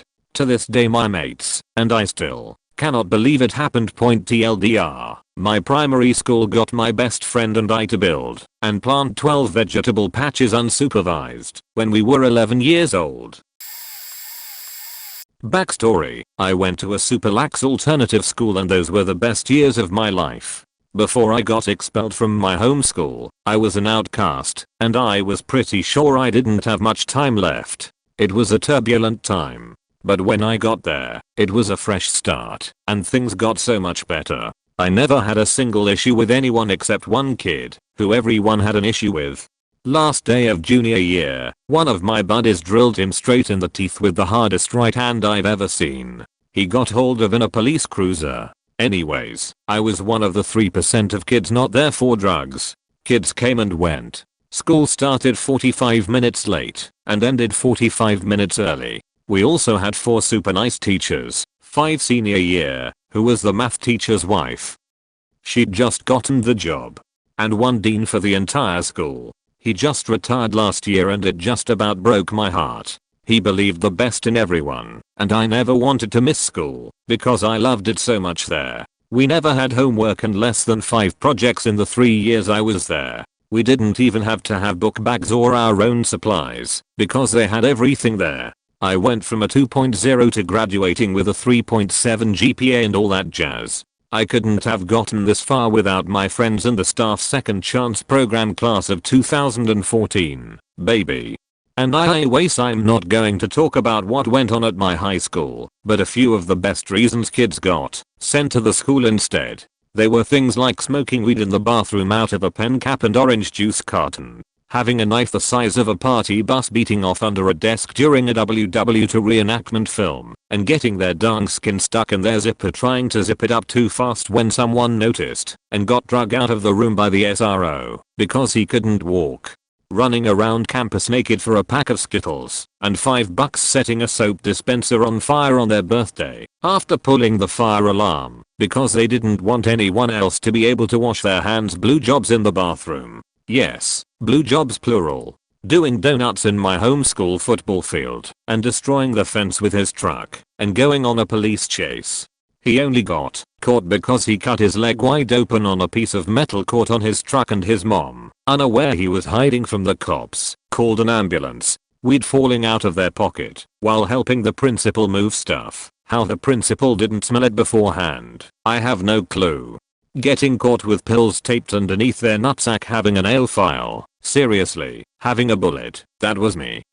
Just stupid enough to get expelled, but not arrested, or have any legal trouble. Drug deals. Running train on a chick on his hood in the parking lot. His buddy didn't get caught, but he did point. But it was drugs 97% of the time.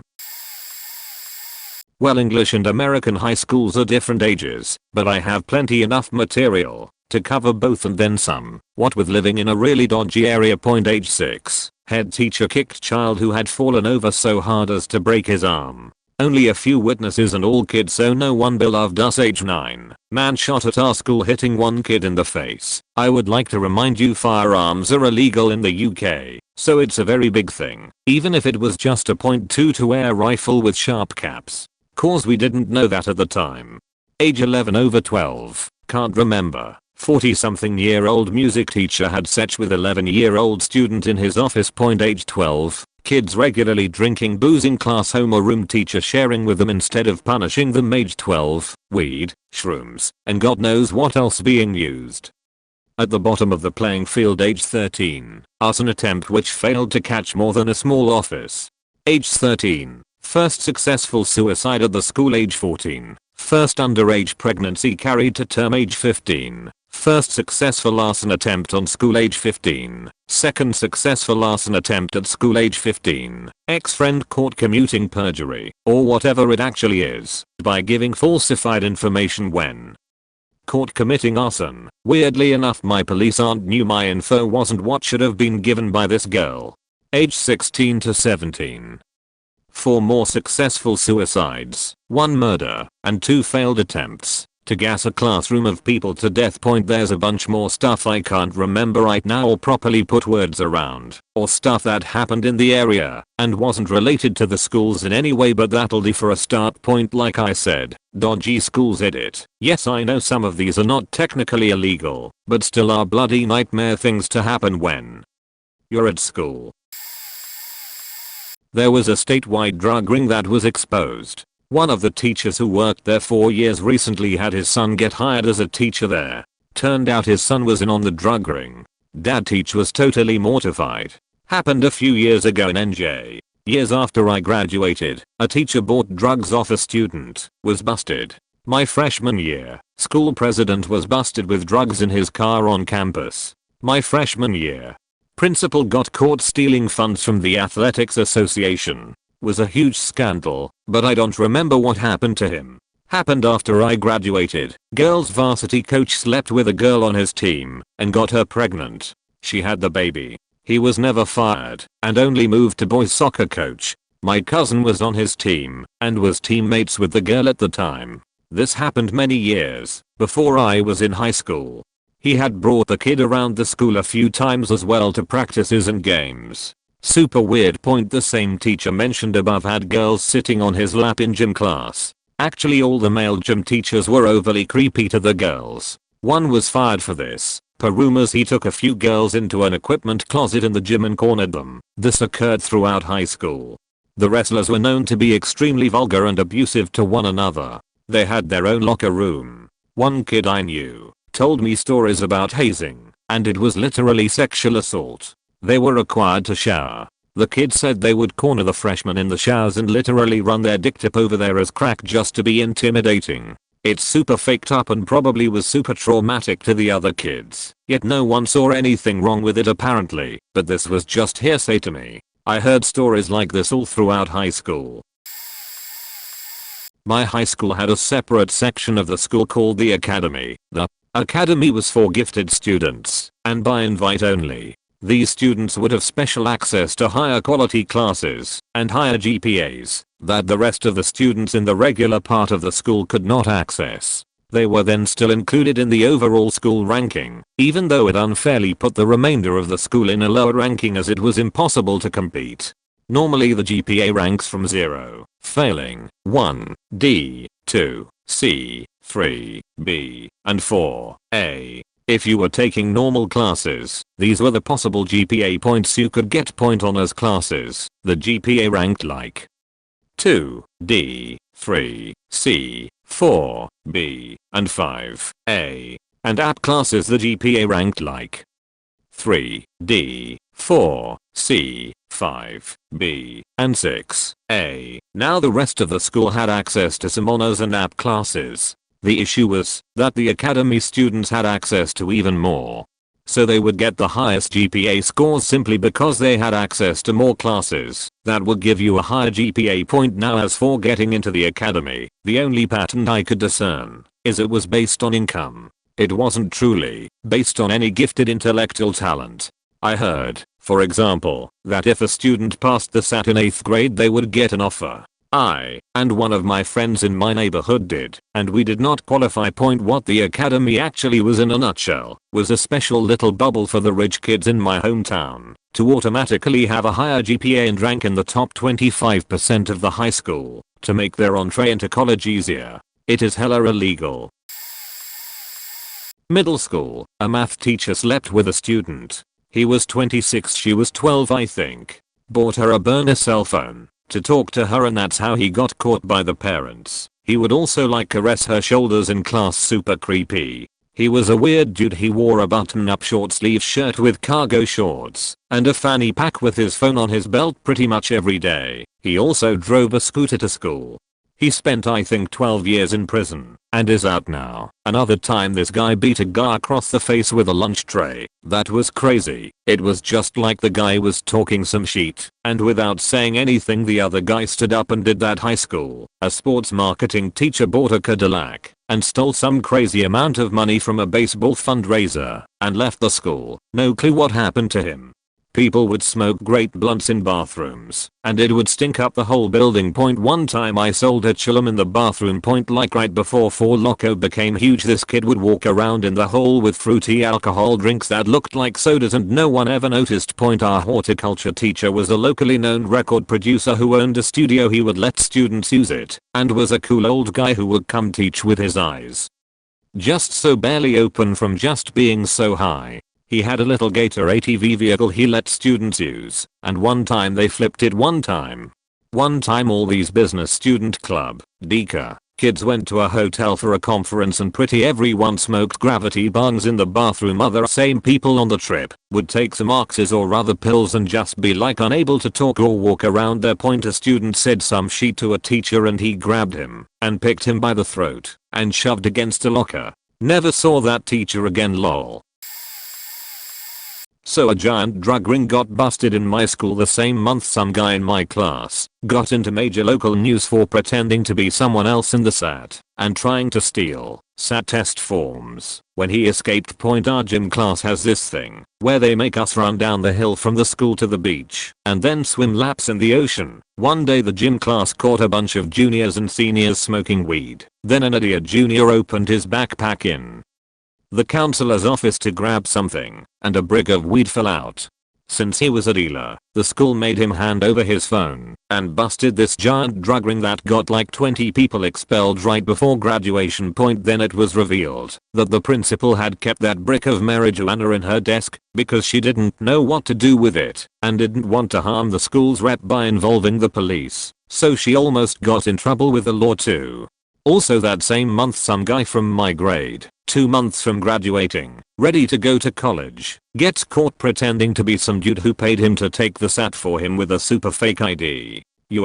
Fortunately, he was a crazy good sprinter, So he took off with a stack of SAT forms and ran out of the building and threw all the forms into the street as a distraction as he got into a taxi. But then, he actually turned himself in hoping to avoid police involvement, but the police had already been called by then, and he was arrested. He got off though. His dad was like super rich, I think. The college kicked him out though. My senior years, one coach arrested after girl kept flirting with him till he gave in and faked her. She got jealous of his wife. He wouldn't leave her for a 16 years old, so she called the cops and told them he raped her. Everyone and their mother turned against her because she had been bragging about the affair before she got angry. Principal was found to have 2 adult wives and a barely legal teen girlfriend that had transferred before this came out in hopes that it wouldn't come out because she was pregnant with his child. She knew about the wives. Wives knew nothing. Someone who had graduated years before finally came forward about how a different coach, with whom I had interacted on many occasions, had sexually harassed her until she finally convinced her parents to let her transfer because they would let her report it because he was everyone's favorite football coach. Was never arrested, but he doesn't work there anymore. Another girl tried to convince the Spanish teacher, who had just had a baby, to fuck her. He refused, was not interested at all. She threatened to tell everyone that he tried to convince her to fuck him. She did this via the school's student-teacher email system. When the school told him it would be better for him to quit, he sent a school-wide email saying goodbye and explaining that he refused to risk his career or marriage over some horny teen. He included the texts, blocked out the names, but this idiot identified herself by calling police and telling them it was slander. She was arrested for blackmail but nothing happened. Also, someone was pregnant in 8th grade and gave birth in freshman year and had her second in sophomore year. Her family had the second guy deported but couldn't touch the first. Fuck it. It's past the statute of limitations. Shrug. I was 20 when I started teaching at the high school I graduated from. Long story point, while I was there, the cheer coach got popped for sleeping with a student in my grade 11. I think I was 16, but does it stop there? No. The gang task force was on campus at least once every year I attended, and undercover for the 2 years I taught. Apparently we were a meth hub. I was oblivious the entire time I was there. After I started teaching, the crimes became real open. I was genuinely amazed to find out the dirt on who was blazing in the parking lot between classes and joined that club. Teachers faking students. I avoided that one. Teacher parties I got invited to that had more coke than alcohol. Q to me, sitting at an in-service when a well-liked teacher from my department sits across from me with a student. Considering the students had the day off and we were at another school in the district. The kid makes a few references to the teacher's secret girlfriend. Kids will be kids. No red flags. Until a week later, when there's a squad of cops on campus when I arrive, and I'm told he was arrested for sleeping with a 15-year-old, and the mom knew, and was complacent with the relationship. I started a meme, and got students to circulate it about him. Also cue to all eyes on me for the next 6 months, where I didn't so much as step on a crack without an extra glance from 2 different administrations. So, naturally, I faked my girlfriend every single day all over campus, thanks to a master key. Course, if I'm going down, I'm going down a legend. Didn't get caught. Did leave a used condom in the auditorium by accident. But I got to it before anyone else did. The only regret I have was donating thousands of dollars of equipment and man-hours. And some of my ex-students follow me on Reddit. Now you know why you couldn't come work on projects during lunch. Cause I was busy eating lunch and then faking it. One of the staff was a predator. The small private high school my sister and I went to was always on the brink financially, so the accounting guy was also my sister's Spanish teacher and a bunch of other things like volleyball coach and chaperone when we went on school trips. Long after my sister graduated, he was directing the planning for our senior trip to Central America when it hit the fan. We figured out that one of my classmates and a few other young girls were being harassed by this creep in his late 30s at the youngest. There might not have been any touching, he might have only asked them to do stuff and talk dirty to them, but we never really figured out because they kept it so hushed, faking religious schools. I'd been to his house for a pre-trip meeting, and his wife and daughter hung out with us. He drove me to the hospital one time when I was having heart trouble. I went to his wedding. He seemed like a stand-up guy. Some of the dads always felt uneasy about him, but we thought we knew him, as they say. And all this time he might have been a danger to my sister at a small school, where people don't always take the right precautions to make sure no one's left alone together. Worst part was that the only recording of him harassing a victim was taken without his knowledge in a two-party state, so that evidence was ruled inadmissible. I think he might have gone free for some time, maybe because they forgot to act on a warrant out for his arrest. I think he might have turned himself in at some point, but I never heard about a final ruling or sentencing. I hope he rots though, wherever he is. I had a somewhat friend/acquaintance in another course who was shy. He was lanky AF, and thus was barely stronger than the average girl. And well, this one girl and 3 of her friends knew this and took advantage. They pretended to be nice to him and invite him into their group, and at first I was encouraging him as I thought having more friends would be good for him. Next week he stops coming into college. I'm UK college's equivalent to high school. I asked around and no one had heard from him. I asked the girls that were being nice to him. They all said they never heard of him and that I should go fuck myself. Really losing my shit, I decided to be less nice about my approach. I talked to the lead girl's ex and found out she was excessively insecure about her bikini region. Her ex described it as a cheese and ham sandwich where all the fillings hanging out a real charmer. So I took this newfound knowledge to the lead girl, and she was much more willing to talk. Turns out these girls gang raped my friend after dragging him into the girls' toilets and locking themselves in. I won't name anyone for obvious reasons, and this case never rose up because when I went to his house to talk to him about it, he refused to talk to me, and his mother said it was clearly not rap because if he didn't want it, he could have pushed them away. She threatened to make my life in college hell if I reported it on my own. So to this day those girls got away with what they did, and now he'll be even less likely to trust anyone.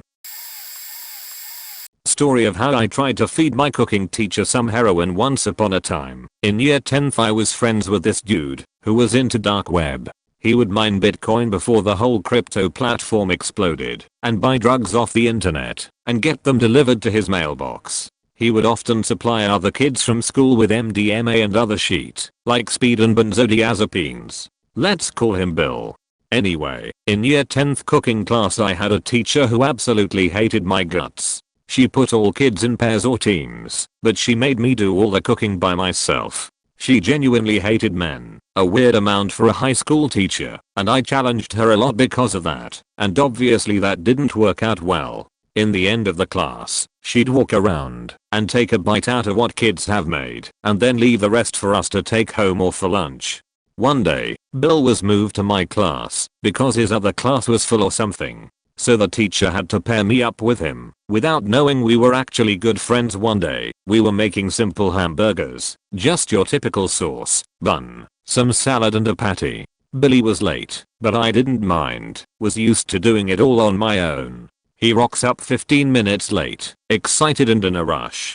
While everyone was busy doing their thing, he came up to me and pulled out a Ziploc baggie with brown powder in it. I asked him what it was, and he smirked and said back quote, "You wanna make heroin burgers?" And so we did. We mixed it into the sauce. Fun fact, you can eat heroin in large enough quantity and it will still hit you, and made the rest of the burger in time. Usually, the teacher would come around and try the food, but I guess trying 20 burgers made by year 10ths wasn't the best idea for her aggressively aging body, so she tried like 3 and gave the rest a visual inspection. Me and Bill were really cut that she didn't try ours and go to space, so we just ate them ourselves. We spent rest of the day arguing with English teachers about literature. We were saying nonsense and sleeping in other classes 9/10ths. Still wish she tried it, just to see her reaction as reality and her usual sober self slips away from her for seemingly no reason. TLDR, me and my friend got heroin from dark web and tried to feed to my cooking teacher. Bit large, but quite a bit of it happened in the last year before we graduated. This kid who had a very minor Asperger's, had a mildly hunched back, was skinny as a pencil, a very croaky voice, bow and a messy haircut. He was bullied to the point where the teachers hired students to basically spy on him in and out of school to make sure he wasn't bullied anymore. I know because I was one of them. Horribly, it was so organized that it was never in the same places, time, or people, so catching them was difficult. He was hit, but not beaten so it was never something serious like GBH. The bullies were cruel schemers like that. A retired police officer who worked as a security guard constantly looked out for him. He was spat on once and this made one of the bullies get suspended for 5 days. Then the worst was one of them who I had known for years, but not too closely, brought a 6-in combat knife to stab or scare him. He could have 5-day suspension. Now from what I know and see, he was never really criticized for it much as his brother is a disabled Afghanistan veteran who was something of a local hero. On top of that, the town is a garrison town, so lots of people are of army stock, and so criticizing them has led to people being called anti-army. This isn't everyone but a small minority. It's not talked about at all, due to the pride of a town. Stuff like that has even pushed under the rug too. The kids, as most were in our year, but 2 were 13-year-olds, already making a name for themselves, found smoking weed and drinking alcohol on school property at lunch. They did get a warning from the police, but were just only allowed to come in for exams and study. They got what they wanted really. 3. The technology, drama, and music teacher. The drama teacher was actually okay, but was caught drinking whiskey straight from the bottle during lessons, but she kicked the habit. No one talks about it. The 2 tech teachers however, one of them got in trouble for calling this one girl who was a favorite of his a slut and a floozy. He got warnings, but was let off the hook, and still teaches there. The other one was let go after an accusation of him touching a 14-year-old's inner thigh, and just before her groin. Don't even know where he went. The music teacher still teaches there, and is the worst by far. He drank in lessons, on foreign school trips, and with his wife in her office as she was the principal. Now he hung around the same groups of girls the tech teachers did. Not only was he absolutely pissed drunk on trips, but he would relax and stare with his shades on at the pool where the girls were and rubbed in sun cream on the girls' bodies. My best friend swears by it. One of them kept lifting certain bits of her bikini up. He was an okay and liked me, but he has so much dirt on him. There's so many rumors about him that it's stupid trying to know them all. Being the headmistress wife helps of course. Borderline illegal or probably illegal, and my kid brain didn't think much of it. Point in middle school the popular girls were sitting in male coaches' laps during their class period, and out of their class period.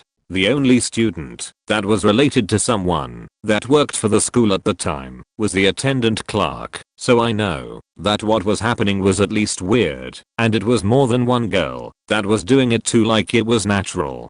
In high school some of my teachers elected to utilize spray bottles filled with water to wake up students if they were sleeping in class. The teacher hadn't used it all year until that point when we were all doing the discussion portion of class and began to trail off the subject, and as we trailed off, my teacher noticed the only student that was sleeping and not participating was a popular guy who was also I'm so bad as I ride my motorcycle to school, but I keep quiet because everyone pisses me off. So what happened to this badass was he ultimately squirted by the water bottle, and he got up in a frustrated manner, shouted "That's disrespect," and charged out of the classroom.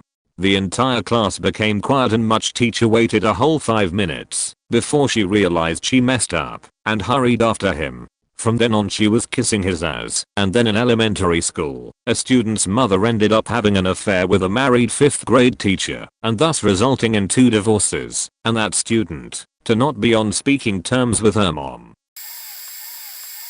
Damn, I have a bunch of those 14-year-old girl takes hard drugs and is dating a club owner. Known for the sentence "meth is cool, why don't you try it?" Point 12-year-old girl sent around her own nudes. If this happened in the US she would probably be jailed for distributing child porn. Half the student body was smoking by the time they were 16, while it's only legal at 18 in my country. Almost everyone was drinking till blackout, starting at, for some, at 12. A few girls were smoking at 12. Half the girls were obsessed with this one teacher in his late 20s. It was honestly disgusting to see a bunch of 15-year-olds obsess over a dude to the point they just knew everything about him. He requested to be moved to another school the next semester. Not really illegal, but cold turned very easily into illegal, and it was probably stalking already anyways. There was extensive bullying. Since I've opened up a bit about it to others, I've just learned how faked up it actually was. Back then we didn't have any laws against it, but now we do, so it would be highly illegal with the usual punishment being expulsion. A student was also bullied and broke down in class once and said he just wants to kill himself. Was sent out the classroom, lol. Teacher came out, he claimed she hit him, was pulled by his t-shirt to the principal. He hadn't killed himself 5 years later, so I'm hope he's still alright now. A lot of board grades. The school was located in a rich part of the area and a lot of the people had connections. I still call it the small Alabama cause literally everyone was in some kind of club, choir, sport, or relationship that connected everyone with anyone. It would honestly surprise me if none of them were related in some kind of those who ended up together. Someone got allegedly pregnant at 14. But you know those rumors, so no idea. The deputy headmaster of my secondary school was arrested for suspected child pornography. He was fired. A couple of years later the school found out he'd actually been sexually assaulting some of the boys at the school, and the pictures and videos that he'd been caught with were of those students. We only found out because ex-students had started coming forwards about it, and their names got around. He'd been teaching at that school for 22 years, and the victims dated back to when he started. Apparently there were a lot more boys assaulted that never came forwards. He'd always been a creepy teacher. When it all came out, I was so glad I was a girl. He seemed to prefer boys, and for a group project I'd ended up in the library with him, alone, after school. To be in the library after school hours you needed to be supervised. I hate to think what happened in that room, because he was always the one who volunteered to supervise the out of hours visits. People think the library is where most of the crimes were committed because of this, but as students, we don't have any proof. There was also a chemistry teacher who sexually assaulted a girl in one of the science classrooms. She killed herself after he left her on the floor, though this was about 10 years before I started at the school.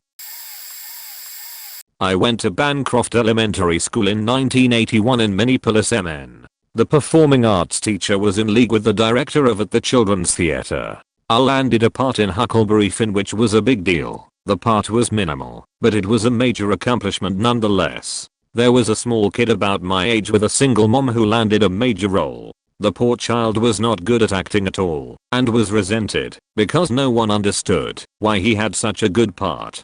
One day in drama class at Bancroft he became upset and told the teacher that he was going to tell on them. As he tried to leave the room the teacher raced over to him and picked him up by the base of his skull with one arm. The teacher carried him out of the classroom like that, telling us to freeze. We did. When he came back shortly thereafter the child was crying, and he told us that what happened was a practice, and if it was a private class thing, I believe there was a vague threat that if he heard about it from our parents we wouldn't be allowed to be in the play. I don't think a single kid in that class said anything to anyone. A few months later the teacher and the director of the Children's Theatre were charged for molestation. I was seriously traumatized by this incident because my gut told me something really bad was happening, and I allowed some pose to manipulate me into not speaking up and telling someone what I saw that day. I haven't thought about this as defining moment in my life until now, which I admit is a bit weird, although I haven't really considered / recalled it until I read this post. Since then I follow my gut and will call people out if I feel they are doing harm or simply not being proactive in protecting the welfare of others. Because of this, I have many acquaintances, a frustrated wife, and 4 people I consider friends. One of my freshman year teachers would take every chance to grope me and my friend's thighs, or give us random massages, or bend over in very obvious ways to pick up a chair. She also posted gay porn on her Google Classroom by an accident. She cried about her dating life in class and also about how much work she has to do and she just can't keep up with all of our work, but she's the one handing it out. I came in to finish an essay one time because we had to be in her class to do the essay, and she sat next to me with one hand on my thigh and the other grading papers while I wrote my essay, and would occasionally ask about my love life and friends or just look and smile at me. And yeah, it was the worst 15 minutes of my life. A Mayo point edit. During that whole clown phase, 2 kids actually came to school with knives, if I recall correctly. Someone's senior prank last year was to throw smoke bombs / fireworks in a bunch of our trash cans at school, and it caused an ever. One of my English teachers had a wax pen and charged the students pens for them, or hid them, if they needed to. We'd point as not legal in my state. 2 of our security guards would actually hold on to any illegal things that you had on you if you were cool with them, such as jewels, weed, pills, switchblades, and one of them got fired this year. My engineer teacher yanked my collar and dragged me outside to talk to me, and then did the same to the kid next to me when I went back into class and sat down. He giggled. Then he too got dragged. My culinary teacher yanked my earbuds out of my shirt. I didn't even have them in my ears, and then that pulled my phone out of my pocket because they were connected, and then it disconnected after it got caught on my shirt and fell on the floor and shattered my screen. She then told me I was the ignorant one. I was told my friend group counted as negative gang affiliation and they could expel me for it. What caused this? We didn't want to fight, neither parties did, but everyone wanted us to, and the security guards kept saying if we didn't disperse the crowd then we'd be expelled. They proceeded to get police to escort us to the office instead of asking where we once again explained what happened. Then they didn't even apologize or give us late pass to class, but they said we were lucky to be able to leave harmless. Our school put huge speed bumps on our school's entrance to the student parking lot that would scrape the bottom of cars. I hit it going around 5 miles per hour and it still cracked my bumper. The speed bumps were also painted black and blend in perfectly with the road, so I saw other cars hit them flying, and then they would get in accidents panicking. They showed a video, after getting lots of complaints about it, that showed they weren't that high, and that we were just speeding, but the video showed the car getting scraped, and even leaving black marks on the bumper. Mayo. We took protest by parking in the teacher's lot, and by the front office, because they couldn't possibly tow all of us. So they shaved the speed bumps down by lots, and painted them yellow after that. One kid swung his dick around on the helicopter for a big photo of a bunch of clubs together, and it ended up going into the yearbook, where it wasn't noticed till it was too late. There was a school shooting threat and bomb threat at one school near us, and the school actually had to evacuate to our school and another one in the area, but then that other school had lost power, and then our school ended up being packed and unable to feed every student.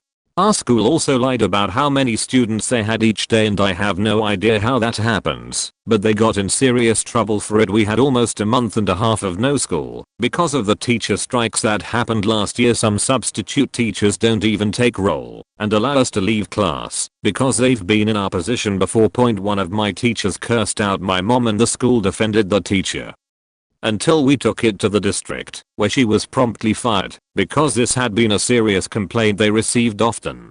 One teacher cut the tip of his finger off in a woodworking class. The same teacher then had a student in my hour who had her finger cut halfway through her bone. He was let go because they didn't think he could run a dangerous class like that anymore. One of us put an open lubed condom on a teacher's door who was known to have sex with random guys because she had just gotten pregnant and didn't know who the father was.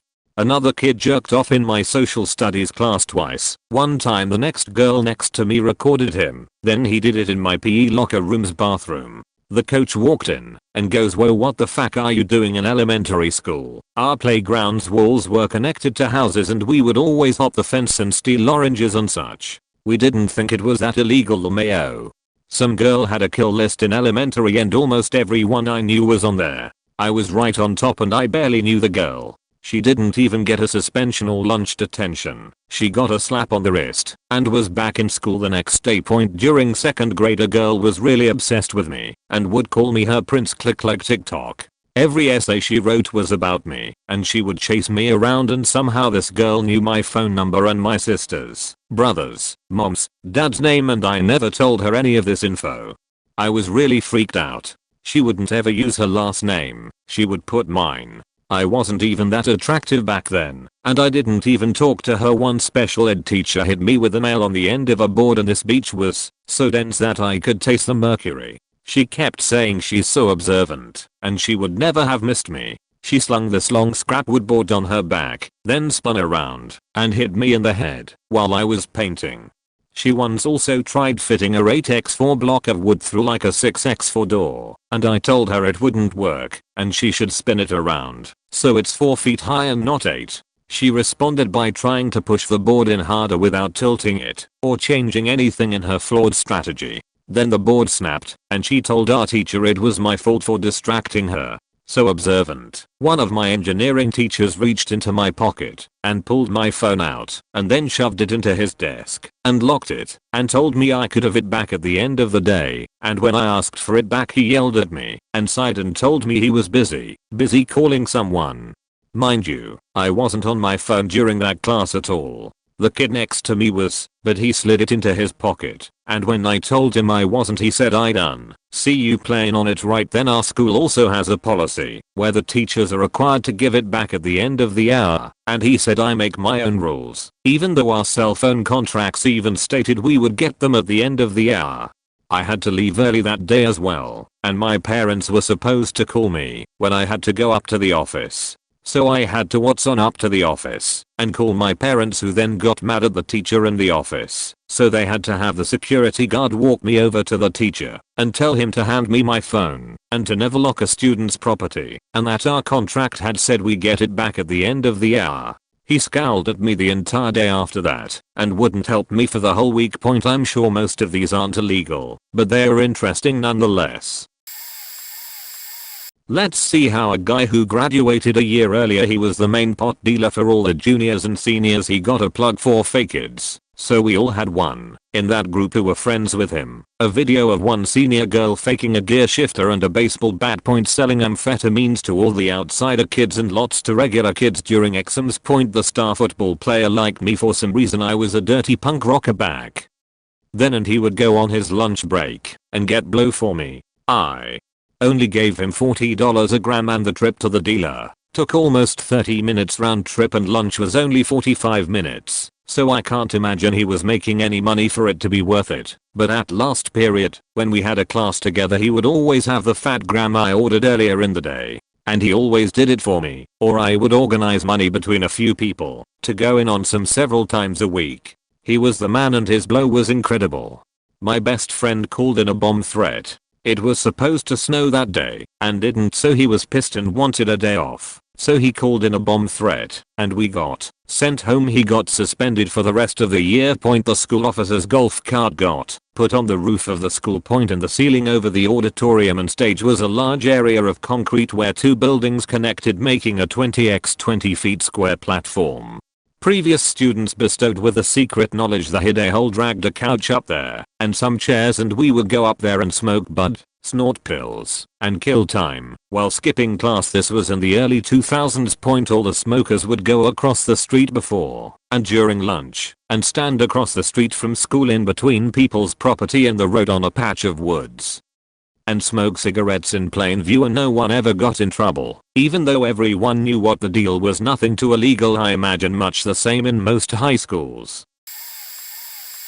Oh boy, let's see here. We had a 20-something-year-old who was a 9th grader. We had a 11th grade kid odd on spice, fake weed, punch a bunch of 7th grade girls before screaming to God and crying on the floor. The teachers would smoke weed with the 9th graders by the football pitch and give them tobacco. A teacher faked a student in the gym storage room. Another teacher cheated on her husband with our gym teacher. Gym teacher got fired, but she kept her job and no one told her husband. They didn't give pay rises to black teachers, and there was a big lawsuit that our school lost. A bunch of kids would go into the music rooms and just destroy all of the equipment over and over again until our school just stopped buying equipment. Kids vaped in the bathrooms and set off the fire alarms multiple times. Kids would come into school high as fuck. Teachers came in drunk and hungover. Teachers would cuss out kids, calling them faking idiots and telling them to shut the fuck up. Some teachers were suspect as hell, only talking to and helping female students. A teacher beat up a student. Multiple stabbings. Students bringing in knives. Rival gang members ran into our school during recess and beat the shit out of some students. The school lost hundreds of students' coursework, which resulted in them failing subjects. They then tried to bribe some of these students with money. If I remember anymore, I'll update this. This was only about 4 years ago, but my large group of friends and I played the most dangerous game of tag. This girl we had all collectively hated saw us exchanging a small baggie of what she thought was weed, was actually tabs of acid, and tried to ask us if she could buy some. She came off sounding preppy and dumb, and we told her to fuck off and didn't say it wasn't weed. She in turn went to the principal and asked to make an anonymous tip in front of a bunch of random kids, who proceeded to Snapchat my friends and I and let us know what was up. Sadly, we'd parted ways, and my bestie, with a backpack now full of about half a sheet of acid. The internet is actually a good place to buy drugs for cheap. Had no idea she was about to be faking pulled from class to have her whole life ruined. So I skip class and race around the school to find her. I bump into another dude who hands me the backpack. Friend 1 already was pulled from class, but switched backpacks with him at the very last second. No joke, I almost shit myself knowing I have the backpack. The whole school is suddenly on high alert 4. I end up handing it off to another friend, whose mom was picking her up early, and the bag thankfully makes it off school grounds safely. The bad thing is that pictures of the backpack changing hands have been spread all over social media. Drug sniffing dogs are called in, and friend 1 was suspended by default. But honestly, without pictures or proof that actual drugs were involved, we all made it out alright. Also became known as drug lords after the incident, even thought we really weren't that cool.